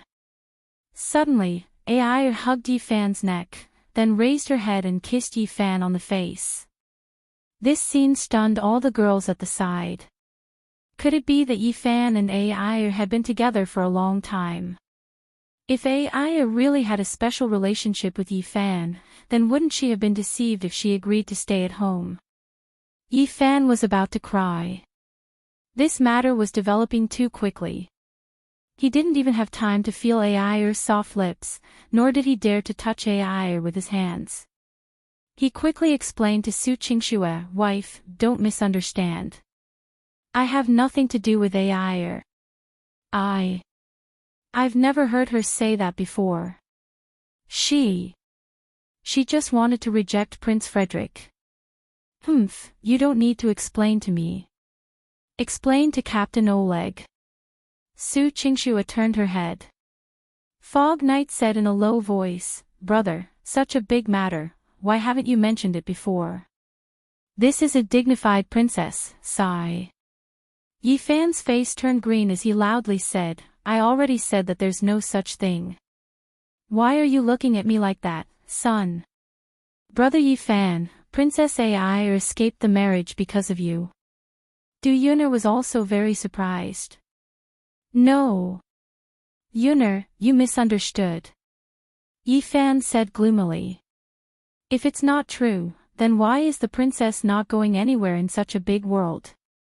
Why did she come to find you? Fog Knight said seriously, Brother, you don't have to be afraid. With your identity, there's no problem with you being a princess. Stop talking. Don't you know how to look at your sister-in-law's face? Yifan winked. Only then did Fog Knight realize that Su Qingxue's head was already filled with cold air. Her eyes were about to freeze, so she quickly shut her mouth. Yifan. Are you going to give me to another man? You're the only one in my heart. Ai hugged Yifan, refusing to let go even if she died. Princess, don't be like this. My wife is already suspecting me. Is there a need to make it so complicated? Yifan said with a bitter face. Oleg looked at Yifan strangely and said, Brother, I believe in you. You're not that kind of person. You look like a good, devoted man, Captain, you're wrong. My husband is that kind of person. Su Qingxue coldly snorted from the side. Yifan awkwardly smiled bitterly. Ha ha ha. Don't mind me, my wife is just joking. Oleg also rubbed his forehead and said, It doesn't matter. I just need to bring the princess back to the top of the mountain. Prince Frederick misses his fiancée and is in a hurry. Li Fan Xian thought for a moment, then pushed Ai away and said, Princess, I can accept you saying that you want to play with me, but your marriage really has nothing to do with me. You should also understand and not make things difficult for me, okay? Ai's eyes revealed a hint of sadness and loneliness. She pitifully wiped the tears from the corner of her eyes and said, All right. I know, you already have a lot of confidence, I'm just a burden to you. But I don't want to marry a man I don't like. Rather than that, I'd rather die. Chapter 8:16. Don't regret it. 0816 Inch Sigh. Princess. Ning Zimo hurriedly stopped her. There's no need to do this, right? You're seeking death for this. Is there anything more painful than being abandoned by the person you like and marrying someone you don't like? Owl sobbed heartbroken. Yi Fan, say something. Is there no other way? Ning Zimo said anxiously. Yi Fan looked at Su Qingxue, who had a cold expression on her face, and said, There's really nothing going on between me and Ai. You guys have to believe me. It's not that you don't believe her, you can't just watch her jump into the lake and commit suicide, right? Ning Xuemo said. Li Fan Xian waved his hand, Ninger, don't believe her. She's a royal princess, so she definitely knows how to swim. She won't die even if she jumps down. When everyone heard this, it seemed to be the case. Swimming was definitely a compulsory course for nobles like this. It was difficult for a person who could swim to drown. Ha! Ai, it's better if you don't mess around. Come with me, Frederick can't wait to marry you. Oleg walked up and said. Ai gritted her teeth, don't even think about it. Even if I don't drown to death, you can't stop me if I want to die. As she spoke, Ai ran to the table filled with barbecue tools, picked up a pair of meat scissors, and was about to stab it into her heart. Seeing this scene, everyone was finally convinced that this princess was determined to commit suicide. Yi Fan hurriedly flashed over and grabbed her wrist, stopping her movements. Ai, are you crazy? You really want to commit suicide? Do you think? I'm just putting on an act. Ai choked with sobs. Su Qingxue and the other girls also had serious expressions on their faces. They couldn't help but admire Ai. For the sake of love and marriage, she could even disregard her life. Oleg frowned and said, Lucifer, don't believe her. She won't die. Captain, I don't think so. Those who seek life can be saved, but those who seek death can't be saved. Princess Ai has already reached this point. Even if you bring her to the Duchy of Lidang, you will still bring back a corpse. She already believed in Ai. Although she felt uncomfortable in her heart, she didn't want Ai to die just like that. Oleg stroked his beard. After all, this is a royal marriage, not a child's play. We naturally have a way to bring the princess back safely. You don't have to worry too much. How can this be? You didn't even bring her to get married, but to kill her. Isn't this too inhumane? Fog Knight said indignantly. A chill flashed across Oleg's eyes. This marriage has nothing to do with any of you, right? Why do you all want to interfere? Brother Yi Fan, you should help Princess Ai. She's so pitiful. Du Yuner couldn't bear to say. Seeing Su Qingxue, Du Yuner, and the other girls all looking at him like this, Yi Fan couldn't help but fall silent. In fact, he felt that this matter was not as simple as it seemed. Regardless of whether there was a hidden meaning in Oleg's words, there were many suspicious points about Owl.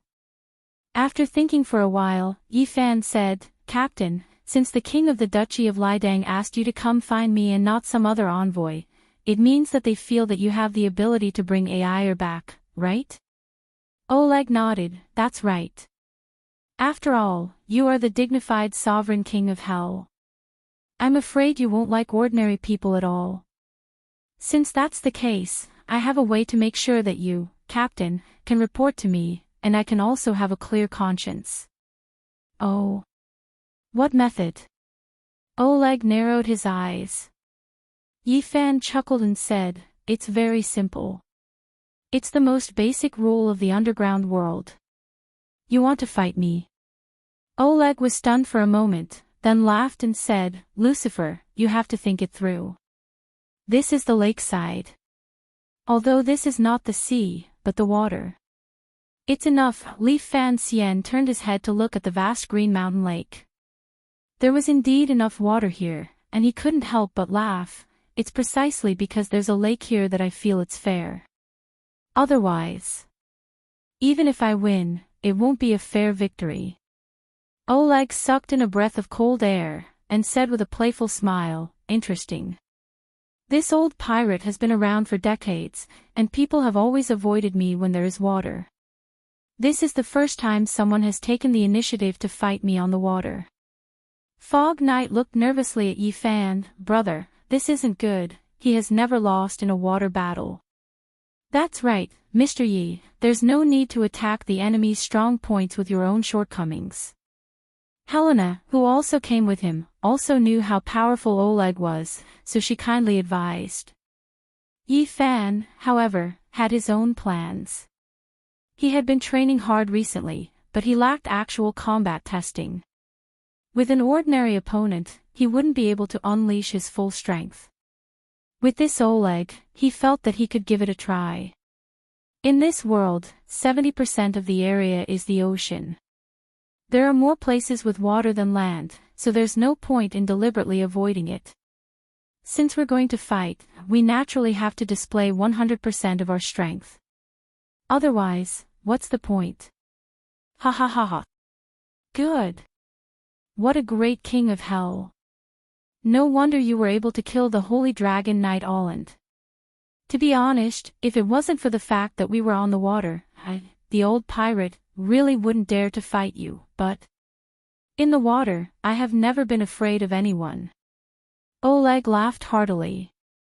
He took off his suit jacket and pulled out the hidden sea god's blade from behind his back. The exquisite gold and silver carving handle, the azure blue long blade that emitted a faint light, was like a mirror, but also like the surface of the water, sparkling. As soon as it was unsheathed, it was as if one could hear the sound of the tide. The moment he held the saber, Oleg's temperament changed. He was no longer easygoing, and his eyes were filled with arrogance, tyranny, and sharpness. Seeing Oleg's ferocious look, Air trembled and hugged Yi Fan's arm. Yi Fan, do you really want to fight him for me? It's not all for you. I really want to try out the strength of the world's #1 pirate. Yi Fan said. I knew you wouldn't want me to die. Li Fan Xian helplessly sighed, turned his head and said to Oleg, Captain, if I win by luck, please go back. Don't worry, if I lose by the water, I have nothing to say. Oleg said in a deep voice. Yi Fan nodded, looked around, and discovered that about 200 to 300 meters away from the middle of the lake, there was a small continent floating out of the water. He said, let's go to the continent in the middle of the lake. Otherwise, in the next battle, even the barbecue ingredients will be destroyed. Then there will really be water in all directions. Lucifer, this is the place you chose to fight, don't regret it.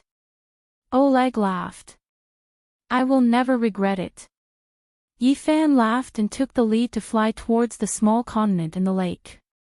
With Yi Fan's speed, even if he didn't have any movement techniques, with such a short distance, he would be able to reach it with a single jump and step on the water. Chapter 8:17. 0817. Just the two of them had the ability to reach the high ground in the middle of the lake, causing the women by the lake to be in a daze. As soon as he arrived at the small continent, Yi Fan had just stabilized himself when he heard the sound of a torrent surging behind him. Wrath of the Sea God. Oleg didn't waste any time talking nonsense. He came up with a heavy slash.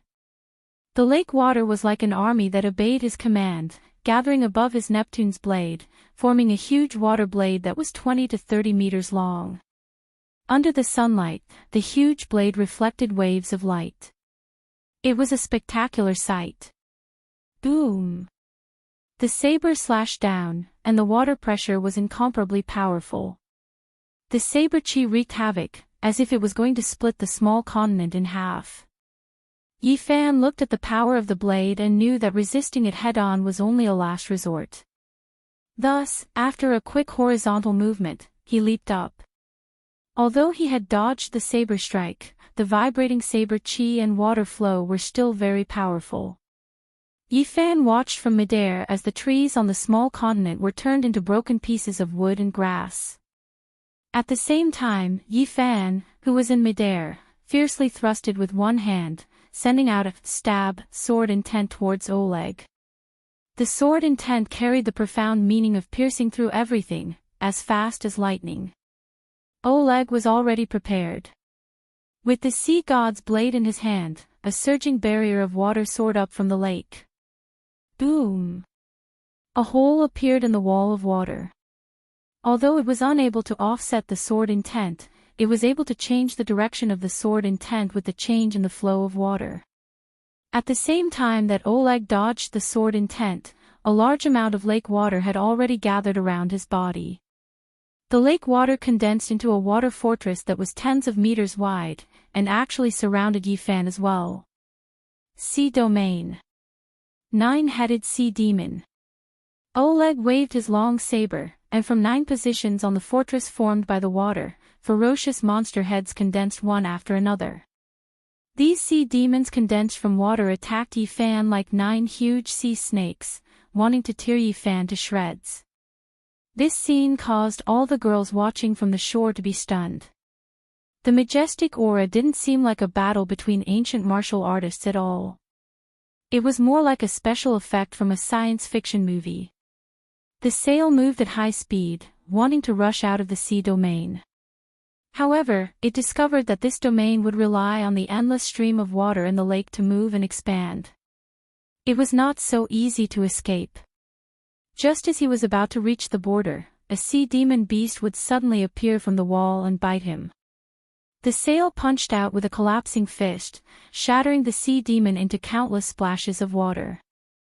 However, 2 more sea demons continued to tangle with each other. These sea demons were all controlled by Oleg. There was no way to kill them all. It was pointless to fight them. However, these sea demons were formed by a powerful stream of water. Dozens of tons of water pressed down on people. If it wasn't for Yi-Fan's strong body, ordinary people would have been crushed into meat patties. Seeing such a powerful move, Yi-Fan finally understood why the ghost captain had never lost at sea. Lucifer. I know that your ability is not limited to this. Show me your full strength, or you will suffer a great loss on the water. Oleg laughed loudly and continuously slashed out Neptune's wrath. The ferocious giant water blades seemed to be able to be released infinitely, perfectly coordinating with the 9-headed sea demon. Yi-Fan discovered that in this small space, he had nowhere to hide. This was simply a show of violent slaughter in the water. It really is powerful. Yi-Fan deeply realized that if he was at sea and didn't even have the slightest bit of land, Oleg's fighting strength would probably be even stronger. Compared to the All-End he had fought back then, he was even stronger. After thinking for a while, Yi-Fan knew that if he wanted to break through this stalemate, he had to get close to Oleg. Otherwise, he would only be exhausted to death. This was because, as far as he knew, Oleg could rely on the sea god's blade to continuously recover his stamina on the water. Whatever, charge, Li-Fan Xian turned his head. With a thought, he took out a sharp sword made of steel from the sword god ring, and with a slash, he chopped apart a menacing sea demon, and then madly ran towards Oleg. Oh. You still have a sword. Although Oleg was puzzled as to where Yi-Fan's sword came from, he did not panic in the slightest. The sea god's blade stood upright in front of him as he muttered an incantation and waved it forward.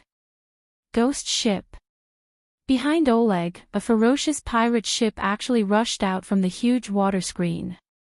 This pirate ship, which was completely made of water, was no different from a real ship in size. It didn't look like a ship that should exist in a lake like this. Countless ghosts wailed and hauled on the ship. The ghost ship rode the wind and waves, crushing towards Yi-Fan.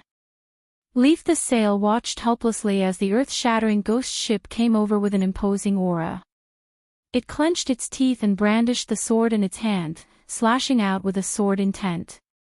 The blade formed by the sword chi was already very sharp, but this huge ghost ship was simply too big, and it still managed to overturn Yi-Fan's huge wave.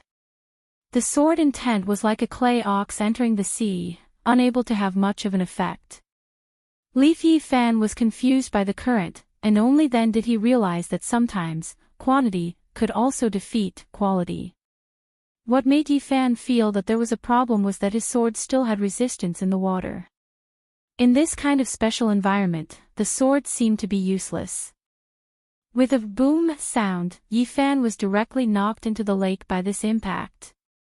Could it be that if I don't disintegrate, I won't be able to fight? If I had a sword that wouldn't be affected by the resistance of the water, it might be much easier to fight. Yi Fan thought to himself. He was a little unwilling. Could it be that he had been training hard in the way of the sword recently, but it didn't have any effect? He still had to rely on disintegration and forcefully use his strength and speed to fight. Just as he was thinking about this, Yi Fan suddenly realized that the sword in his hand had disappeared. Yi Fan was stunned. He looked at his hand, and in that instant, the sword god's ring actually gave him a new sword. Yi Fan had never seen this sword before, but it was obviously much more special than the sword he had used before. The sword hilt was completely dark blue, and the blade seemed to be transparent. It emitted a faint white light and was extremely sharp. After the sail reached the bottom of the lake, a sword intent struck the mud at the bottom of the lake. Relying on the reaction force, its body rose out of the water. Landing on the beach, under the sunlight, Yi Fan could see the sword in his hand even more clearly. At the junction of the blade and the hilt, there were two small ancient characters engraved on it: broken water. Yi Fan's mind buzzed. This name made him think of something, but before he could think about it, he felt another wave of saber chi raging towards him from behind. Don't look at me. Lucifer. Oleg's wrath of the sea god, this time he chose to slash horizontally. Wherever it passed, the trees and rocks were all cut down, and the huge water blade seemed to want to sweep Yi Fan into the lake once again. Yi Fan suddenly reacted. He raised his hand, raised his sword, and faced the water blade, the sword chi meeting it head-on. An astonishing scene appeared. Yi Fan discovered that the moment this dark blue water-breaking sword came into contact with the water, there was no resistance at all. The water flow was automatically broken apart, and it was difficult for it to have any power to speak of. This time, he was actually able to easily cut through Oleg's water blade. With it, it was impossible to open it. Chapter 8:18. No way to avoid 0818. Oleg was also aware of this change. Seeing that his sea god's wrath had been broken, he couldn't help but frown. Lucifer, I didn't expect you to have such a divine weapon in your hands. Leaf the Sail waved the broken water sword in its hand, but it was also a bit confused. He really didn't expect this. Looking at the ordinary-looking sword god's ring on his hand, he muttered in his heart, no wonder Big Sister Fairy told him to keep it safe. Could it be that there were other divine weapons hidden inside? One must know that the 8 famous swords created by the ancient king of Yu, 1 was sun-concealing, 2 were broken water, 3 were soul-turning, 4 were xian jian, 5 were salamanders, 6 were soul-destroying, 7 were evil annihilation, and 8 were zhengang. Legend had it that it was forged by Yezi, the peerless grandmaster of swordsmithing. He gathered rare essence gold and used a unique craftsmanship to bestow each sword with a unique power. Although there were records, they had long since disappeared. Yi Fan had also coincidentally seen the shapes of the 8 swords in an ancient book. Looking at them, they looked similar, and moreover, they really did break when they met water. Only then did he deduce that this should be the real deal. If it was said that the sword god's ring contained these famous swords, then this ring truly had an immeasurable value. Li Fan Xian couldn't help but be especially cautious. In the future, he would have to fight with the clan. This ring was very important, so he definitely had to keep it safe. After thinking for a while, Yi Fan smiled and said, "You have the sea god's blade, and I only have a water-slashing sword. Could it be that the captain is afraid of such a sword?" Ha ha ha ha. That's right, you originally didn't have a weapon, and I, the old pirate, relied on the sea god's blade, which was a bit unfair. Now that you've taken out a weapon, it's even better. Before Oleg could finish his sentence, his knife slashed down again. Sea god's rage. The water current was like a half-moon arc, fiercely swinging towards Yifan. Wherever it passed, not a single blade of grass grew, and even a layer of the ground was shaved off. After this move was used, the entire small continent became completely flat and bare. Yifan stood on the beach at the edge, facing the incoming saber chi and water, and bravely advanced. According to his recent understanding of the sword intent, he fused the sword intent with the broken water in his hand. Although he didn't have any fancy sword chi, nor did he have any mighty sword intent, the sword in his hand had already condensed all of Yifan's sword intent. The sail was like a phantom, taking a step forward, the sword moving from the bottom to the top, raising it up. When this seemingly small stream of water came into contact with the majestic raging tide saber chi, it was like a hot knife cutting through butter, directly slicing through it. Oleg's attack was defeated. At the same time, Yifan took advantage of the situation and shot forward, closing the distance between him and Oleg. The man was like the sword, and the sword was like the man. The sword pierced forward with an indescribable ease, as if it was a single entity. After Oleg realized that his long-range attack was ineffective, he knew that Yifan would definitely come over. He had already used the sea god's blade in his hand to block. Ding! With a crisp sound of metal clashing, Yifan's sword and Oleg's blade collided. The ground beneath their feet split into pieces. With a rumble, it collapsed into the water. Yifan narrowed his eyes. This sword strike had actually been steadily blocked. He was a little surprised. Oleg grinned, I don't only know how to attack from afar. In close combat, my blade technique is also not bad. Not bad, just in time. Yifan was finally able to use his sword in close combat with Oleg. He couldn't ask for more. The broken water sword in his hand stabbed towards Oleg more than a dozen times. Ding ding dang dang, the sound of metal could be heard incessantly, reaching the distant shore, causing the hearts of the women to tighten. In fact, they could no longer see the details of the battle between the two legend rank experts. They could only see that the two of them had changed from a long-range battle to a close-range battle. Oleg looked tall and sturdy, and his blade was heavy, but his speed and strength were both very strong. Moreover, he was very good at using the large area of his blade to attack in place of defense.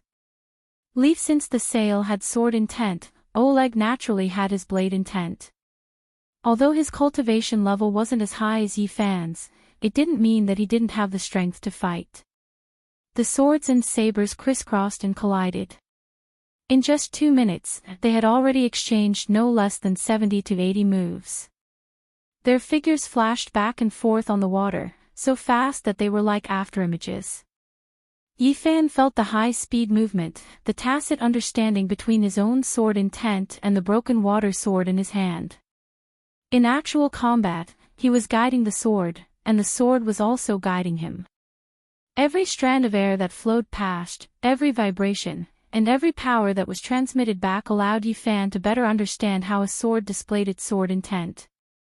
Through Yifan's own exploration and comprehension, Yifan used the broken water sword with more and more ease. Sometimes, he needed to take a step back and let go of his strength, but sometimes, he needed to catch up and fiercely suppress it. After fighting for 10 minutes, the two of them had already exchanged a few hundred moves. Yifan and Oleg both had astonishing stamina. In this little bit of time, they didn't feel tired at all. However, it was different from the beginning. Yifan gradually grasped the initiative, and the number of attacks increased. As for Oleg, he had already turned into a defensive stance. Yifan's mind was incomparably clear, and he was also incomparably ecstatic. He understood. Understood. So this was the sword, this was the battle of the sword. Feel the advance and retreat of the sword, feel the joy, anger, sorrow, and joy of the sword, and comprehend the will and determination of the sword. Yi Fan realized that at this moment, the sword was him, and he was the sword. He was strong, and the sword was strong. He was weak, and the sword was also weak.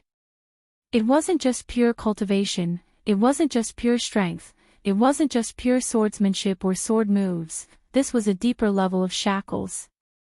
A swordsman had to understand that when facing an enemy, the sword was not your weapon, but a companion who would live and die with you. No one could be more loyal to you than the sword in your hand. The sword would not have any unnecessary thoughts, nor would it have any unnecessary emotions. It would only follow the will of the swordsman. Through the sea of blades and flames, through life and death, if you don't abandon me, I won't leave. Thinking of this, Yi Fan was so excited that he wanted to roar and howl. Ah! Yi Fan shouted crazily, his emotions high. The broken water in his hand shone brightly under the sunlight. A cold light circulated, and the sharp brilliance seemed to be enough to intimidate all living beings in the world. This is... Oleg was shocked. At this moment, he finally understood that Yi Fan was actually using his battle to comprehend and break through. This Lucifer had actually broken through to a whole new realm during his battle with him. At this moment, the sword in Yi Fan's hand became even more heroic and courageous. Every stab, lift, slash, flick, slash. It was even more casual than before, but it was even more difficult to defend against, as if the sword was alive. The changes in the details caused Oleg to be unable to cope with it. Chapter 8:19. Doomsday King 0819. As the pressure increased, Oleg's forehead began to sweat. The sea god's blade could no longer attack, and could only fall into a completely passive defense. However, Yi Fan pressed forward step by step, leaving no openings at all. Even if Oleg tried to pull away a few times, he was still stuck by Yi Fan's sword, unable to move smoothly. The small continent had long since collapsed, leaving only a few rocks exposed on the surface of the water. Unknowingly, the two of them had already left the small continent and arrived at the surface of the lake. Yi Fan relied on his extremely fast speed to continuously move on the surface of the water. The breaking water sword in his hand was like a swimming dragon, making it more and more connected to his heart. It was as if this sword had already become one with him, without any gap. But just when Yi Fan felt that he was about to completely break through this brand new realm of the way of the sword, there was a movement underwater. Rumble. The sound of water flowing came from the surface of the lake, and a water pillar that was several meters wide soared into the sky. It was unknown when, but Oleg had actually summoned such a pillar of water, directly sending Yi Fan flying into the air. Open. Yi Fan's breaking water sword was like a hot knife through butter. After slashing apart the water pillar, his body floated downwards. Even though his entire body was drenched, Yi Fan was still calm and collected. He tiptoed and landed on a piece of driftwood. At this moment, a large number of destroyed trees floated on the surface of the lake, making it convenient for Yi Fan to stand. At the same time, Yi Fan's chi also locked onto Oleg, who was already standing more than 30 meters away. The pirate captain placed one hand behind his back, the other holding a saber, and looked at Yi Fan with a complicated gaze. Yi Fan was fighting to his heart's content, and asked in bewilderment, "Captain, why aren't you fighting anymore? The outcome has been decided, there's no need to continue fighting." Oleg smiled bitterly. "Now, I believe that you were the one who killed the Holy Dragon Knight." Yi Fan said, "Captain, you still have quite a few tricks up your sleeves. I heard that you can fight against a royal fleet by yourself, so you didn't use many moves." Yi Fan was unwilling. He was still a bit away from breaking through to a whole new realm. Just a little bit of spiritual light, might be enough. If Oleg did not have the heart to fight and did not seriously fight with him, then it would be like his entire body was itchy, extremely uncomfortable. "Ha ha ha, you're the great king of hell, Lucifer. You're more difficult to deal with than a royal fleet. I, an old pirate, know my limits. If I can't win, I can't win. After Oleg finished speaking, he straightforwardly put away his saber, Ping Bo Fei, and returned to the shore. Fan Xian wished that he could catch up to him and forcefully start a fight, but if that was the case, it would be too unreasonable. He simply wanted to form a grudge. After all, the other party had already admitted defeat. If you still wanted to continue fighting, wouldn't that be humiliating? Fan Xian could only shake his head and sigh. He caressed Duan Shui and silently said, "Thank you," in his heart. In the blink of an eye, Duan Shui returned to the sword god's ring. After returning to shore, Feng Yuing brought a towel over. "Wipe yourself, are you hurt?" Yi Fan took the towel, wiped his wet hair with a smile, and said, "We are only sparring, we still have a sense of propriety, how could we be injured?" Oleg regretfully said, "Since the old pirate has lost on the water, then it seems that he definitely won't be able to take the princess away today. Lucifer, there are some things I want to talk to you about. Can we talk in private?" Yi Fan was puzzled. What could he not say face to face? However, he still nodded. As he wiped his face with a towel, he pointed, "Let's go to the tea house over there and have a cup of hot tea. Ninger, make the arrangements. The captain is a big shot, we can't neglect him." Ning Zimo smiled and nodded, "Got it. I'll go prepare now. You can also change into a clean set of clothes." It's really wet and uncomfortable." Yi Fan smiled and followed Oleg to the tea house.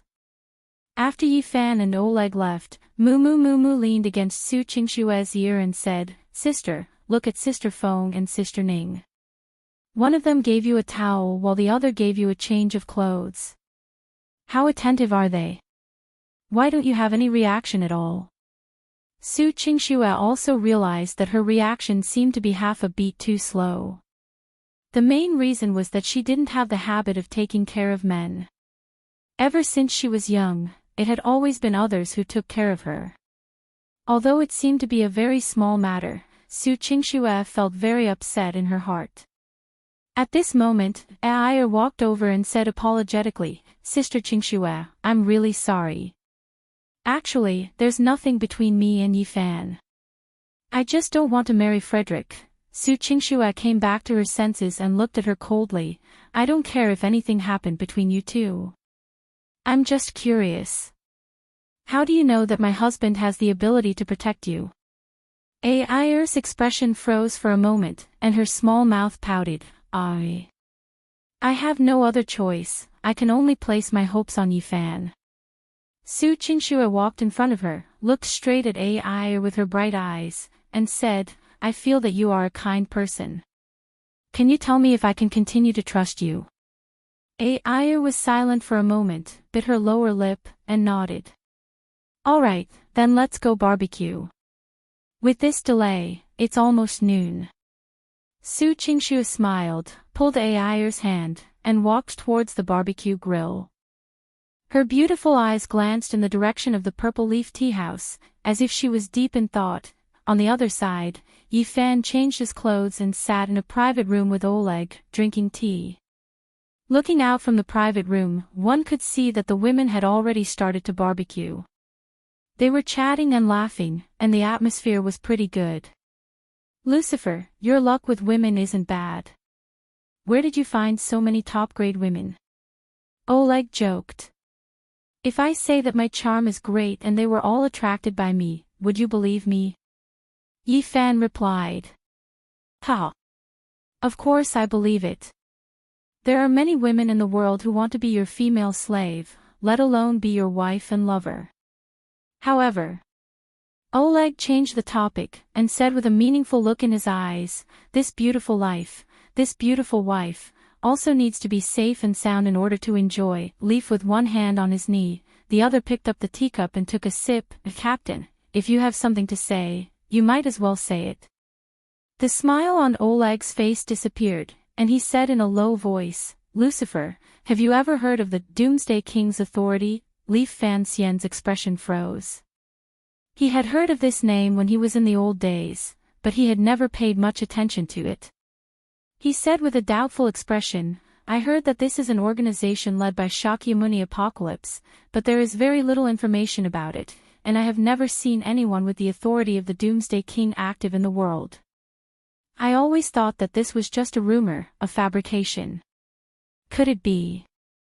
This organization really exists. There is no information because ordinary people can't see it. There is no activity because there is no need for activity under normal circumstances. Chapter 820. Not a moment to rest. 0820. Yi Fan put down his teacup and asked curiously, what do you mean by that? Am I related to the Apocalypse King now? How do you know? It's very simple. Because this royal marriage was the idea of Shakyamuni Apocalypse. Oleg grinned. What? Yi Fan was stunned. He really didn't expect this, Shakyamuni Apocalypse. He actually wanted to facilitate the marriage between Princess Al and Prince Frederick. What does this marriage have to do with the power of the Apocalypse King? Yi Fan asked. Oleg sighed and said, I can only tell you this much. If you want to stop me from taking AI away, it means that you are standing on the opposite side of the Apocalypse King's power. Lucifer, have you thought it through? Do you really want to do this? Yi Fan doubtfully said, Captain, why should I believe everything you say? And what relationship do you have? Why do you know what Shakyamuni Apocalypse means? If I told you that I was one of the members of the Apocalypse King's authority, would you believe me? Oleg moved closer and smiled. Li Fan Xian pondered for a moment, then said, I believe you. Oh. Why? Oleg was interested. Because this is the only way to explain why you have a relationship with the King of Lidang, and why you came all the way to China to try your best to take AI away. Yi Fan said. Ha. That seems to be the case. Oleg laughed, then asked seriously, Lucifer, it's still that question. Do you really want to stop me from taking AI away? Li Fan Xian laughed self-deprecatingly. You saw it too, she's seeking death. My women all pity her, I can't just watch her commit suicide, right? Oleg narrowed his eyes, Princess Ai, she won't die. She's just acting like this, you're worrying too much. Li Fan Xian thought for a moment, then asked, I'm very puzzled. Since Shakyamuni Apocalypse wants Ai to marry Prince Frederick, why didn't he come personally? If it was an epic expert, I would definitely not be his match. Then Ai could only be taken away, but if the Shakyamuni didn't come, and let Captain come, could it be that he was just here to give it a try first? Oleg had a complicated expression on his face. What kind of status does an epic master have? How can he be moved so easily? Not necessarily. At the level of the Armageddon Shakyamuni, shouldn't he be able to do as he pleased and be free? Could it be that Shakyamuni Apocalypse did not personally make a move because he was afraid or worried? Yi Fan stared straight at Oleg. After all, Oleg was used to seeing big scenes. Even though Yi Fan's aura was extremely strong, it had little effect on him. Ha! Lucifer, I understand what you mean. I won't disturb you any further. Oleg didn't answer Yi Fan's question, but got up and prepared to leave. The sail also followed him all the way to the entrance of the tea house. Oleg turned around and said in a deep voice, Lucifer, before I leave, I'll give you a word of advice, Captain, please speak. Yi Fan smiled. Oleg said, the stronger one is, the more one needs to bear sometimes. However, one must not overestimate one's ability. Leaf after Fan Xian heard this, he nodded and solemnly cupped his hands, thank you, Captain. Perhaps in the future, you and I will be in different camps, but Captain has a bold and open personality, and has always been a senior that I respect. I hope that both of us can live in peace. Oleg laughed out loud and said, good. It was rare to hear such an amazing junior say such words. I think highly of you. Then, old pirate, I'll be leaving first. See you again if fate wills it. Goodbye. Oleg left as quickly as he came. Yifan sent them off and returned to the lake. The women were already barbecuing. Sister. You've burnt the meat. What kind of dark cuisine is this? Moo Moo Moo was holding a piece of steak, pointing at the black surface with a look of disdain. He was speechless at Su Qingshue's culinary skills. Seeing that Feng Yuing and Du Yuner could roast it well, she naturally didn't want to be outdone. She said that she wanted to roast a piece for Moo Moo Moo to eat. However, the moment he made his move, he burnt the steak. What does this have to do with me? It's all because this charcoal fire is too big. Su Qingxue explained with a flushed face. It was unknown whether it was because of the heat or shyness. Moo Moo Moo Moo rolled his eyes. Sister, it's better if you don't roast it. It's such a waste of such good meat. Don't you see how Sister Feng and Sister Yuner roast it like this? When Yifan heard this, he walked over and took away the charred steak with his hand. You're blabbering, your sister roasted it for you, and you still dislike it. Then give it to me. Yifan took a big bite of the beef. Although it was hard and bitter, he still enjoyed it very much. My wife's roasted meat is really not bad, it's really fragrant. Brother-in-law, do you feel guilty? This meat is charred. It will cause cancer. Moo Moo Moo shouted. Although Qingxue was happy in her heart, she knew that eating this kind of thing was not good for her body. She advised, all right, don't eat anymore. I'll roast another one for you. Li Fan Xian waved his hand, no need, it's pretty good. It's even more fragrant when it's burnt. It's impossible for my body to have cancer. Besides, it would be a waste to throw it away. How many people in this world are still starving? Hearing the man say this, Qingxue didn't say anything else and asked, has Captain Oleg left? What's so important about him? Yifan shook his head and glanced at Ayer, who was cutting fruits at the side.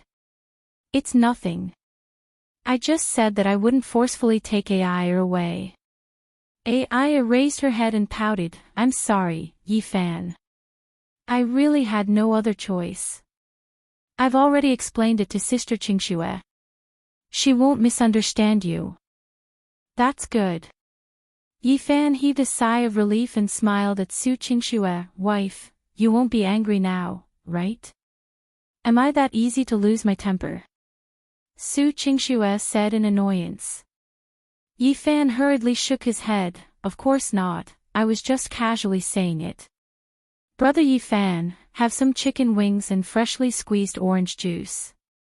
Du Yuner walked over with a plate of freshly roasted chicken wings in her hands. Yifan sat down on the bench and began to eat heartily. In order to eat the barbecue, he didn't even eat breakfast. Now that he had a fight, he was really hungry. The women also sat down at ease, chatting as they ate. The atmosphere was harmonious. Yifan sighed in his heart. If only he could live like this without worries. Unfortunately, there were still many people in this world who were always trying to find trouble with him. Although Yifan's appetite was big, the other women's appetite was very small. They were almost done eating, and there was still a lot of food left. ZMO, you've prepared so much food, you won't be able to finish it now. Feng Yuing said regretfully. However, Ning Zimo smiled and said, I've already discussed it with Yuner. After we roast the food, we'll directly send it to the orphanage so that the children can share it. It's not convenient to make barbecue in the orphanage, and there are many children who have never eaten barbecue before. That's why I asked Sister Ning. It's all thanks to Sister Ning's help. What are you talking about? It's just a small matter. In the future, you can bring the children here to play. I can still take care of this area. Ning Zimo smiled and raised her cup to clink with Du Yuner. When Aya heard this, she couldn't help but ask in anticipation, Yuner, are you still in charge of an orphanage? You're so caring, can you let me help as well? Of course you can. If they knew that a beautiful foreign princess was going to see them, the children would definitely be very happy. Yuner said. I want to go too. I want to see President Lee. Moo raised his hand excitedly. You just like to join in the fun. Later, accompany Big Sister to buy some other snacks and bring them over. Su Qingxue pinched her sister's cheeks and said. Moo complained in a low voice, elder sister. I'm not a child anymore, don't pinch me all the time. All the girls giggled. Yifan also felt that the interaction between his wife and sister-in-law was quite interesting. But at this moment, Yifan suddenly felt a familiar aura approaching. He couldn't help but frown and turn his head to look. Chapter 821. 0821-inch hee. We're all eating. Am I disturbing you?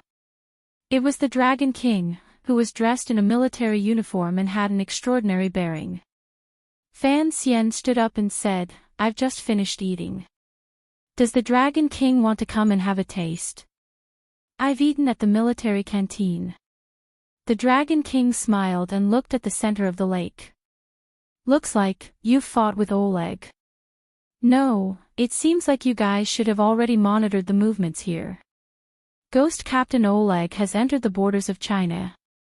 Without your Dragon Soul's approval, I'm afraid it wouldn't have gone so smoothly. Yifan said. Only then did the girls behind him realize that this was the leader of the Dragon Soul. Although the Dragon King looked rather easygoing, none of them dared to interrupt. The Dragon King didn't mind being exposed. He chuckled and said, Yifan, we already knew that Princess Ai came to find you. Originally, it was nothing, but since Oleg has come to find you, there are some things that I need to talk to you about. Do you want to take a step to talk? Yifan thought to himself, why are you guys always like this? The Dragon King nodded. Is it convenient? You, Dragon King, have come to my place. How can I say that it's inconvenient? Yifan shook his head and waved his hand, let's go, sit down and have a cup of tea. It just so happens that it's greasy. Once again, they came to the private room where they drank tea. This time, the person opposite them was the Dragon King. What did Oleg say to you? Dragon King asked as soon as he sat down. Fan Xian lowered his head and chuckled, what else can he do? He just wants to convince me to take Princess Ai away. What did he use to convince you? Asked the Dragon King. Is there a difference between saying it and not saying it? In any case, the princess is still here. The Dragon King narrowed his eyes and thought for a moment before saying, he told you. You mentioned the Doomsday King's authority, right? Sure enough, the Apocalypse Shakyamuni and the Apocalypse King's authority were real. It seemed like the Dragon King and the others already knew about this. Seeing that he had spoken so straightforwardly, Fan Xian did not hide anything and nodded. That's right, he said, he is one of the members of the Apocalypse King's authority. However, I don't know much about that organization, and he didn't explain much to me. Did he try to recruit you? The Dragon King asked cautiously. Recruit me?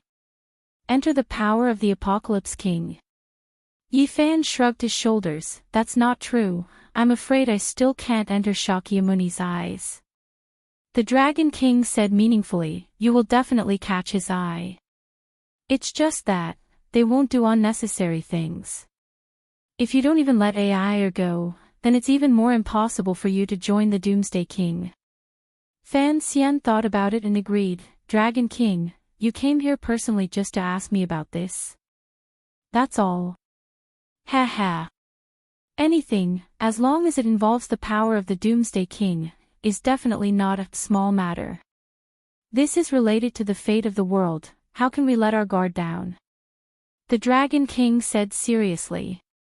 Yi Fan said with a smile that was not a smile, I don't know what the hell the Doomsday King's authority is. An organization formed by an epic ranker has nothing to do with me. The Dragon King snorted, I know, you are deliberately luring me, wanting me to tell you more information about the Doomsday King's power, right? Kid, in front of me, it's best if you don't try to provoke me. Yi Fan really wanted to know more about the power of the Doomsday King, but this Dragon King was also scheming and didn't fall for it. Since Dragon King has said so, if there's nothing else, I'll be leaving first.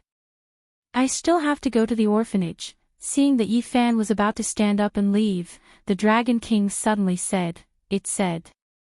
Oleg is only ranked 19th.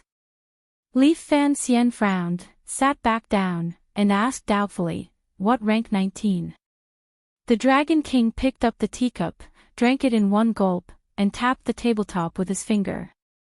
Yi Fan had no choice but to pick up the teapot and fill it up for him. The Dragon King thought for a moment, then continued, the Doomsday King's authority has an even older name, God of Heaven Magic Research Institute. In fact, this was still the name. However, after Shakyamuni Apocalypse became the leader, the Research Institute changed its name to Doomsday King's Authority. This might have something to do with Shakyamuni Apocalypse's extremely proud and arrogant personality. It was said that in the Doomsday King's authority, there weren't many members, and the official members were between 20 and 30. Between them, they called each other by their code names. The higher the number, the stronger they were. For example, Shakyamuni Apocalypse was worthy of being called number 1.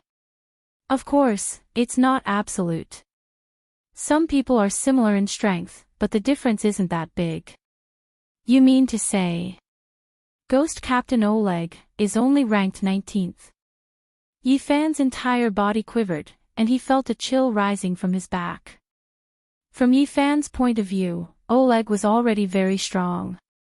If he was at sea, Yi Fan felt that even if he could win, he wouldn't be able to stop Oleg from escaping. However, such a legend who was known to be invincible at sea was only ranked 19th in the Doomsday King's authority.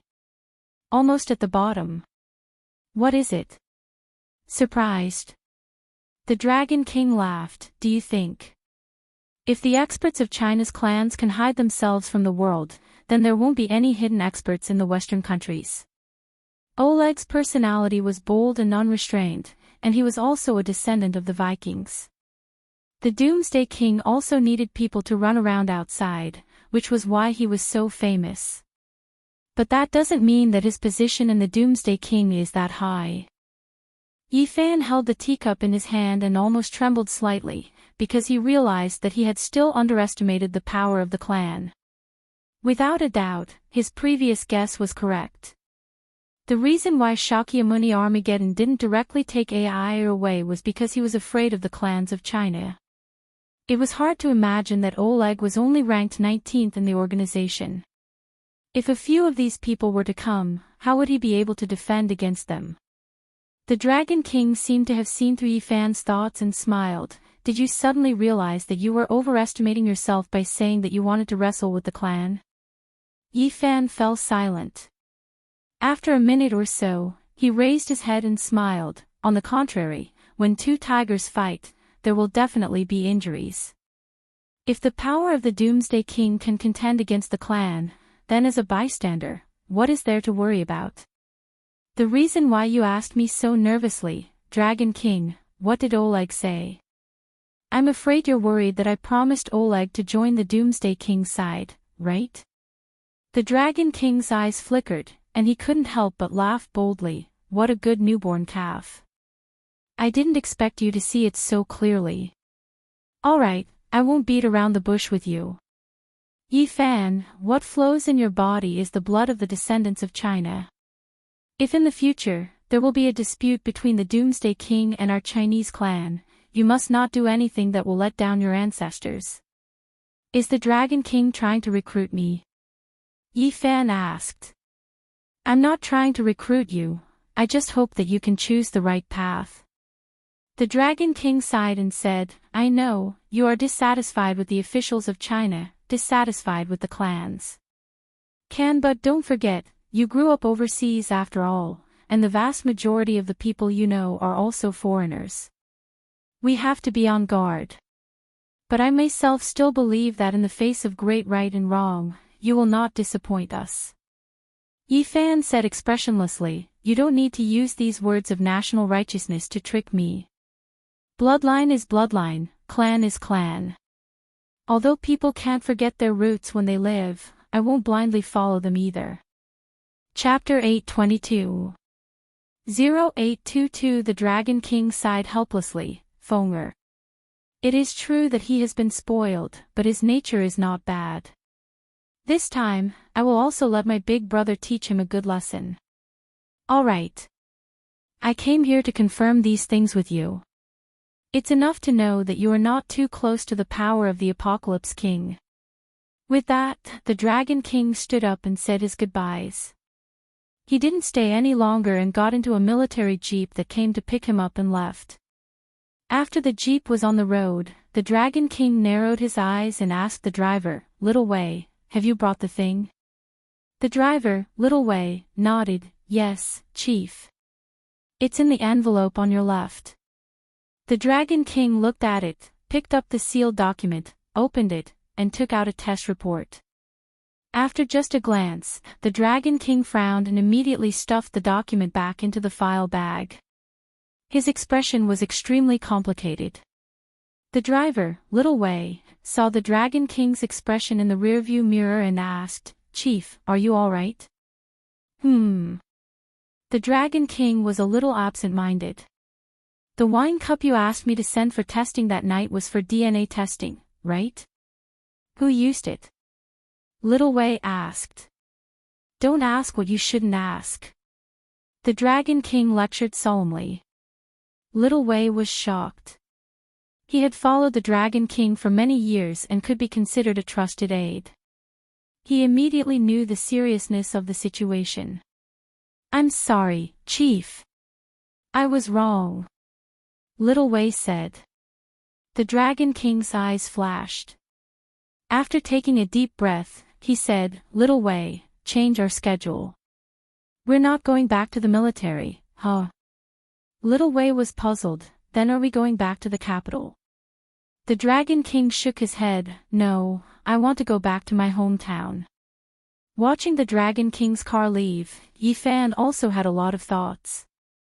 He actually wanted to know more about the Apocalypse King's power, but the Dragon King was obviously unwilling to talk to him about it, so he could only give up. It seemed that whether it was the clan or the Apocalypse King, they were both involved in the secrets behind many worlds. He didn't belong to either of them, so he naturally wouldn't let himself know too much. When they returned to the barbecue spot by the lake, the women had already prepared all sorts of delicacies to bring to the orphanage, waiting for Yifan. Yifan smiled apologetically. Together, they moved the things to the parking lot and put them away. Feng Yuing said embarrassedly, Helena and I are going on a business trip this afternoon, we can't go with you guys. Don't be so embarrassed. Didn't the CEO ask you to go on a business trip? Yifan blinked. Qingxue, who was at the side, said unhappily, What? Do you want me to go and let Sister Yuing stay? Yifan hurriedly laughed and said, Wife, don't misunderstand, I didn't mean that. Helena had already gotten into the car and was waving her hand. Yuing, we're going to miss the plane. Let's go. Ever since she settled down in Huahai, Helena had bought a green beetle. The small car seemed to indicate her current mentality. She was no longer the ruthless mercenary from back then. The car is very beautiful. Yifan gave a thumbs up. Thank you for your compliment, Sir Lucifer, Helena replied with a smile. At this moment, a light suddenly flashed through Yifan's mind. Wait a minute. Beetle. Yifan's heart skipped a beat as he swallowed his saliva. After thinking of something, he thoughtfully looked at Ayer, who was moving things.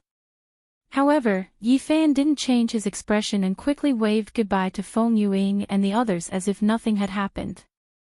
After that, the group got on the car and headed for the orphanage. In the car, Su Qingxue said, "Hubby, let's go find a snack shop. After the new year, I haven't bought snacks for the children yet. Eating snacks isn't good for the body. There's already so much to eat, forget it." Yi Fan said.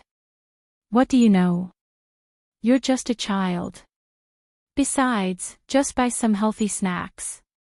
Su Qingxue complained, "Do you not like children?" Yi Fan felt wronged, "I still don't like children. Don't you often go and play with the children?" Du Yuner, who was sitting in the back, giggled, "Sister Su, there's no need to look for it on purpose. There's a new chain snack shop opposite our orphanage. It's convenient to buy it when we get there." "Is that so? This shop has a lot of ideas.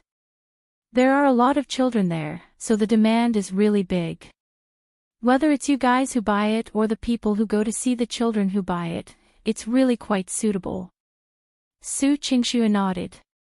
Du Yuner smiled sweetly and said, "That's right, that shop is still the property of our orphanage.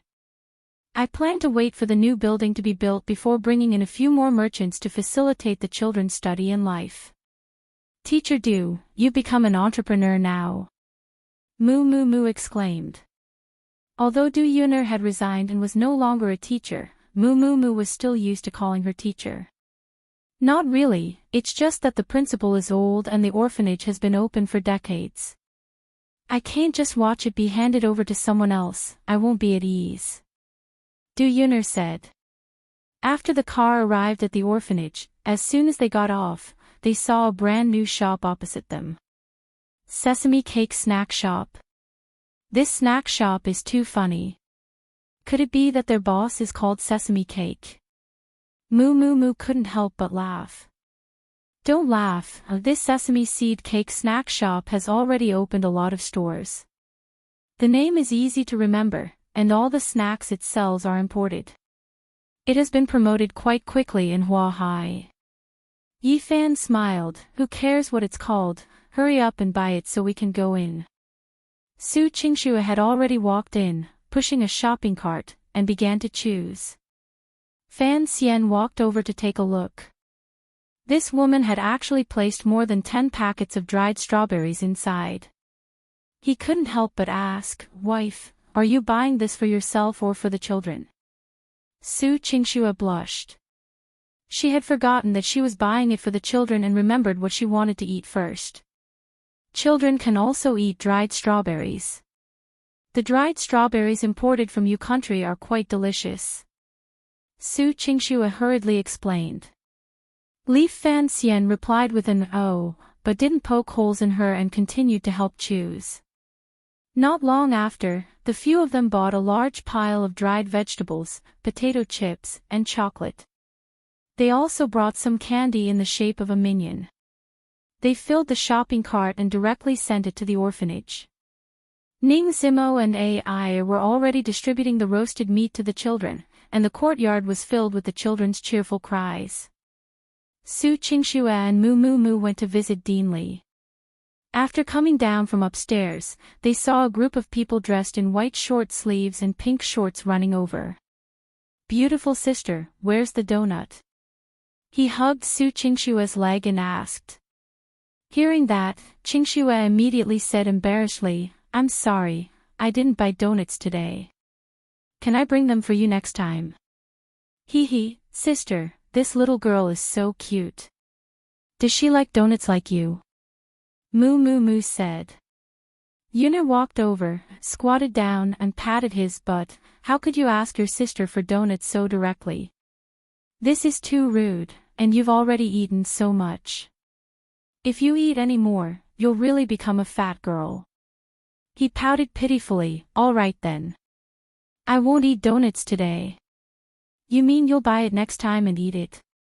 Du Yuner pinched the girl's nose. He nodded his head vigorously, his face trembling. When the girls saw this, they couldn't help but burst into laugh. Li Fan Xian was standing not too far away, distributing snacks to the children. Seeing the scene here, he couldn't help but feel warm in his heart. If he and the women had their own children in the future, they would probably be very happy every day. He had been bathed in blood and fighting for so many years. Wasn't it all for the sake of living an ordinary and happy life? This kind of scene was what he wanted to protect when he practiced martial arts and swordsmanship. Just as Yifan was in a good mood, a phone call came to Yifan's cell phone. Yifan picked it up and saw that it was actually Sally. He immediately picked it up and asked, "What's wrong, Sally?" Chapter 823. Chapter 0823 Safe Place 0823 Yifan's face froze.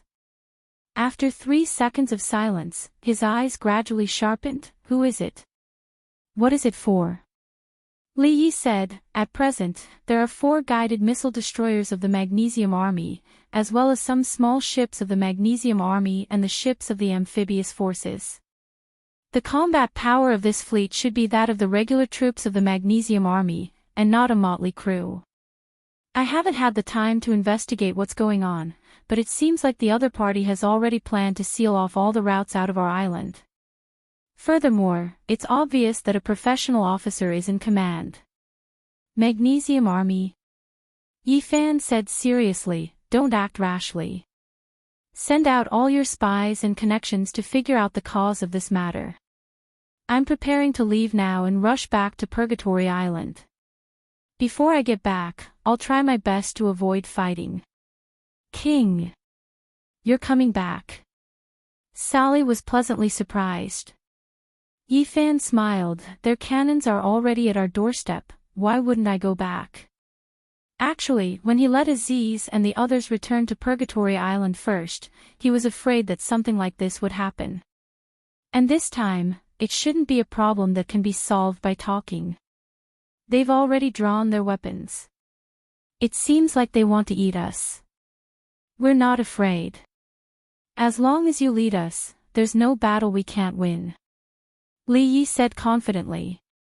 Yifan couldn't help but smile bitterly. Just like Fog Knight, Sally had a bit of blind worship for him. Although it felt good, it also made him feel pressured. After hanging up, Yifan was just about to call the women over to tell them about this serious situation when he heard another phone call. Yifan looked at the unfamiliar number, frowned, and picked it up. "Who is it?" "Lucifer, I presume you already know the situation around Purgatory Island?" Yifan narrowed his eyes. "General Robert, was it really your idea?" "Why, is it the Peterburg Club that wants to settle the score with me?" "Lucifer, don't misunderstand. This matter has nothing to do with the club. This concerns the peace and stability of the world. As the only superpower in the world, our magnesium country naturally has to be responsible for the development of mankind. Don't tell me such high-sounding words. Speak, what do you want?" Yifan sneered. General Robert snorted. "You're still playing dumb with me. Dr. Leonida has already confessed that it was you who concocted the medicine that turned that young man called Feng Shui from a vegetable into a spirit esper. You have such a horrifying formula in your hands, we want you to hand it over immediately." He never thought that General Robert would actually have his eyes on the medicine that was used to treat Feng Shui. That was a dose of medicine in the Earth axis, but it allowed Feng Shui to become a mutant. It was just a blind cat hitting a dead mouse, it could not be explained by science. "General Robert, who bewitched you? This is just a coincidence," Yifan said. "Whether it's a coincidence or not, you have to hand over the potion. Otherwise, what if you build a demon army full of espers one day? Won't this world become yours, Lucifer's?" Robert said. Yifan sneered, "Nonsense, could it be that I want to find a vegetable to train an army all over the world? Saying all this is useless. What you have in your hands is already a threat to the entire human race. We demand that you hand over the formula within a day. Otherwise, our Purgatory Island Special Assault Team will use missiles to flatten Purgatory Island. Don't think that just because you ancient martial artists are strong, we are afraid of you. We naturally have experts guarding us, and our Delta Zero team has also accompanied us. As for the Leviathan sea demons, those pirate ships, don't make a fool of yourself. They are not a match for our magnesium army's equipment at all. Lucifer, there is an old saying in China, a wise man submits to the circumstances. I look forward to your wise choice. After Robert finished speaking, he hung up. Li Fan Xian fell into deep thought. He knew that the more critical the moment, the more he couldn't panic. Robert was obviously instigated by someone. At the very least, he definitely wouldn't just rely on the magnesium army to provoke inferno, because he couldn't afford the consequences. Therefore, the greatest possibility was that Sylvie was the one behind all of this.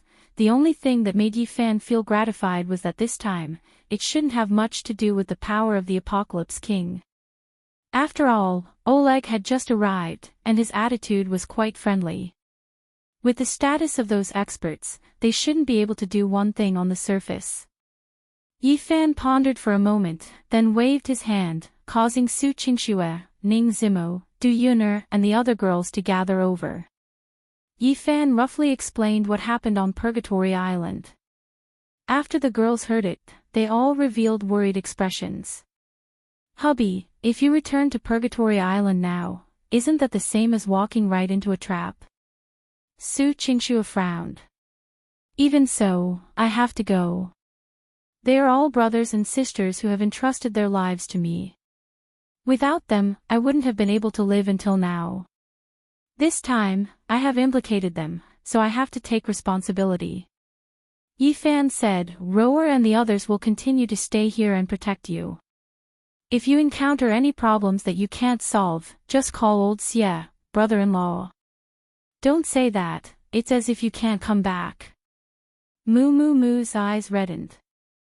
Yi Fan patted her head, little girl, I'm not here, don't make your sister angry, Ai said anxiously, Yi Fan, if you're not here, then what should I do? Will they take me back again? Princess, I really can't help you now. Yi Fan smiled, oh right, just follow my wife. Won't I also protect you?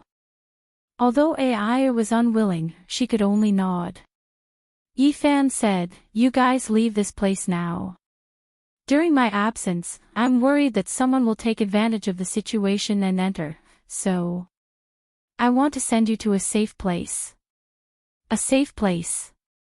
Ning Zimo asked curiously, is there any place in Huahai that we can hide? Li Fan Xian smiled mysteriously and said, I've already told Shang'er that she will bring you guys there. I need to catch a plane, so I won't be accompanying you guys. Li Fan Xian looked at the girls apologetically and helplessly, then turned around and walked out of the orphanage with large strides, quickly disappearing without a trace. Sister Su, Sister Ning, let's go. Fog Knight walked over and advised. Su Qingxue and the other girls also knew that the situation was serious. They immediately got into the car with Fog Knight and started driving towards the east side of Huahai. The car drove further and further away, and the road ahead turned into a gravel road. Rower, where are we going? Su Qingxue asked absent-mindedly as they sat in the car. She was still worried about the man. Just as Fog Knight was about to say something, he heard a sudden boom in front of him. Chapter 824. 0824 Fog Knight reacted quickly and slammed on the brakes. The car spun and her driver's seat was at the very front. Stop the car, the handbrake, and after instantly stabilizing the car, Fog Knight opened the car door and quickly rolled out of the car. Everyone, don't come down. Fog Knight vigilantly looked at the place where the dust was flying and told the girls in the car not to move. After all, Su Qingxue and Ning Zimo's strength wasn't that outstanding in the underground world. It was very likely that they would be ambushed if they weren't careful. Su Qingxue, Du Yuner, and Ning Zimo were still all right. They didn't panic, but Moo was so scared that his face turned pale. If they were to explode any later, their car would be in the sky. Don't be afraid, Big Sister is here. Su Qingxue stretched out her hand and grabbed her sister's cold hand to comfort her. Ning Zimo said worriedly, he actually knows our whereabouts. Could it be that someone is deliberately luring us away from the mountain? You want to capture us to threaten Yifan? Air, who was at the side, frowned. She gripped her skirt tightly with a complicated expression on her face. At this moment, a white light suddenly flashed in the dust in front of him. It was a blade that pierced towards Fog Knight. Fog Knight dodged to the side, and at the same time, a figure flashed out from the smoke and dust. The assassin's face was covered with a grey cloth, and his movements were as fast as lightning. After failing to stab, he turned around and attacked Fog Knight again. This person's skill seemed to be on par with Fog Knight's, and with the advantage of his weapon, he was able to suppress Fog Knight in an instant. When the women in the car saw this, they were extremely anxious. "This won't do, I'll go down and help Yun'er," Ning Zimo said. However, Su Qingxue stopped him and said, "Don't. Sister Ning, your cultivation is not enough, you will only be a hindrance if you go." But a hint of regret appeared in Ning Zimo's eyes. She should have been more diligent. If her Tiani water had been cultivated to the body refinement realm, then she wouldn't have been so useless. But in reality, ever since Ning Zimo had comprehended true qi, her cultivation had improved very quickly. If it was any faster, then she would be a peerless genius. At this moment, because Fog Knight had no time to care about the situation on the car's side, another assassin threw out several darts in the dark towards the car. "Be careful." When Fog Knight discovered this, it immediately shouted. The few women in the car noticed the darts flying over in a split second, but it was too late to defend. They could only close their eyes in panic and subconsciously lower their heads to dodge. He thought he would hear the sound of a dart breaking the car window, but after a few seconds, there was no sound at all. Su Qingxue and the other girls raised their heads and were stunned by the scene in front of them. The 3 darts were suspended in midair outside the car, as if they had been caught by someone in midair. AI. Su Qingxue looked at Al in the back seat in astonishment. The latter's expression was somewhat complicated. With a light flick of her finger, the 3 metal darts turned into metal dust and disappeared into the air. "Sister Air, how did you do it?" Moo asked carefully.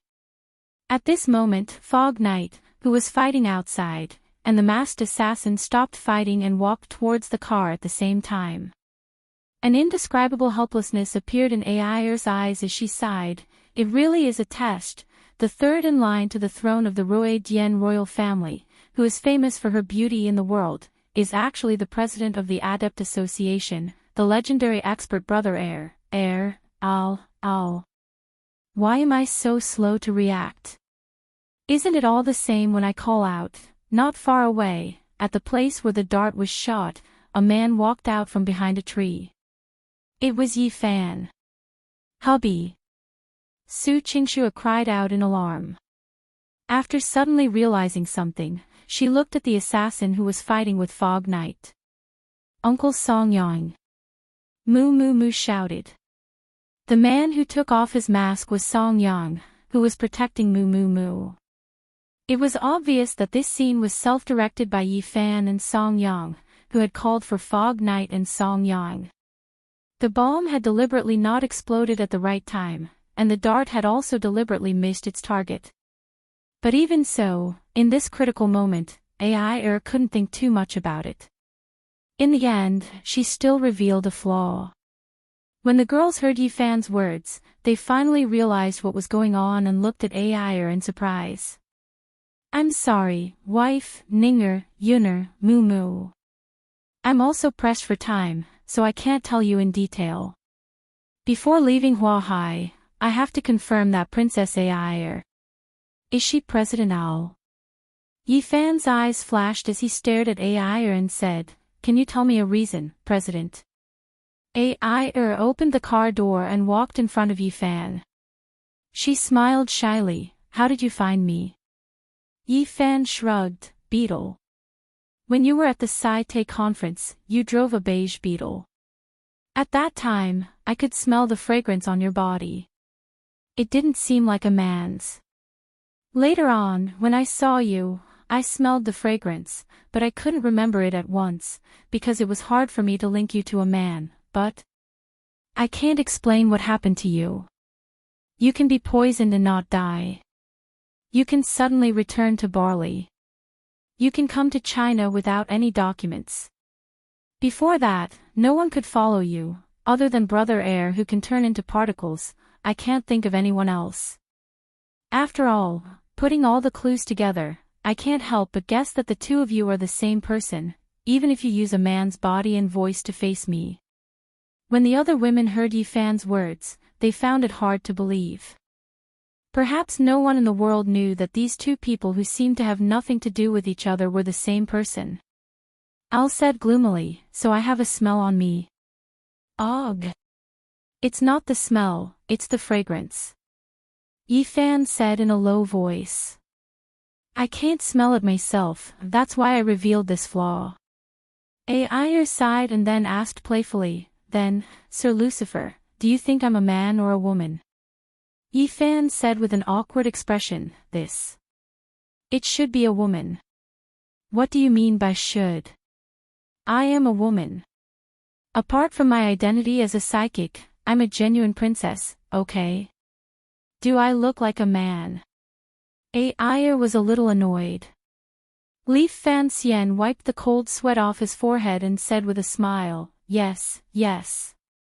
I think so too, but, princess, why don't you tell me your true identity? When you saw me that time, didn't you also not tell me your true identity? You said that you were accompanying the boss to Barley on a business trip. Could it be that the first time I met you in private, I had to tell you the truth that even my father and mother did not know? Chapter 825. 0825 Al nodded. That's right. If they know, they'll only worry about me. If they don't know, they won't have to get involved in the disputes of the underground world. Otherwise, why would I need to disguise myself as a man and keep changing my face? Isn't it just to prevent anyone from suspecting me? Yifan suddenly understood, but then he became even more puzzled. Al. President. Just call me Al, Al said. Yifan was also a little confused as to how he should address her. I still don't understand. With your abilities, it would be as easy as flipping your hand to avoid Oleg and Frederick's proposal. Why do you have to come here and drag me down? It can't be that I have to be the only one who can protect you, right? A trace of guilt appeared in Al's eyes. I'm sorry, I really can't think of any other way.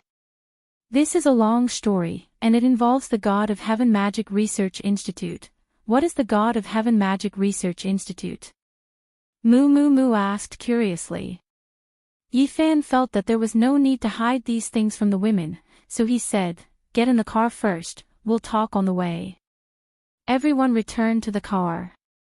Song Yang wasn't with them, so they could squeeze in a seat. Where are we going? Shu Qingxue asked. Yifan drove the car and said seriously, originally, I wanted to bring you guys to Purgatory Island, but the situation over there is still unclear. I'm afraid that something might happen on the way. Moreover, Yuing and Yunyao are not here, so it's impossible to bring them all out of the country at once. Staying in Huahai is the safest choice. However, to be honest, there is only one place in Huahai that is safe. Jiangnan Military District? Ning Zimo thought for a moment and said. Yifan nodded, that's right, I'll let old Xia arrange it. At the same time, I have to let the Dragon King know about this matter. Why do you want the Dragon King to know? Will it be too complicated? Ning Xuemo asked. Leaf without waiting for Yifan to say anything, Shu Qingxue said, it has to be complicated. Since the people of Magnesium City want that kind of medicine formula, then China will definitely not allow such a thing to happen. That's right. Yifan smiled and said, General Robert thinks that the Dragon Soul and I are on guard against each other. However, there are no absolute allies in this world, and there are no absolute enemies. The enemy of my enemy is my friend. Back then, the reason why I was able to fight against the Great Old Ones and the Holy Royal Court for 2 years was because I dragged the Dark Parliament down with me. In the current situation, we have to first control the missiles of the May people. No matter how strong our martial artists are, we can't protect everyone on the island. A missile of sufficient weight can destroy an entire island. Such a thing must not happen. At present, only China's navy and missiles have the capital to challenge the May nation. After all, Yunyao has made a lot of technology from the Earth's axis, which makes the people of the May nation very afraid. The girls nodded, but Fog Knight said worriedly, "Brother, although this can reduce the danger and limit the military operations of the Magnesium Army, but you owe the Chinese military a favor. In the future, they might use this to negotiate with you." Fan Xian sighed, "In the martial arts world, we can't help ourselves. Let's pass this trial first. This is not a small-scale one-on-one battle. This time, we are facing an army, or even more powerful enemies." Fog Knight frowned and said, "Isn't Princess Ai here as well? With the strength and reputation of Air, could it be that she can't even deal with those warships?" "I'm sorry." Ai shook her head and said, "I can break down and destroy those warships, but they won't give me enough time and space. Even if someone were to stop me, even if I were to break down a warship, it would take at least a few minutes." This was because the structure of those alloys was very stable and difficult to break down. "Once they discover me, they can directly launch missiles. I can protect myself, but I can't stop their missiles from firing at the same time. Moreover, if we really destroy the billions of dollars worth of warships of the Magnesium Army, then this hatred will be huge." Li Fan Xian smiled, "Ai, you don't have to blame yourself. No one can do this kind of thing. Otherwise, why would they even develop an army? It can only be said that you and I are not strong enough. Who told me to not be an epic expert like the Apocalypse Shakyamuni and the War God? If I really stood at the top of the world, they probably wouldn't dare to offend me. Tell me, why does your marriage have anything to do with the Empyrean Magic Research Institute?" Ai frowned and said, "You might not have thought of it, but that Prince Frederick is also a mage." "What?" Yi Fan really didn't expect that the Prince of the Duchy of Ascension would have such an identity. Ai nodded and said, "He's very strong. He recognized me at a royal exchange, but he didn't expose me, so we were still friends before. You may not understand, but in the royal family, although I have parents and relatives, I am actually very lonely. No one knows what the real me is like, so it's actually pretty good to have someone to talk to." However, in the past few years, Frederick suddenly told me that he wanted me to join his teacher, the Apocalypse Shakyamuni's God of Magic Research Institute. Shakyamuni has trained quite a few disciples, and there are also many experts in the Research Institute. Their disciples are also very powerful, but Shakyamuni seems to think highly of me in hopes that I can join them. "What you mean is, the reason why Frederick wants to marry you is not simply because of a royal marriage, but because the Doomsday King wants to recruit you?" Yi Fan suddenly understood. "Frederick. He said that he had a good impression of me, but I rejected him, and I really don't want to join the Research Institute." Ai bit her lower lip and said, "When I took over the Adept Association from President Maxim, I promised the old president that I would protect this neutral organization well. If I joined the power of the Apocalypse King, it would be equivalent to getting involved in the battle between them and the ancient god's descendants. That is not what I want, and it will also implicate the Adept Association." "Wait." Yi Fan was puzzled. "You just said ancient god's descendants. What is that?" Ai asked curiously. "Don't you know, Yi Fan? Didn't the Dragon King mention it to you?" "No, this is the first time I've heard of this name," Yi Fan said. Ai was a little surprised, but she still explained, "Actually, I only have a rough idea, because Frederick once briefly mentioned it to me. The God of Heaven Magic Research Institute had always had an old enemy, and that was the ancient clans of China. Ever since the Armageddon, Shakyamuni became the leader and changed his name to the Apocalypse King's authority. The war god, who was an epic stage expert, formed an ancient god's descendant to contend against the Apocalypse King's authority. It was said that before the appearance of the ancient god's descendants, there were many conflicts between the clans and they were like a plate of loose sand. It was the appearance of the war god that caused the experts of these clans to be willing to unite. Chapter 826 0826 When Yifan heard this, he felt a shiver run down his spine, and his heart skipped a beat. So, in a higher world that he didn't know about, there was such a game between the experts of the East and the West. No wonder Shakyamuni Apocalypse and the war god didn't make any movements during the Holy War. No wonder Sylvie and the Black Emperor claimed to be the disciples of Shakyamuni Apocalypse, but they didn't see Shakyamuni Apocalypse coming to help them. Because, in the eyes of Shakyamuni Apocalypse, Sylvie was probably just an ordinary disciple. What he wanted to deal with was the war god, the clan, and he, Yifan, back then, was not even enough to make Shakyamuni Apocalypse pay much attention to him. It was just like how humans didn't care about the battle between ants. Whoever won or lost, ants were ants, and it had no effect on humans. Although the gap between Yifan and them wasn't that big, they clearly didn't think that he was a threat. Unless he had really exterminated the ruler of the old days back then, Shakyamuni Apocalypse probably wouldn't care about the lives of one or two disciples. Of course, it was also possible that Shakyamuni Apocalypse was secretly controlling some things, but he didn't show his face openly. No wonder. The Dragon King is so worried that I will join the Shakyamuni. So it really is a confrontation between the two sides. Yifan nodded. Ayer sighed and said, I don't want to get involved in disputes, but I'm alone and weak. My father and mother don't know the truth of all this. They can't understand why I rejected Frederick, and if I tell them that I'm an adept, the entire Roy Dien royal family will be in chaos, and they will be in danger as well. I don't want my relatives to enter the underground world. I hope to make Shakyamuni Apocalypse give up on recruiting me. That's why I came to find you. Yifan didn't know whether to laugh or cry. Ayer, it's useless even if you look for me. Do you think that Shakyamuni Apocalypse would be afraid of me? I know that it's difficult for you to contend against Shakyamuni Apocalypse, and even more impossible for you to contend against the power of the Apocalypse. However, you are the only one who has fought against Shakyamuni Apocalypse's disciple and survived.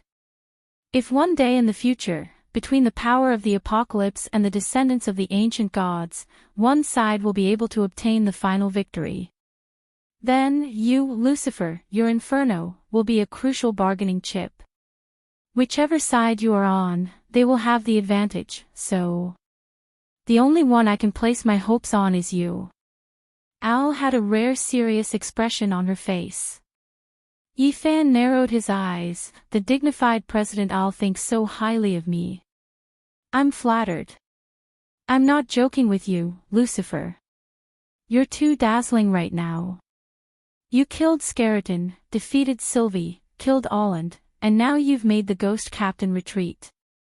Your strength is enough to attract the attention of two epic-ranked experts. Furthermore, you have a large number of fans all over the world. They view you as their faith. No matter which party wanted to control the world, they definitely did not want a broken world. Therefore, the key was people.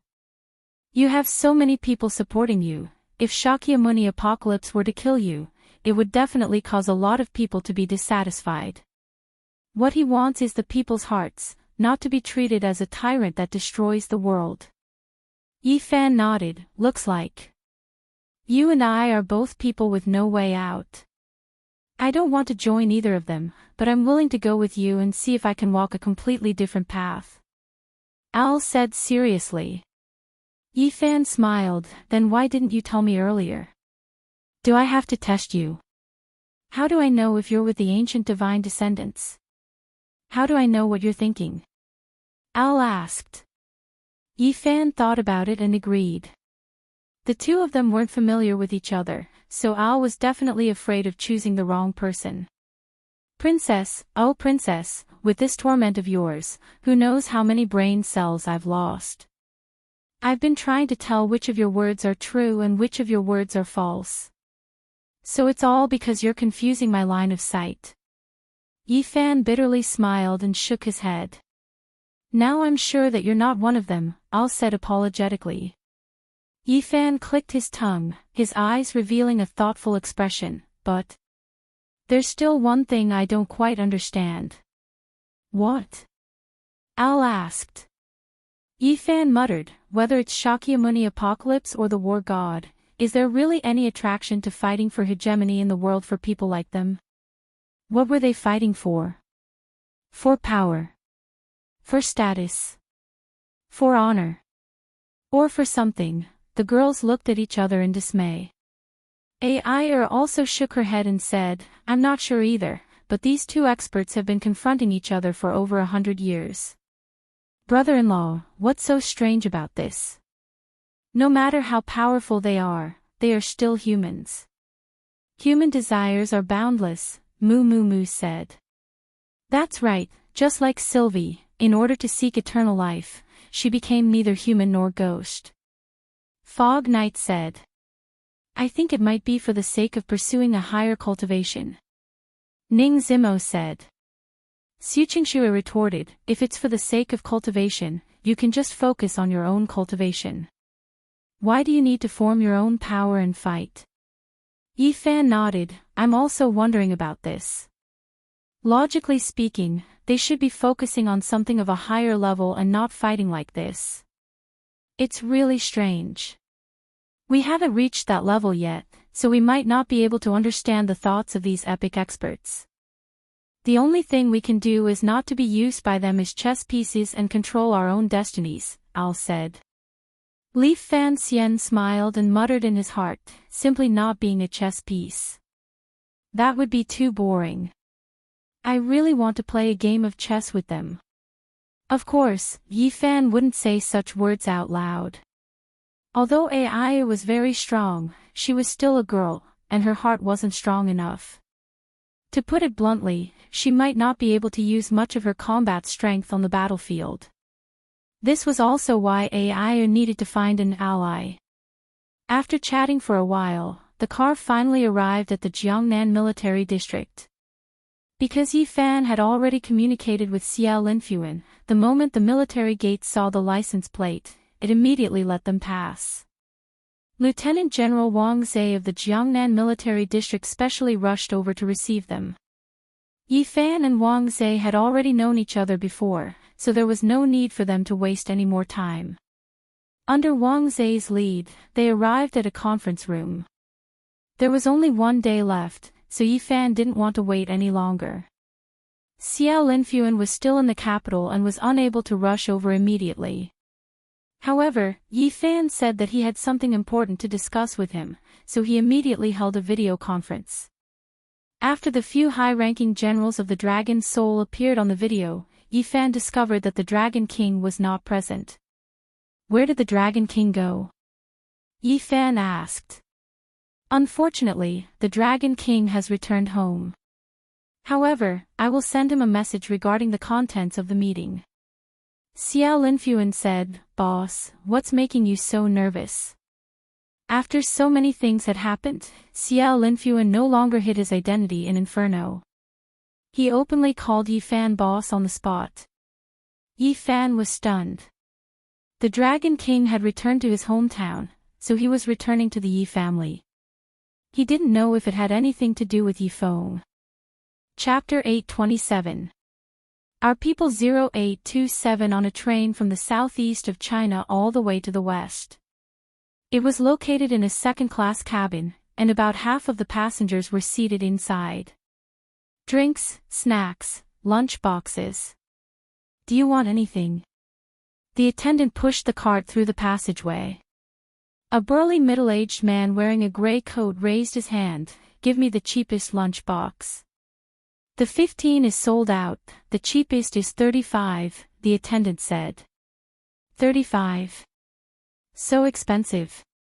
The man frowned. The attendant was used to hearing such questions and casually asked, "Do you want more?" The man hesitated for a moment, but still nodded, "Give me one." "Do you have any candy or something like that?" "There's chocolate." $10, the attendant said. "Give me one too." The man took out an old black leather wallet and took out a $50 bill. After changing the money, he took out a box of food and a piece of chocolate. The man directly handed the piece of chocolate to the side. It was a 7 or 8-year-old boy with a strong head and a strong head. Sitting beside him was the boy's grandmother, a fat middle-aged woman. "Come, uncle will give it to you." The middle-aged man chuckled. The little boy happily took the chocolate and was about to open it to eat. When the grandmother saw this, she hurriedly cried out, "Oh, big brother, how can I accept this? This child is really..." "Quickly thank uncle." "Thank you, uncle." The boy said. Hee, it's fine. It's fate that we met. This child is quite obedient. He didn't cry or make a fuss when he was in the car. The middle-aged man said with a smile. Grandma proudly patted the boy's head and said, "That's right, he's sensible since he was young. His parents are both working in Hua and don't have time to take him, so I brought him back to my hometown for a few months." "Oh. It's not easy for young people and children these days," the middle-aged man said with a sigh. Grandma sighed, "That's right, what about you, big brother? Are you on a business trip?" The man smiled, "No, I'm going back to my hometown." "Oh. You're also from Yun province?" "No. I have to go all the way to Kunlun." "I'll change trains when I get there," the man said with a smile. "Oh. That's far, it's not easy to go back," Grandma exclaimed. The man nodded. "I don't go back often. It's been a few years, hee, look at me, I'm delaying your meal." "Quickly eat while it's hot," Grandma said embarrassedly. The middle-aged man smiled and was about to open the lid of the lunchbox when someone called his cell phone. The man took out his phone, picked it up and asked, "What's the matter?" Within a few seconds, the man's brows furrowed and his expression turned grave. His entire temperament also became grave and stern. At the side, the grandma and the child felt that the middle-aged man had suddenly changed into a different person. Just a moment ago, he was very kind, but now he was very difficult to approach. After taking a deep breath, the man said in a deep voice, "What does Yifan mean? So you're saying that we'll hold the Mei army back and he'll take care of the rest himself?" I got it. Immediately give the order to fully support Yifan's operation. We must do our best to protect him and his people. If you have any questions, you can call me directly. There's no need to doubt him. He'll be one of us sooner or later. There's no need to hesitate when helping one of us. There's no need to ask too many questions. Just give the order." After hanging up, the corner of the man's mouth curled up slightly. He continued to open the box of food and began to eat in big mouthfuls. Beside him, Grandma hugged the little boy and carefully asked, "Big brother, what do you do?" The man turned around and said with a friendly smile, "I'm sorry, did I scare you guys? I'm a soldier." "Oh. No wonder, hee. It's fine, you can eat." Grandma nodded in understanding. At the Hua military airport, a group of officers, Su Qingxue and the other girls watched as a plane left the airport and flew into the clouds. "Elder sister, brother-in-law's face is so big. Our military actually agreed to his request," Moo said. "Yeah, I thought we would have to argue for a long time and talk about a lot of conditions. He actually agreed to Brother Yifan's request unconditionally." Not only did he send troops to support him and put pressure on the Magnesium Army, he even sent him and Princess AI over. Su Qingshu thoughtfully muttered, "There is no friendship in front of the country, only benefits. There must be a problem. It's just that we didn't discover it." At this moment, Lieutenant General Wang Zhe walked over with a smile and said, "Ladies, I have arranged a place to stay for the time being. You can come with me. I know that Miss Su and Miss Ning are both rich and noble people. I hope that the conditions of our Jiangnan military region will not disappoint you too." "What are you saying?" "I have to thank you, General Wang, for providing this safe environment," Ning Xuemo said. Wang Zhe hurriedly waved his hand to show that he did not dare. "Since the Dragon King wants us to cooperate fully, we will naturally do our best. If you have any dissatisfaction, feel free to tell me." Hearing this, Su Qingshu couldn't help but ask, "General Wang, didn't the Dragon King return to his hometown?" I'm going back to my hometown, but I still have to ask him. For this kind of thing, if the Dragon King nods his head, the leaders will basically agree to it," Wang Zhe said. Su Qingshu replied with an "oh." Her eyes revealed a thoughtful expression and she became silent. At the same time, on the plane. After entering the stratosphere and stabilizing the plane, Ai looked at Yi Fan, who was sitting opposite her. Seeing the man's thoughtful expression, she said, "Do you still think there's a problem with this?" Yi Fan nodded and said with a frown, "This matter. It's too strange. I think you might be thinking too much. With your strength, your influence, China will definitely want to recruit you. This time, they are the ones who helped you, so they probably want to take this opportunity to rope you in," Ai said. Li Fan Xian smiled, "Ai, you're thinking too simply. If they want to rope me in, they should negotiate with me, or they should make a difficult decision. Because, only by making me feel that this kind of help is very rare and precious will I be even more grateful. I don't believe that these leaders can't understand this. This time, they almost instantly passed my request. The degree to which they fully cooperated with me was even better than I had expected. It was as if they recognized that I was on the same side as them, and that I would never betray them in the future." "You are from China. Shouldn't they help you?" Ai was curious. "But you have to be clear, I am the only one from China. My brothers come from all over the world, and my subordinates are even more so. It wouldn't be an exaggeration to say that the location of Purgatory Island was within the control of the Magnesium Nation. For China to send troops to help like this, it was simply like fighting for territory with the Magnesium Nation's navy." Chapter 828 0828 After Ai heard this, the more she thought about it, the stranger it became, but she couldn't understand why. "Forget it, I am indeed in a hurry this time. Being able to smoothly get the Chinese military to restrain the Magnesium Army is the best result. Next. It's up to us," Yi Fan said. Ai said, "Don't worry, Yi Fan. I will do my best to help you defend against those enemies. Although I don't have much combat experience, it's not a problem for me to defend and protect people." Yi Fan shook his head, "No, you don't need to go to Purgatory Island. I hope you can go directly to the mainland of the Magnesium country." "What?" Ai said in surprise. She had thought that Yi Fan had asked her to go with him to kill the enemy. Yi Fan explained, "The most difficult thing for me to understand about what happened this time is that I didn't even get any news. The other party quietly took Ronida hostage and even sent troops to besiege Purgatory Island. Logically speaking, our Baphomet has an intelligence network all over the world, so it's impossible for such a situation to occur. The only explanation was that there was an even more powerful intelligence organization that provided the Magnesium Army with our Baphomet network, directly avoiding our spies. And after I thought about it, there was only one intelligence organization in the world that could do this. There's only one, Heaven's Eye." Ai immediately thought of it.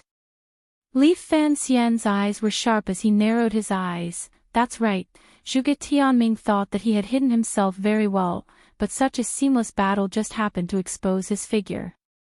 This scholar is very sinister. Why would the Ghost Valley's heavenly master want to be your enemy? Does he have a grudge against you? Ai asked curiously.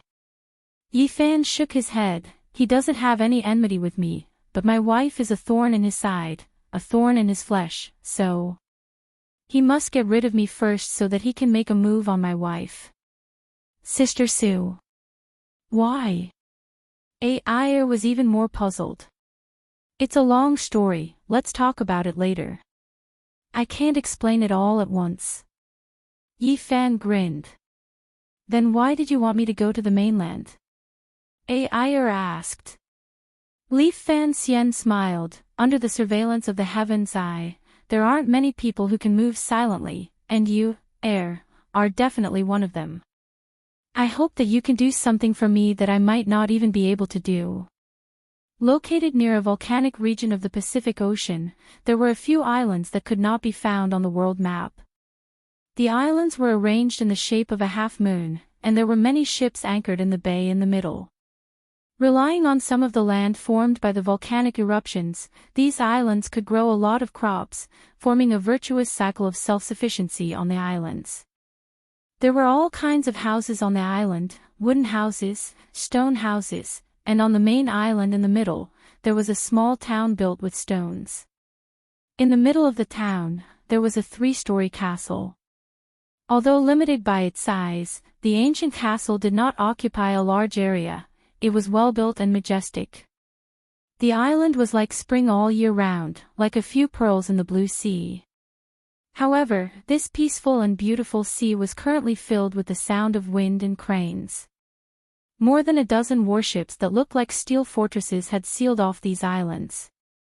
On one of the command ships, inside the cabin command center, several core members of this operation were discussing the situation with a serious atmosphere. Did the Chinese military take the wrong medicine?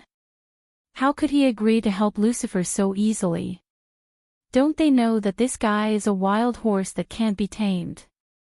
The one who spoke was the Archangel of the Holy Royal Court, the silver-armored blazing angel, Michael Jia Lai. General Robert, who was dressed in military uniform, held a pipe in his hand and puffed out smoke rings. He pondered and said, no matter how Lucifer convinced the Chinese military, since even the president has ordered that no military action is allowed, then we must withdraw. General. Is this the backbone of your magnesium army? You retreated the moment you were pressured by the Chinese army. Sylvie, who was dressed in a black dress, said with an ice-cold gaze.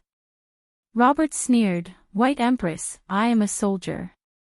Protecting the country and making the country strong is my primary goal.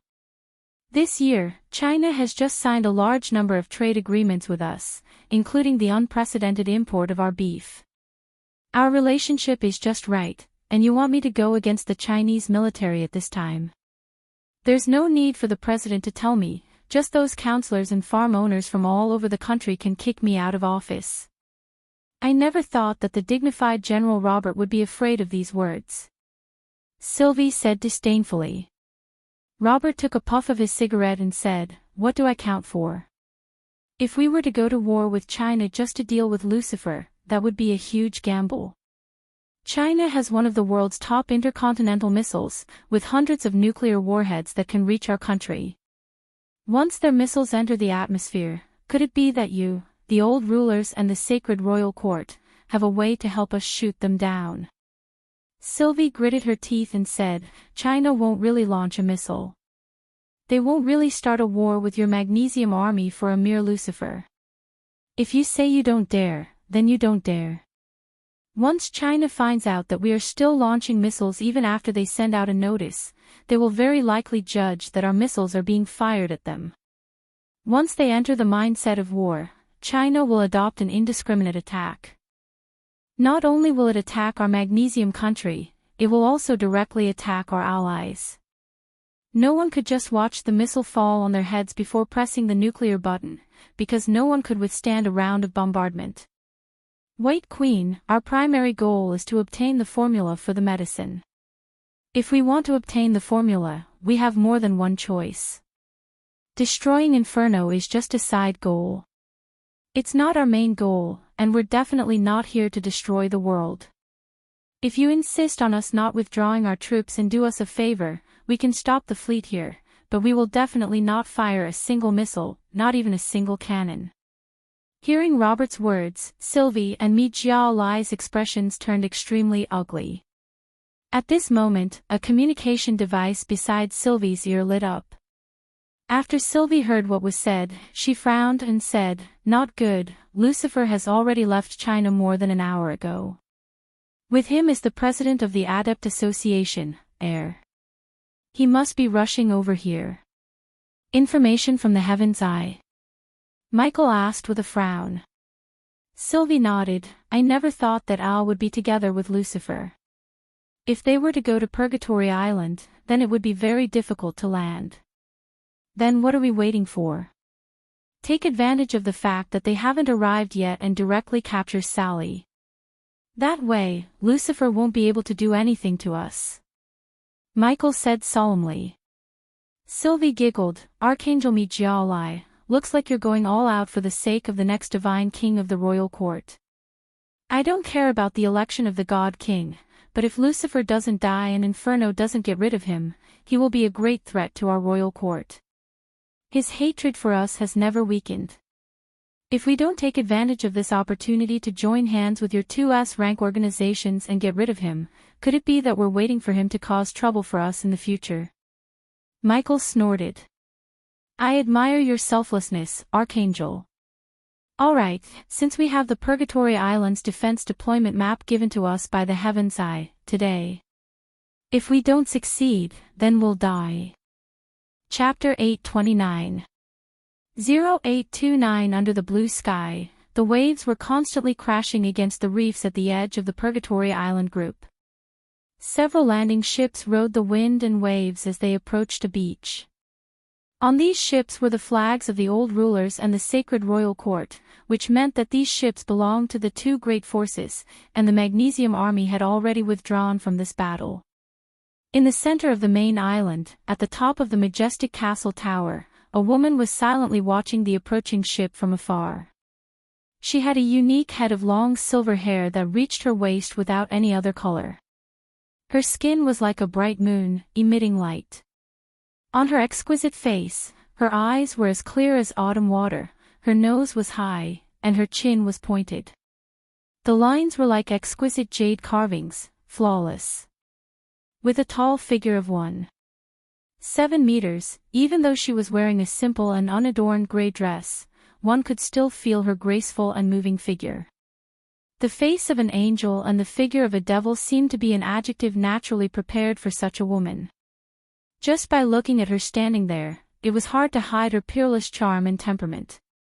It made people not dare to approach, much less offend. "They're here."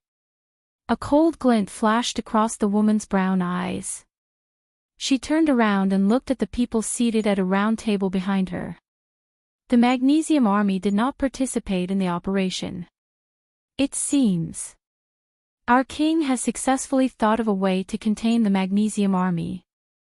Next, it will be the war in the underground world."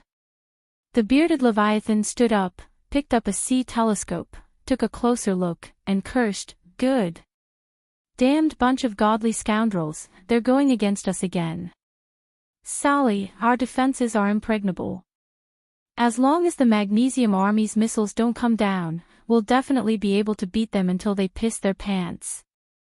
This silver-haired, cold-looking woman was the head butler of Purgatory Island, Sally, who was in charge of the Inferno Intelligence Network. Hearing Leviathan's words, Sally said, "The other party has restricted our global intelligence network in advance. Even the Barham's mercenaries in various battlefields have been stopped by all sorts of unexpected situations. This time, they came prepared. The only one who can restrict us like this is Sky Eye. If the Heaven's Eye had interfered, then our fortifications would have long since been seen through by the enemy. If we rashly adopt a defensive counterattack, we would only be suppressed by them and suffer heavy losses. That stinky scholar Zhuge Tianming, he's actually helping Sylvie and me Jia Lai. We didn't make things difficult for them during the Holy War, did we? Mammon, who had a big bald head, cursed. I'm afraid there's a special reason, but we just don't know. The most important thing right now is to think of a way to defend this place before Boss returns to Purgatory Island. Aziz said seriously. Do you even need to think about it? Activate the fortifications and fight a bloody battle with them. Leviathan roared. Asmuntis, who was wearing a hooded coat, raised his eyelids and said, the White Queen and the Seraphim have joined forces this time. Other than the boss, who can stop them in a head-on confrontation? Even though we've already disregarded life and death, if we die, who will protect the children on the island and our brothers and sisters who live in seclusion with us? The Leviathan was exasperated, but he couldn't say anything. What the F***ck should we do? If only Murphy was here. In the past, when the boss wasn't here, he was the one who made the decision. Mammon rubbed the back of his head and said in distress. Murphy is in the Dragon Soul, how could he possibly rush over? Moreover, any communication can be eavesdropped on by the Heaven's Eye. Aziz said. At this moment, Leah suddenly said, Murphy. He left behind a brocade pouch. The other demons couldn't help but look at her. Aziz asked, what do you mean? Murphy has other plans. Sally nodded and took out a black embroidered brocade pouch from a small leather bag at her waist. Back then, when Murphy finished setting up the fortifications on the island and was about to return to China, he told me that the fortifications here would not be a problem against any S-class organization. There were only two situations where it would be difficult to work. The first was to be attacked by a regular army. The second, it was to be targeted by the Heaven's Eye. He said that the only way for the regular army to attack was to escape, because there was a huge disparity in strength in a head-on confrontation. But if there comes a day in the future when the Heaven's Eye becomes our enemy, let me open the brocade pouch. The plan inside might be able to stall for time and save our lives. Sally said lightly. Ha! This damned Murphy, he was quite thoughtful. Then Sally, quickly open it and take a look. The Leviathan was pleasantly surprised. Sally nodded. After opening the brocade pouch, she found a piece of sheepskin inside. It was obvious that this was to prevent the water from getting moldy, so she had specially used the skin to record it. After reading the words on it, a complicated expression flashed across Sally's eyes. What does it say? Let me see. Mammon ran over in a hurry to take a look. However, a ball of black and purple flames suddenly appeared in Sally's hand. The moment this ball of strange flame ignited, it burned the brocade pouch and the skin into smithereens. Mammon was shocked. Sally. What are you doing? Sally said, Murphy said that only I can read the contents. After I finish reading them, I can naturally destroy them. This stinky Murphy, he's always talking nonsense, the Leviathan said with dissatisfaction. Asmuntis and Aziz, on the other hand, had thoughtful expressions on their faces. Sally turned her head and glanced at the ship that was about to land and said, Next. All of you, listen to my commands. Don't ask why. I don't have time to explain anymore. On the seaside, Blazing Angel Michael raised the Sword of Oath in his hand. Dressed in platinum armor, he loudly declared to the hundreds of knights of the royal court, glorious warriors of the holy knights of the royal court. The leader of the Inferno, Lucifer, assassinated Archangel Gabriel, tainted the substitute Holy Maiden Angel, blasphemed our holy God, and had an irreconcilable enmity with our royal court. Back then, we cared about the war and the people. For the sake of the holy God's benevolence, we let them go. But today, I, Michael, will wear my armor again and bring all of you to kill this group of heinous demons. The holy God is with us. A group of holy knights were filled with righteous indignation. They raised their swords and spears high in the air and shouted slogans. At the side, the White Queen Sylvie, who was leading a group of people dressed in different clothes, did not say that. Listen up, our goal is to capture Sally alive. As for the others, regardless of whether they are men or women, old or young, human or ghost, kill them on sight. Sylvie coldly gave the order. Chaos forever. A cadre nodded and accepted the order. Chapter 830. Song of Spring 0830. Although the two of them were legend rank experts and it wasn't difficult for them to move faster, there were many people on the island, and there was no lack of experts. Therefore, in order to be on the safe side, they were more willing to slow down, advance step by step, and bring a group of their own subordinates with them. At the critical moment, as long as someone helped them control the situation, they would just have to harvest their heads. According to the information from the Heaven's Eye, the stone passageway in front of us has a hidden mechanism installed beside it. After passing through there, flammable gas will be shot out from both sides and will be ignited and detonated. It is extremely lethal, so we will go around from the side. Sylvie said. Mijiao nodded. We will outflank you from the left, you guys from the right. Archangel, if you meet an enemy, fight conservatively. Don't chase too deeply. Sylvie reminded. The elites of Bahamut and Baphomet are all blocked 108,000 miles away. They are completely restricted by the people mobilized by the Heaven's Eye. The minions of these demons are not here, so there's nothing to be afraid of. If the people on the island were to meet us, they would probably run away first. Sally Yi has trained a group of Netherworld guards, all of them the product of a hybrid between humans and dark creatures. Although they are all ugly monsters, they can still hurt people. It's better to be careful, Sylvie said. Mi Jiao waved his sword. Our sacred royal court specializes in killing these monsters in the darkness. After saying that, Mi Jiao took the lead and rushed out. Seeing this, Sylvie didn't say anything more. She waved her hand and went up the mountain from the other side. The subordinates that the two of them brought were all elite soldiers and valiant generals. Their cultivations were all extraordinary, and they were all experts in crossing mountains and ridges. All of a sudden, the two groups of people avoided the easy road and entered the forest, climbing up the rugged mountain roads on both sides. After passing through this area, there was already a town in front of them.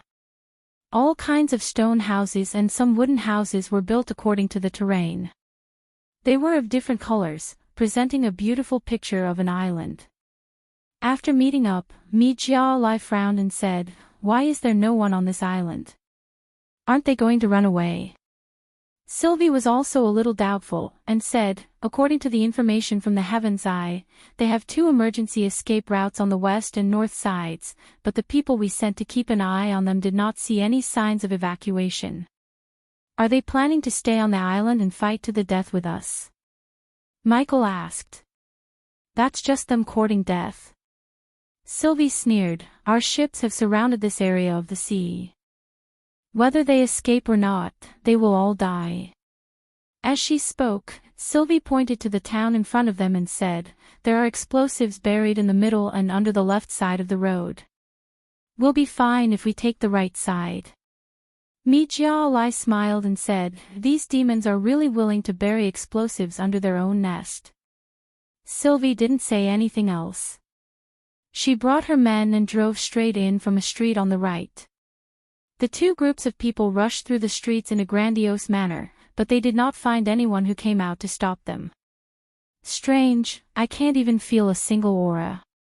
Could it be that they have given up resisting? Mi Jiao frowned. With his and Sylvie's cultivation, it was reasonable to say that they would be the first to discover the enemy. Sylvie also felt that it was very strange. According to the information from the Heaven's Eye, there are weapons hidden under the blacksmith shop in front of us. There should be people lying in ambush, surrounding us from both sides. There's no one at all. Could it be that there's a problem with the information from the Heaven's Eye? Mi Jia Lai asked suspiciously. Sylvie shook her head. Logically speaking, there shouldn't be any mistakes. Maybe it was on purpose. After all, Zhuge Tianming is from China, and the Heaven's Eye is also an organization from China. It can be said that they are from the same root as Lucifer. Could it be that they are secretly colluding with each other to lure us onto the island? Mi Jiao guessed. Sylvie fell into deep thought. Maybe they are deliberately mystifying us. Let's go closer and take a look. In front of us is the headquarters of Inferno. There must be someone in that castle. Just as the group passed by a flower bed, a mermaid statue in the middle of the flower bed suddenly exploded. Boom! The moment the sculpture exploded, a large amount of dust filled the air. All of them are resisting with luck. It's poison powder. Mi Jia Lai and Sylvie instantly activated their spiritual energy and magic shields, but some of the people they brought with them were unable to keep up and were contaminated by the dust. All of a sudden, these people began to show signs of festering. The poison quickly spread through their bodies, and they fell to the ground in pain.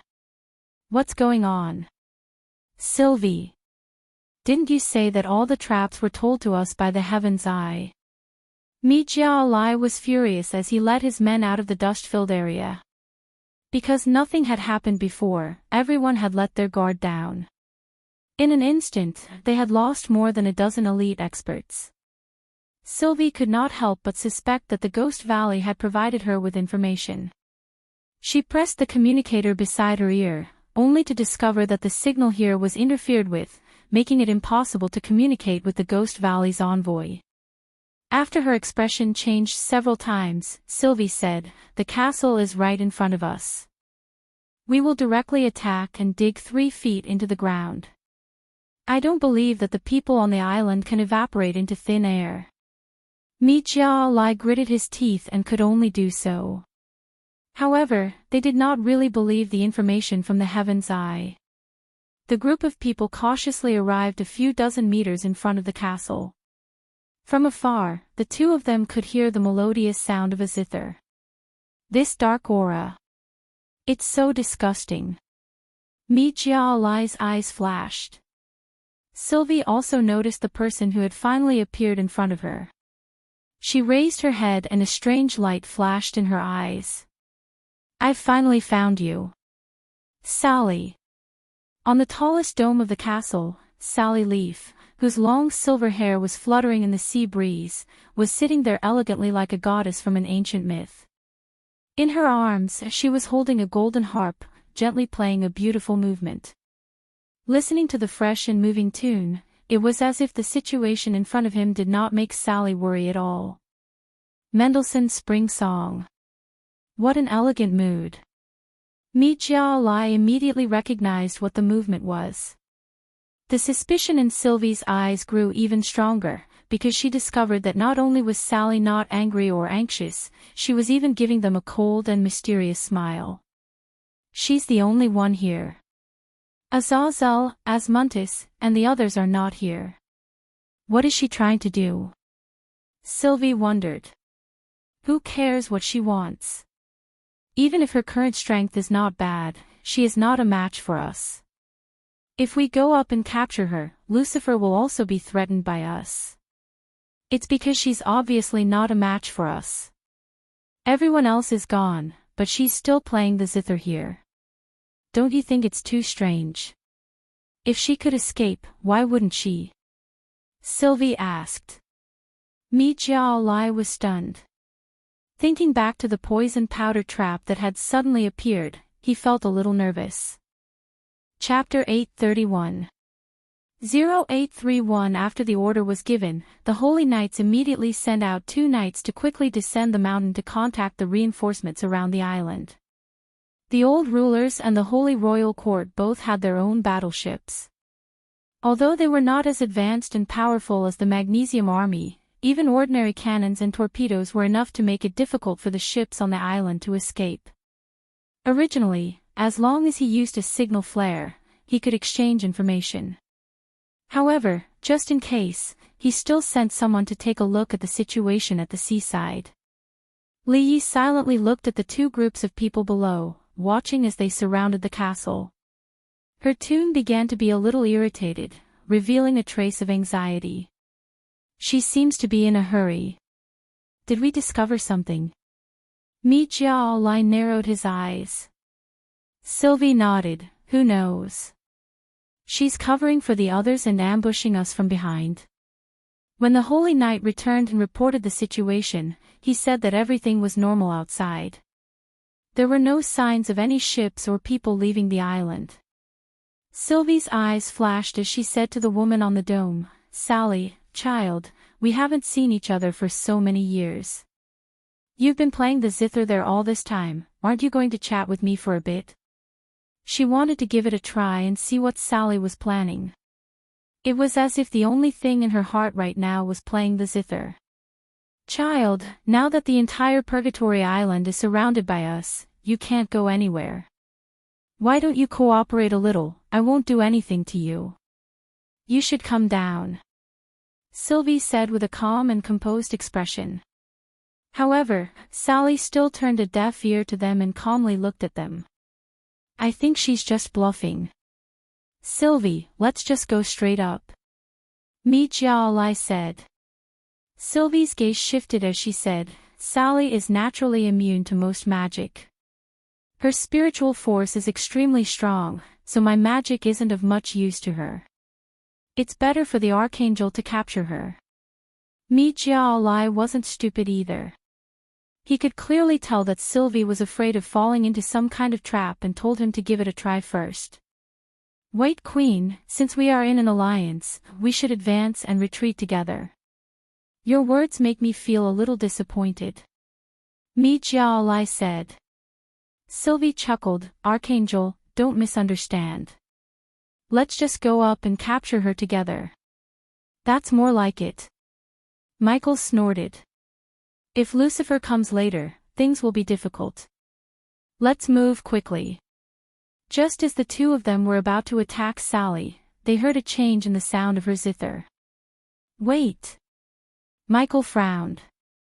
I think she played it wrong, he's anxious. Sylvie could also tell. Could it be that he's afraid? Or, is she excited that we're going there? Michael was a little uncertain. Sylvie also felt that all of this was too strange, as if she had fallen into a fog. At this moment, a holy knight suggested, Lord Michael, why don't we destroy that building and make her unable to sit still? This method. It's feasible. Mi Jiao nodded. Sylvie also felt that it was not bad. She smiled and said, Lord Archangel, please make your move. Michael also took up the mantle, and his body began to emit a blazing white spirit chi as he raised the gorgeous gold-and-silver sword of promise in his hand. Holy light slash. A platinum-colored sword light soared into the sky, forming a huge sword of light, and slashed down diagonally. The platinum-colored holy light sword chi struck the stone wall of the castle with a loud rumble. In the end, the hard stone appeared extremely fragile under the sword light of a legend rank expert and shattered with a loud rumble. Ah! Mi Jiao slashed again, and wherever the sword light went, rubble flew everywhere. Rumble, rumble, rumble. In the middle of the building in the castle, there were 2 holes in it. Finally, it couldn't hold on any longer and the top of the building fell down with a loud rumble. Sally Yi had no choice but to float to the ground. Amidst the dust, Sally hugged the harp and stared coldly at Sylvie and the others with her beautiful brown eyes. Seeing that nothing had happened, Sylvie suddenly understood something. Great. So, this is the so-called empty city stratagem. Sylvie finally remembered that a certain wise man in ancient China seemed to have used such a scheme. From the beginning to the end, she has been creating our suspicions to stall for time. She probably wants to stall for time until Lucifer arrives. Mi Jiao also understood. Damn it. She really dragged it out for so long. Sylvie gritted her teeth and said. Sally sighed in her heart. The plan that Xiao Linfuan had mentioned in the brocade pouch had basically succeeded. Back then, Xiao Linfuan had purposely left out a trap and did not tell anyone about it. It was the poison powder in the sculpture.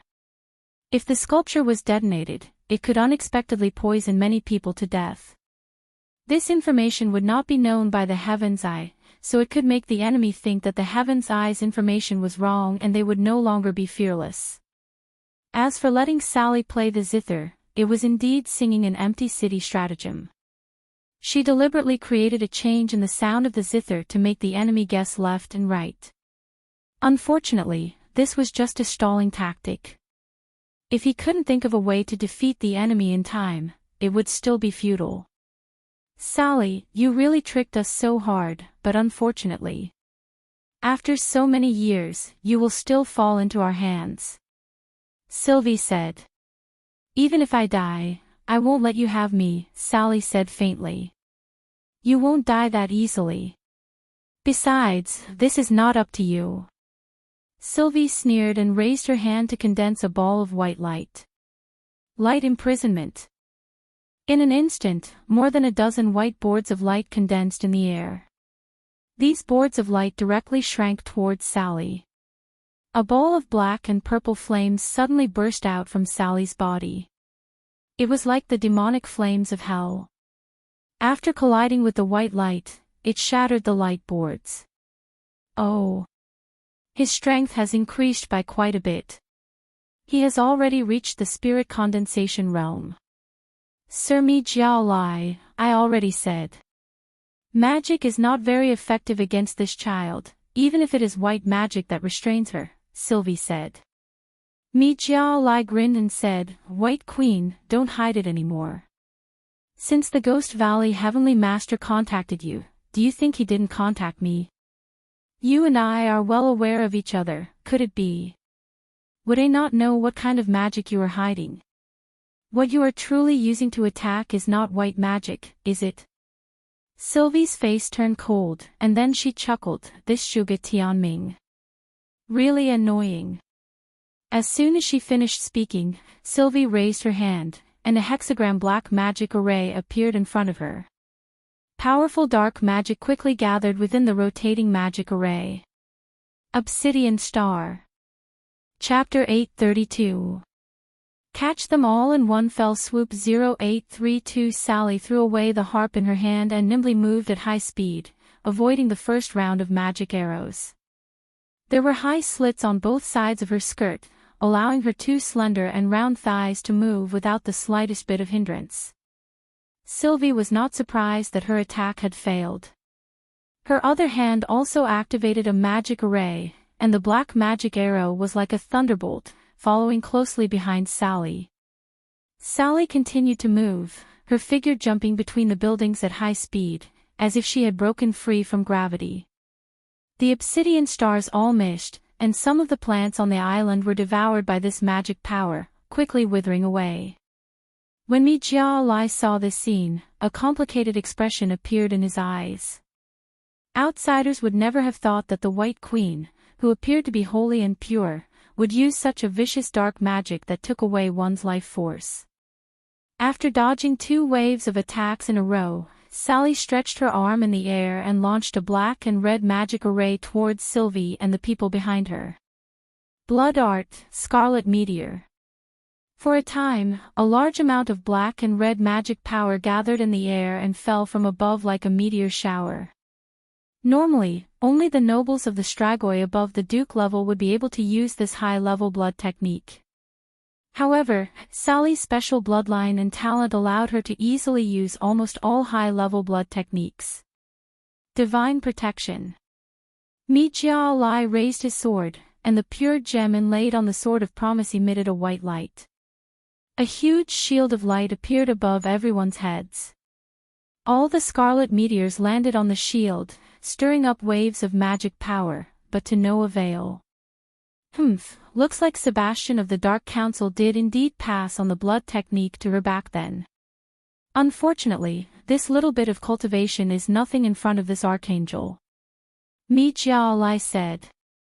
Sylvie said loudly, everyone, listen up. Archangel Mijia Lai and I will capture Sally.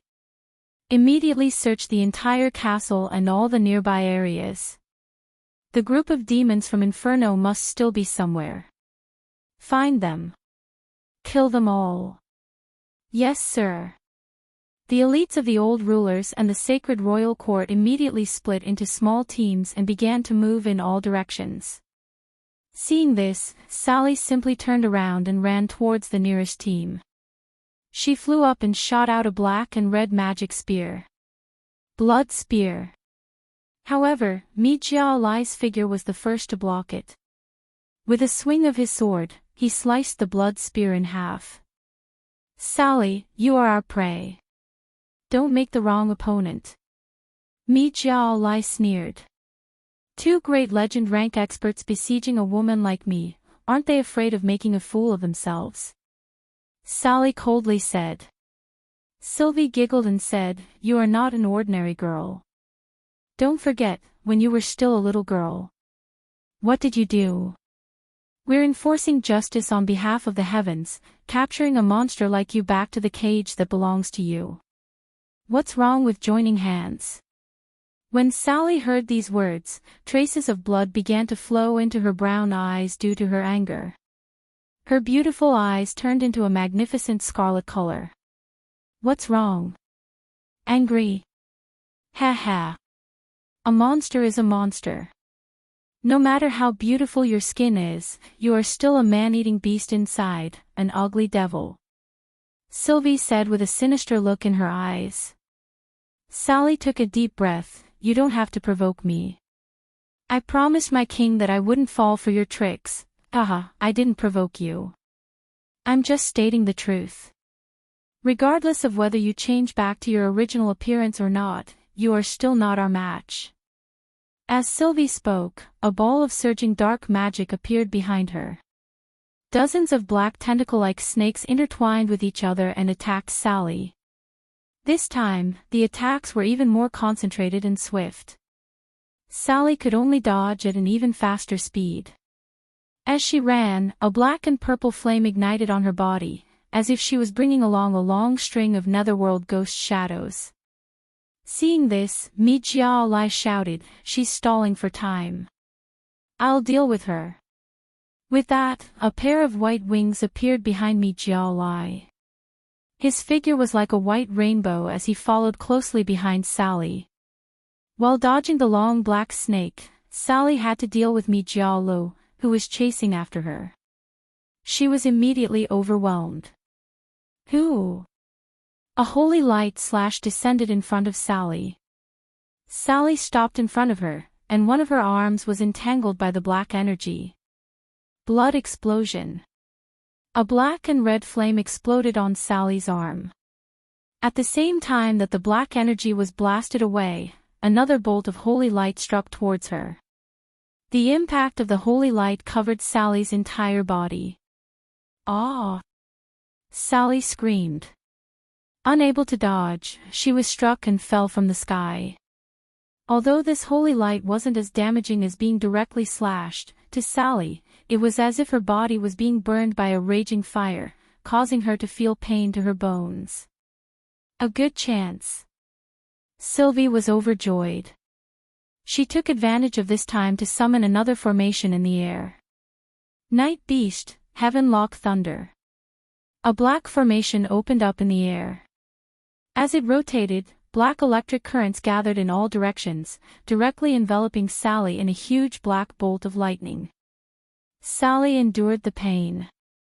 Just as she was about to land on the ground, a pair of black and red magic wings spread out from her back. The demon wings and the blood technique spread out. With a flap of his wings, his body quickly dodged horizontally, barely dodging that bolt of nether thunder. Just as Sally was being beaten to a dangerous state, a group of Dominator elites ran into the castle and shouted loudly. They're here. Before he could finish his sentence, he saw a burly man with a head full of braids jump out from the ground. He grabbed the man's head and fiercely hit it with his head. This collision had smashed the head of the person who had shouted into pieces. Damn it, Lousy couldn't hold it in any longer. It's still refreshing to come out and fight. The one who rushed out was the Leviathan. Soon after, Azazel, Asmontis, Mammon, and the others led a group of men and women of different skin and hair colors and jumped out from under a few stone slabs that had been lifted. Below the castle, deep into the mountain, was a cellar that stored wine and food. Back then, when it was created, there were no shelters on the island, but this cellar that was built against the mountain was the best hiding place. With enough depth and thickness, the people above wouldn't be able to detect their auras. Seeing them take the initiative to jump out at this time, Sally was stunned. Didn't you say to wait for me to send a message before you guys come up? I can still hold on. Mammon grinned, revealing a mouthful of white teeth. Sally, don't think that we don't know. You want to stall for time by yourself and reduce our casualties. But we are not cowards. That's right. Since we can't leave, then let's fight together until the last moment. Azazel waved a large hammer and smashed the armor of the nearest holy knight, roaring loudly. Asmontis drilled into the crowd, and with a stab, his dagger sliced through the throat of an enemy. He indifferently glanced at Sally and said, Even if we stay below, do you think the Netherworld guards you took in will be able to bear watching you fight alone? Sally's eyes sparkled as she looked at the 20 to 30 men and women. Some of their eyes were black, some were red, and their skin colors were also different. However, the same thing was that their eyes were filled with determination. All of them were prepared to die. You all. Sally's delicate body trembled, unable to speak. Good. Good. What a true love. Ha ha ha.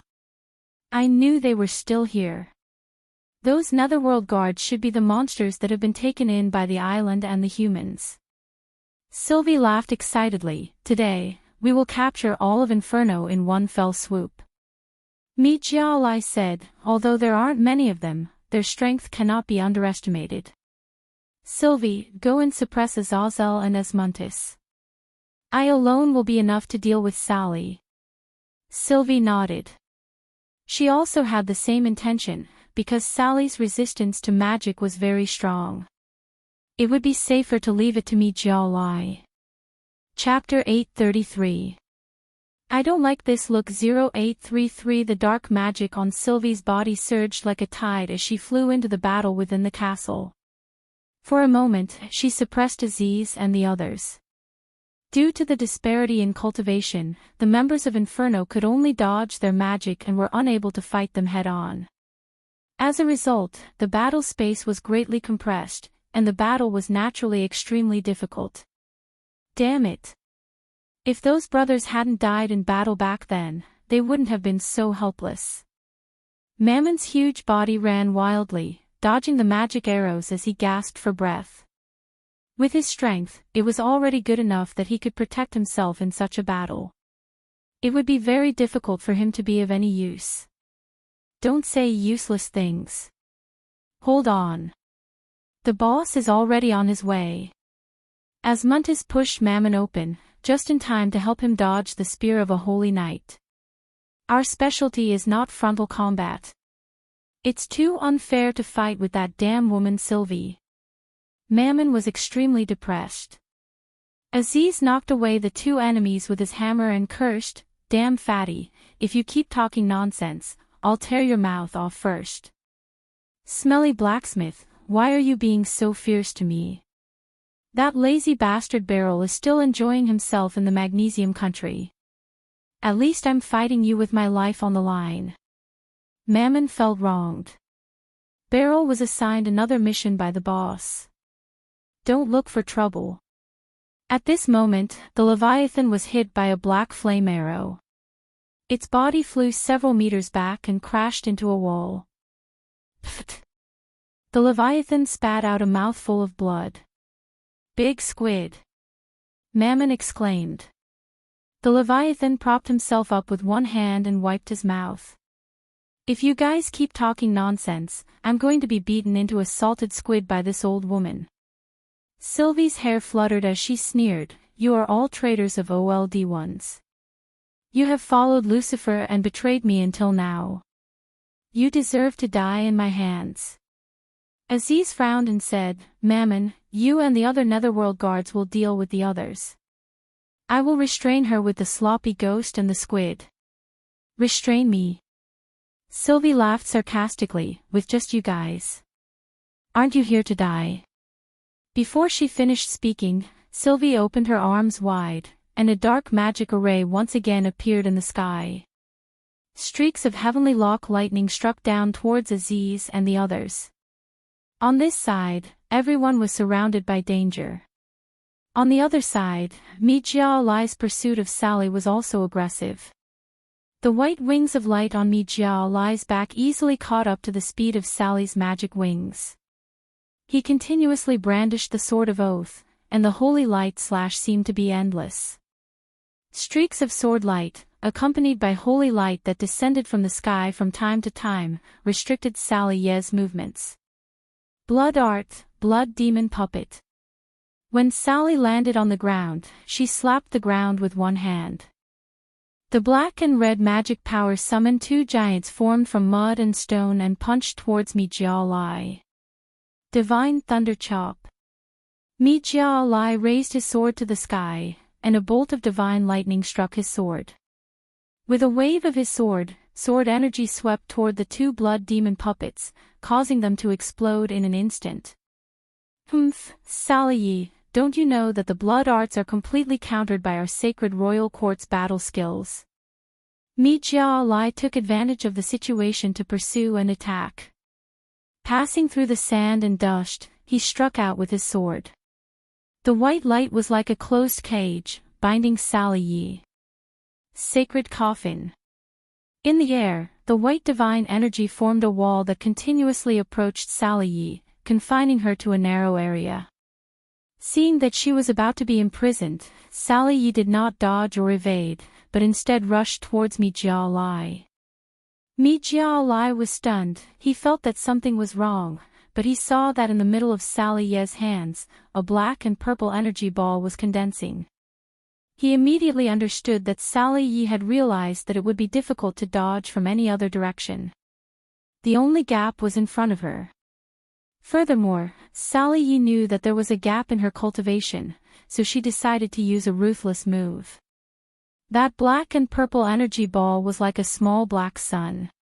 It was constantly being squeezed between Sally Yi's hands, and the berserk energy inside could be felt even from a dozen meters away. Mijia Lai hurriedly retreated.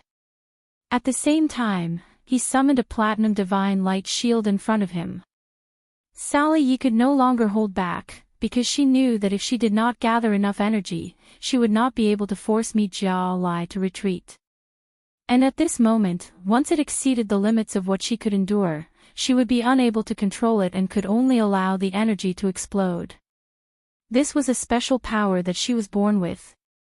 Even today, she was unable to properly control it. It was powerful and strange, but it was also very difficult to figure out. Boom! The black and purple energy ball exploded and struck the divine light shield, causing Mijia Lai to only be able to resist with all his might and not be able to attack again. Sally Yi herself was also engulfed by this black and purple flame-like energy, and her body was sent flying backwards. This thunderous sound caused the other people in the battle to be stunned. The surging shockwave caused a large amount of sand and dust to swirl up in the surroundings. Mijia Lai heaved a sigh of relief. When he removed his shield, his forehead was covered in fine beads of sweat. Because of the backlash from this energy, a large number of blood vessels in her body had burst open. She spat out a mouthful of blood and her entire body was dyed red. She looked like a bloody man. As expected, it's not a monster that should exist in this world. How can such an evil power remain in this world? Mijia Lai sneered and strode towards Sally Yi. Li Yi staggered to her feet. The wounds on her body were actually healing at a speed visible to the naked eye. Such a strong recovery ability, even stronger than the Strigoi, but unfortunately, the difference in strength is the difference. You still can't beat me. Just surrender and avoid more pain. Mi Jiao said. When the Netherworld guards in the distance saw this, they abandoned their own battles and rushed towards Sally Yi. Miss Sally Yi. We'll help you. These guards were all saved by Sally Yi from all over the world and brought to Purgatory Island. They were all stragoi, werewolves, and other dark creatures. Children born to humans were not recognized by humans or the Dark Parliament. Li Yi took them in, allowing them to be protected by Inferno, receive training, and have the power to protect themselves, causing them to be grateful to Li Yi. Now that Sally was in trouble, they were naturally burning with anxiety, wishing that they could tear Mi Jiao to shreds. Don't come over here. Seeing this, Li Yi hastily shouted. However, it was still too late. As soon as these nether guards ran over, their backs were exposed. A few holy knights took advantage of this opportunity to launch a surprise attack from the back and the side. Several long swords and spears pierced into their bodies. These nether guards instantly fell into a pool of blood. They looked at the distant Sally Yi with grievances and stretched out their arms. The scarlet color in Li Ye's eyes became even more intense. She choked with sobs as she watched these faces that she had known for many years, which were like family members, die in front of her in an instant. This kind of heart-rending pain was indescribable. Be careful, Sally. Asmuntis shouted. It turned out that Mi Jiao had taken advantage of the moment when Sally was in a daze to rush in front of her and stab her in the abdomen. Puchi. Li Ye's abdomen was pierced through. She instantly coughed out a mouthful of blood, but her tearful eyes stared fixedly at Mi Jiao. Chapter 834. Chapter 083408340834 Sally. The Leviathan and the others cried out in alarm. Their eyes were bloodshot, and their anger was driving them crazy. It was as if someone had poured hot oil on their hearts. This kind of heart-burning pain was indescribable. Stop shouting. With this kind of injury, she will at most faint. She won't die, but you guys are different. If you don't pay attention, you will really die. Taking advantage of the moment when everyone was paying attention to Sally, Sylvie summoned several nether lightning bolts, which all landed on Aziz and the others. Those with higher cultivation and better physical fitness could still withstand it, but those with lower cultivation would be fatal. After Aziz was struck by a bolt of lightning, his entire body trembled as he fell to the ground. As far as he could see, he saw a tall and sturdy black body fall with a loud bang. Mammon. Mammon had already lost consciousness. His entire body was emitting white smoke as he fell to the ground, unable to get up. There were also a few guards on the island who had also died on the spot. Sylvie giggled, I've almost played enough, don't tell me you really think. I can't do anything to you, all of you, go and die. Just as Sylvie was about to continue releasing the nether thunder, she suddenly heard Mi Jiao's exclamation from behind her. How is this possible? Sylvie turned her head to look and was shocked to discover that Sally, whose abdomen had already been pierced and whose internal organs had been crushed, was actually enduring unimaginable pain as she pushed away Mi Jiao's sword and ran towards her. Sylvie thought of something and stretched out her hand, releasing 2 black magic chains, intending to bind Sally. However, Sally immediately flew over, enduring the intense pain of her abdomen continuously bleeding, and arrived in front of a holy knight. Seeing that Sally was heavily injured, the holy knight stabbed at her with his sword. She barely managed to move her body, and the sword pierced through her lungs and came out from the back of her body. The woman's silver hair was already dyed with blood, but her eyes were incomparably resolute. A hysterical fire of vengeance made her look fearless. Sally grabbed the holy knight's head and directly twisted his neck. This holy knight never thought that Sally would be able to forcefully kill him even though she was so heavily injured. After killing him, Sally lowered her head and bit the dead knight's neck. At the same time, she pulled out the sword from her body. A barrier formed from a blood technique wrapped around Sally Yi. She took advantage of this gap to suck in a large mouthful of fresh blood. No! Sally! The heavily injured Osmuntus couldn't help but shout when he saw Sally start to suck his blood.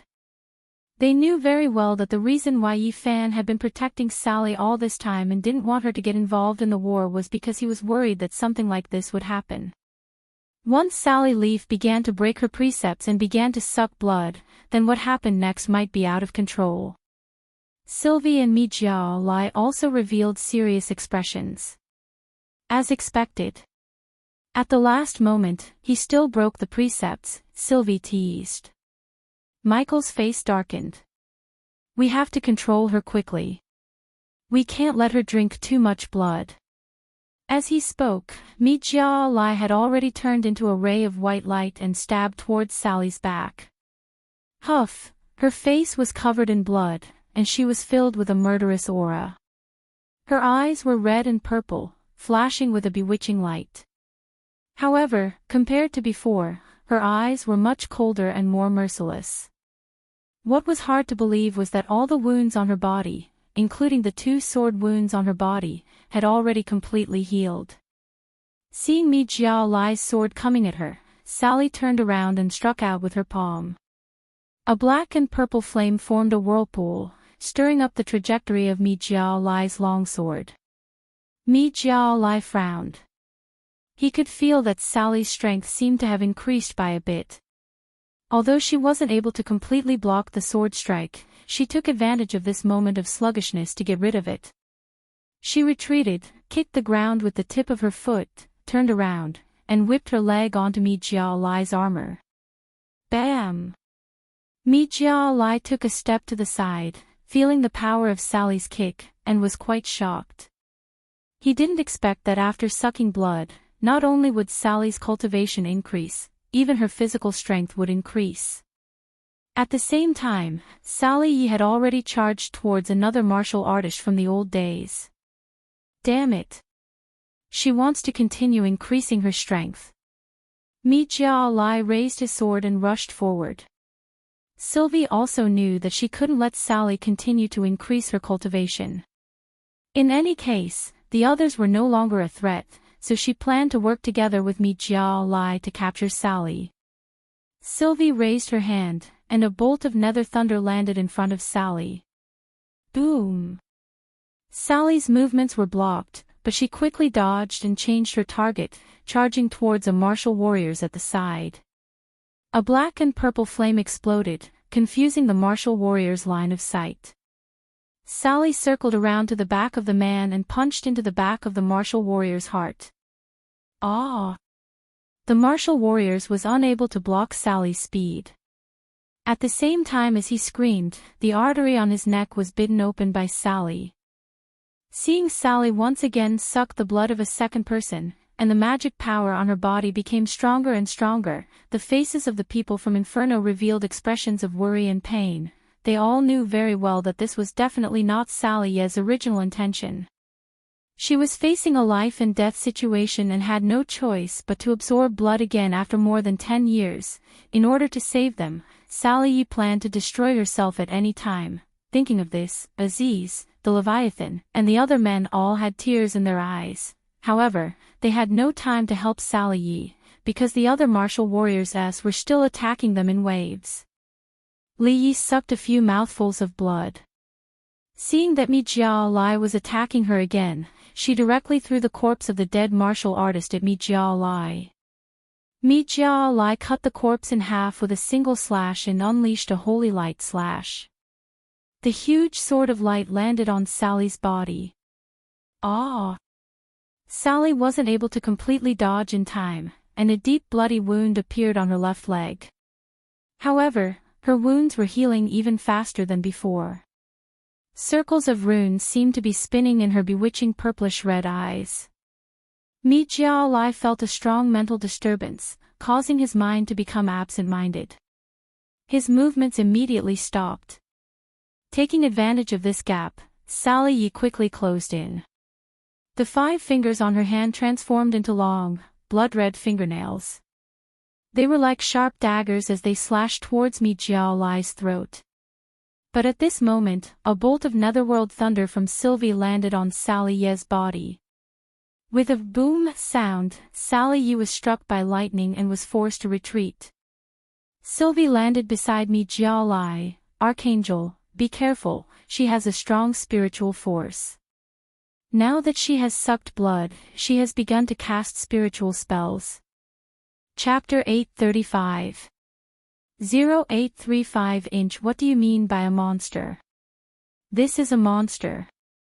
Sylvie sneered. Drinking blood can allow her to quickly become stronger.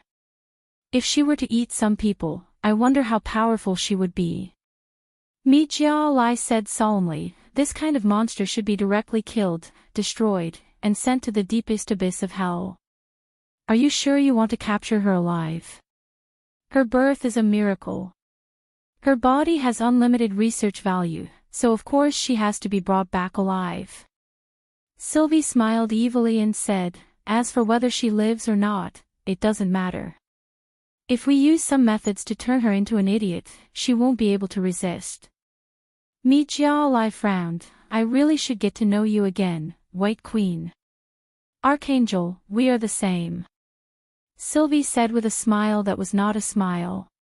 Mi Jiao Lai coldly snorted. I was indeed careless just now, but I won't let her spiritual force disturb me again. As he said that, Mi Jiao Lai threw the sword of promise in his hand into the air. The sword light shot out in all directions, turning into a ball of white light. Sword of divine punishment. Mi Jiao Lai's hand fell, and hundreds of light swords fell from the ball of light. They were like dense raindrops, crashing down towards Sally. Sally had just been struck by the nether thunder and her body was a little numb. However, she still reacted quickly and moved quickly on the ground, dodging the light swords that were falling everywhere. One light sword after another landed on the ground. It looked like an illusion, but it pierced out a deep sword pit. If he was stabbed by a sword, it would definitely not be a joke. Seeing that Sally's range of movement had been locked onto, Sylvie ordered loudly, everyone, don't let her get close. As long as they didn't let Sally continue to suck blood, they could still safely capture her. Heavenly Lock Thunder. Sylvie opened her arms and summoned 3 magical formations in midair. The 3 magical formations continued to spin, and began to continuously release nether thunder towards Sally Ye. The Heaven's Punishment Sword and the nether thunder gathered together, and the place where Sally was located seemed to have turned into a purgatory on Earth. No matter how fast Sally was, she wouldn't be able to dodge this carpet attack. Sally, who had no way out, could only charge towards Sylvie like a madman against the lightning and light swords. Humph! Just in time. Sylvie was already prepared. A shadow of a demon appeared on her body, and the tip of her slender white fingers condensed into a black, slender demon claw. Her eyes also flickered with scarlet flames, which was the demon eye that she possessed. Through her magic eyes, Sylvie could clearly see the trajectory of Sally's attack.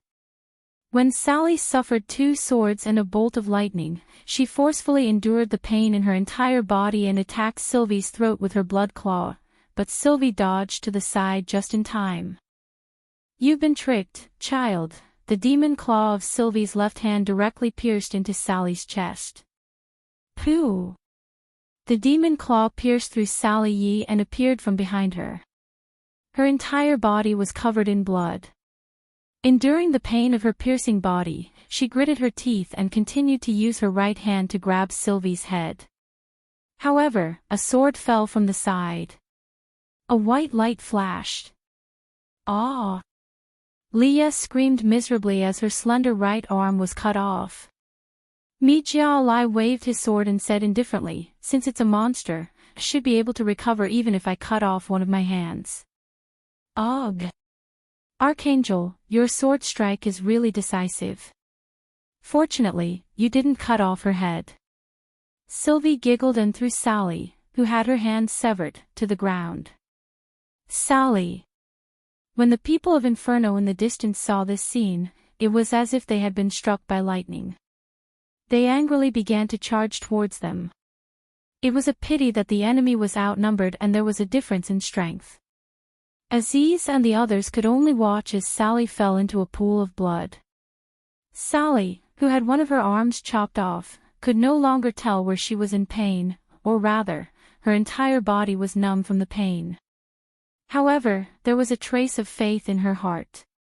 She believed that a man would appear to save all of this. She still tried to get up and continue to stall for time, but just as Sally was about to get up, Sylvie stepped on her head and pressed it into the sand. What a disobedient child. Don't you understand? The person you're waiting for won't come. Or rather, even if he comes, he won't be able to save you. After Sylvie finished speaking, she kicked Sally again, causing her to crash into a wall.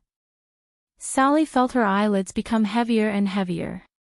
Although her wounds were healing, she had lost too much blood and fell there. Her consciousness gradually became blurry.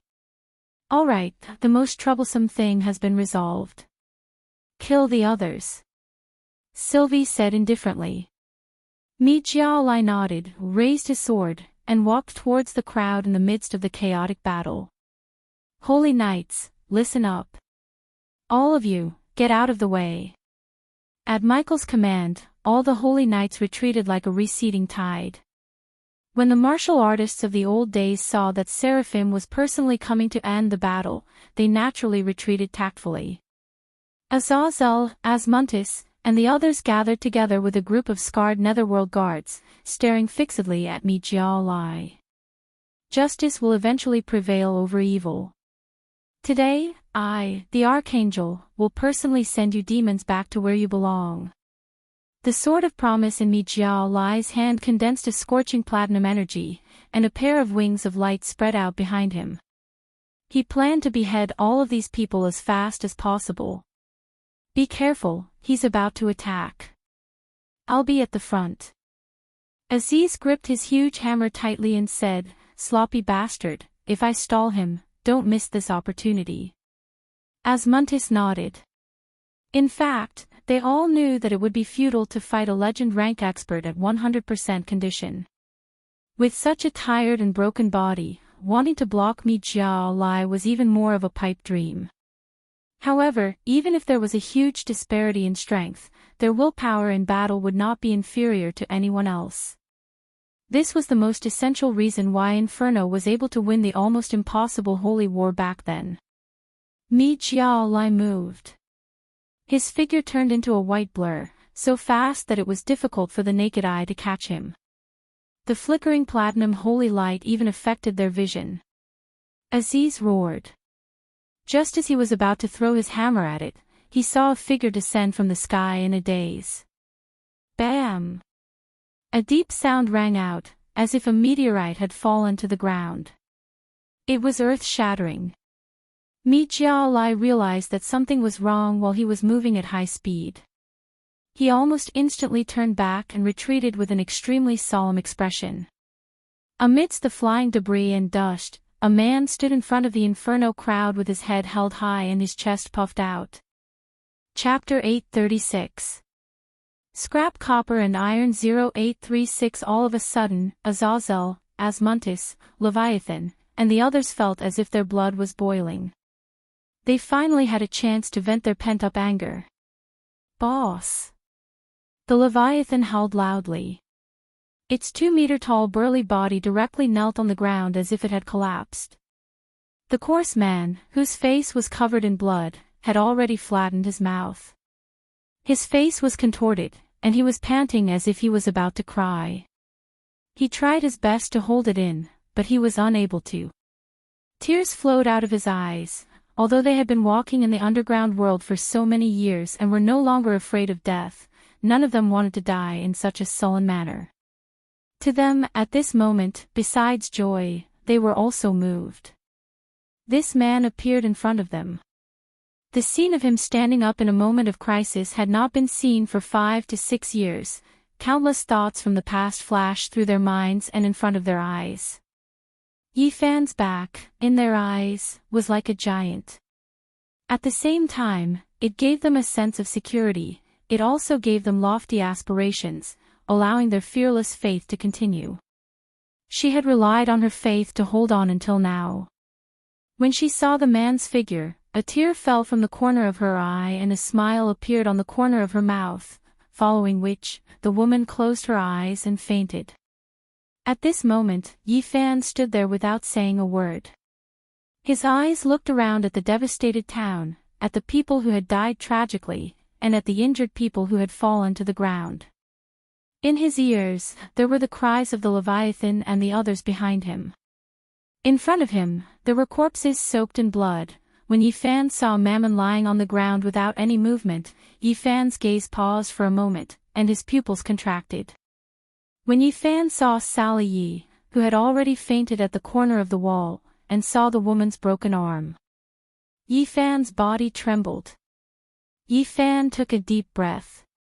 A violent, murderous, and terrifying aura surged out from his body like a flood bursting through a dam. As he stood there alone, he looked like a huge demon's shadow enveloping the entire town. This was a domineering killing intent that only came from killing countless people and staining his hands with the blood of countless people. These past few years had caused Yi Fan to gradually retract his aura, forgetting those bloodthirsty years that dominated the battlefield. But today, he found that he couldn't control himself no matter what. To be exact, he no longer wanted to control it. When the warriors of the Holy Knights and the old rulers felt the aura from Yi Fan's body, their faces all turned pale. They were all experts of the underground world, and even the weakest among them was a Xiantian full circle. However, they suddenly realized that even standing within a radius of 100 meters made them feel immense pressure. Yi Fan was the only one who came, but this one person seemed to be superior to a magnificent army. Sylvie was the calmest. After realizing that the situation was bad, she quickly rushed towards the unconscious Sally. As long as he caught Sally, it would be equivalent to having a hostage. However, she had only run a few steps when she saw Yi Fan's crazy speed. With an afterimage, he had already teleported to Sally's side. Sylvie and everyone present felt a chill run down their spines. What kind of abnormal speed was this? How could a person possess such a powerful explosive force just by relying on his body? Even if Mi Jiao Lai had used his wings of light to accelerate, it wouldn't have been so fast and fierce. Could it be that he had become stronger again? Sylvie could clearly feel that Yi Fan was even more terrifying than the last time they met. Lucifer. Your men are all gone, and now you are the only commander left. You can't beat us. Sylvie forced herself to calm down and sneered in order to boost her courage and appease her subordinates. Yi Fan didn't seem to hear anything at all. He squatted down, and with a trembling hand, he gently tested Sally's breathing. At the same time that he confirmed that the woman's life was not in danger, Yi Fan's eyes had already turned red. A good chance. Seeing that Yi Fan's back was facing them, Mi Jiao Lai suddenly flapped his wings of light, turned into a white rainbow, and stabbed towards Yi Fan's back. Boss, be careful. As Muntis and the others cried out in alarm. Yi Fan did not turn around. He grabbed backwards with his left hand and brazenly grabbed Mi Jiao Lai's sword of promise with his bare hands. What? Mi Jiao Lai was dumbfounded. He never would have thought that Yi Fan would actually be arrogant enough to receive the sword with his bare hands. Unfortunately, Mi Jiao Lai's sword was unable to pierce through. Yi Fan slowly turned his head, and a pair of eyes that were like the eyes of an abyss demon coldly looked at Mi Jiao Lai. Mi Jiao Lai's forehead was covered in cold sweat. He actually saw traces of dancing golden flames in Yi Fan's eyes. He thought that this was an illusion, but it was clearly real. A terrifying pressure that caused Mi Jiao Lai to feel an instinctive fear. Ah! After all, Mi Jiao Lai was a legend rank expert. He quickly adjusted his state of mind and shouted. He activated his spiritual energy, wanting to pull out his sword and continue fighting. However, no matter how hard Mi Jiao tried, Yi Fan's hand was like a steel bar, firmly grabbing onto his sword. Seeing that Yi Fan's hand was starting to bleed, but Yi Fan didn't seem to feel any pain at all. He only stared fixedly at Mi Jiao. Mi Jiao realized that he couldn't pull out his sword. The difference between his strength and Yi Fan's was too great, and Yi Fan's flesh and blood body was unimaginably tenacious. Lucifer. Do you think that I won't be able to do anything if you grab my sword? Mi Jiao's body erupted with a ball of holy light, lightning slash. A burst of lightning appeared on the sword of Oathbound. He originally thought that this way, he would definitely be able to heavily injure Yi Fan, but who would have thought that Yi Fan would suddenly raise his sword in advance? Mi Jiao's body, along with the sword, was ruthlessly thrown out by Yi Fan at 180 degrees. Mi Jiao felt his body tremble, and all the bones in his body ached from the fall. He supported himself with one hand on the ground and turned around, wanting to continue attacking with his sword, only to discover that Yi Fan was already standing in front of him. Bam! Yi Fan's fist fiercely smashed onto Mi Jiao's chest armor. A deep, distorted dent appeared on the silver breastplate, as though it was about to be pierced through. Mi Jiao's body was sent flying, drawing a parabola in the air. In the air, Mi Jiao spread his wings of light, wanting to stabilize his body, only to see Yi Fan catching up once again. Yi Fan didn't plan to let Mi Jiao get off the ground, nor did he plan to let him stand firm. In midair, he had already brandished his lightning-fast fists, and his legs were also like a storm as he greeted Mi Jiao. Everyone heard a series of bang bang bang bang, sounds of metal clashing like thunder. Mi Jiao's body remained in the air for a few seconds without falling. Chapter 837 0837 Chapter Jin Gang 0837 Mi Jiao fell heavily to the ground, stirring up a cloud of dust. His mouth was full of blood, and even the corners of his eyes were bleeding. If it wasn't for the fact that he was relying on his cultivation to hold on, if it wasn't for the armor blocking most of the damage, this crazy punch and kick would have been enough to take his life. All the holy knights were stunned. Lucifer, who didn't have any Jin Qi, was actually able to beat Archangel Michael into such a sorry state with just his physical strength. As for everyone in Inferno, they were all excited, and their eyes were filled with fanaticism. Yi Fan expressionlessly walked towards Mi Jiao. He wasn't in a hurry to chase after him, as if he was deliberately waiting for him to get up and continue fighting. Mi Jiao supported himself with his sword and stood up. Feeling humiliated, he gritted his teeth and said, "Lucifer. I was just careless, don't be too complacent." Sylvie squinted her eyes and opened her hand, summoning a white healing light that enveloped Mi Jiao's body. "Archangel, let's go together." After Mi Jiao was slightly healed, his body once again condensed a ball of divine energy that was even stronger than before. "No need, I want to let him see why I have the title of Seraph." Mi Jiao took off the rotten armor on his body and raised his sword towards the sky. At the same time that a holy light struck his body suddenly leaped up. In the air, a platinum halo appeared behind him. Following that, 3 wings of light that were even larger than the previous wings of light spread out. In an instant, the divine energy on Mi Jiao's body rose to an unprecedented height, and the wounds on his body had almost all healed. "It's the angel's descent." "That's right. Lord Mi Jiao's seraph form." The group of holy knights cheered excitedly, their faces filled with reverence. The knights of the sacred royal court believed in the holy god and prayed for divine energy. No matter which space or dimension the holy god came from, it was true that it could give them endless divine energy. As for the angel's descent, it was a battle skill that could only be mastered when one's cultivation reached an extremely high level. Different from the demon's summoning technique, the angel didn't really enter this world. Instead, a portion of its power entered the holy knight's body.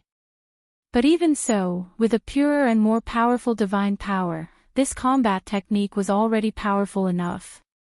Lucifer. Die. Michael suddenly descended from the sky. The speed of the 3 pairs of light wings was at least 3 times faster than before. Holy light slash. This time, Mijia Lai's sword of light surged with even more energy and sword chi than before. As it descended, it was as if it was going to split the earth apart. The sail proudly stood there. The ferocity and anger in his heart caused him to summon a sword from the sword god's ring. The moment he held his sword, Yi Fan raised his sword and charged forward, forcefully clashing with the holy light slash and clashing with it. Boom! When the 2 swords collided, a shockwave swept up a large amount of sand and dust. The position where the sail was standing on the ground directly caved in. Mi Jialai, Sylvie, and the others were all stunned. None of them could see clearly how a sword had appeared in Yi Fan's hand. It was actually able to forcefully block Mi Jialai's sword of oath in the form of a seraph. Yi Fan's sword was thick and solid, shaped like a large sword. The blade of the sword did not lose its sharpness, and its entire body emitted a faint green light. Looking at the simple shape, one could tell that it was definitely not forged in the present, but an ancient sword.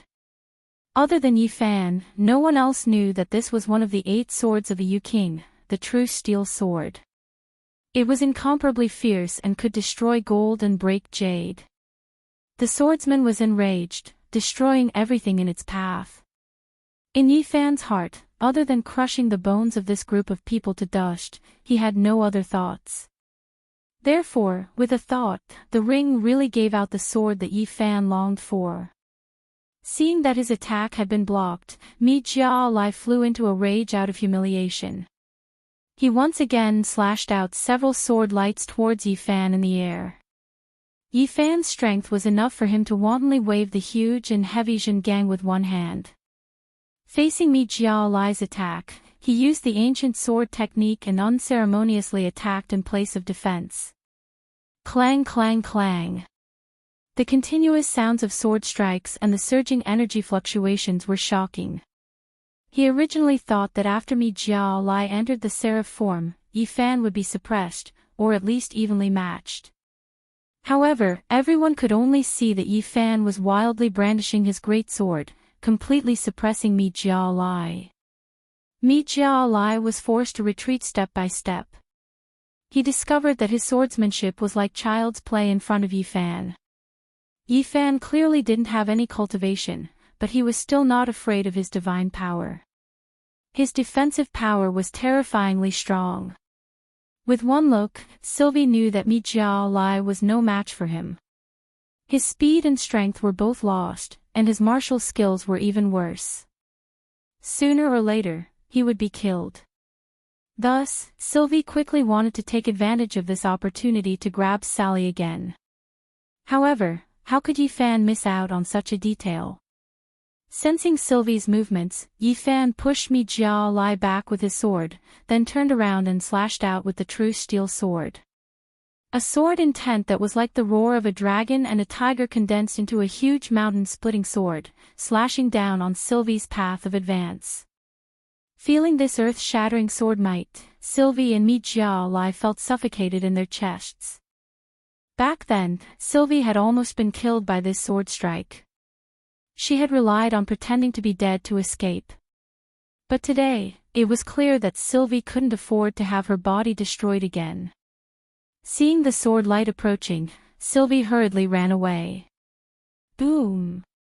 The sword intent landed on the ground, directly creating a ravine that was several meters deep, causing the ground to shake violently. Seeing that Yi Fan had turned around, Mi Jia Lai suppressed the trembling in his heart and slashed out with a thunderlight slash. The sword of promise was about to land on Yi Fan's neck, but Yi Fan's body was like a swimming dragon, as if he had eyes on his back. He leaned forward and dodged it. In almost an instant, Yi Fan turned around. The seemingly clumsy body of the true steel sword nimbly stuck to the sword of promise, and suddenly accelerated upwards. No! Mi Jia Lai realized that his sword had revealed a huge flaw, but it was too late.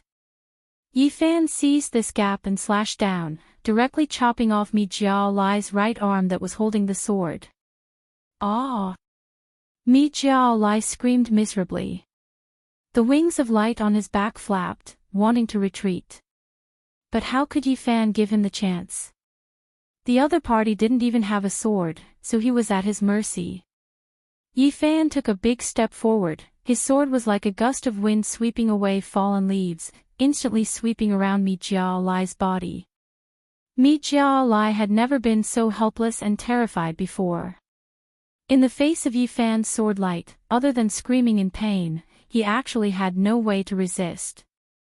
As one of the top 10 legends, he never thought that Yi Fan had already grasped such a profound sword technique, and his progress was so fast. When Yi Fan's true steel sword stopped moving, Mi Jiao Lai's left hand and legs had already been cut off. Mi Jiao Lai's face was ashen as he fell to the ground. The light on his body had completely dissipated. Looking at his limbless self, he collapsed and howled in pain. Seeing this, the people of the Holy Knights were so scared that they fled. They could no longer face the current Yi Fan. This was not a human at all, but the true king of hell, the fallen angel Lucifer. The group of people from Inferno, on the other hand, roared in relief, tears streaming down their cheeks in excitement. Yi Fan did not directly kill Mi Jiao Lai. He wanted this archangel to feel the pain of having his hands and feet broken, and feel the pain of his life flowing away.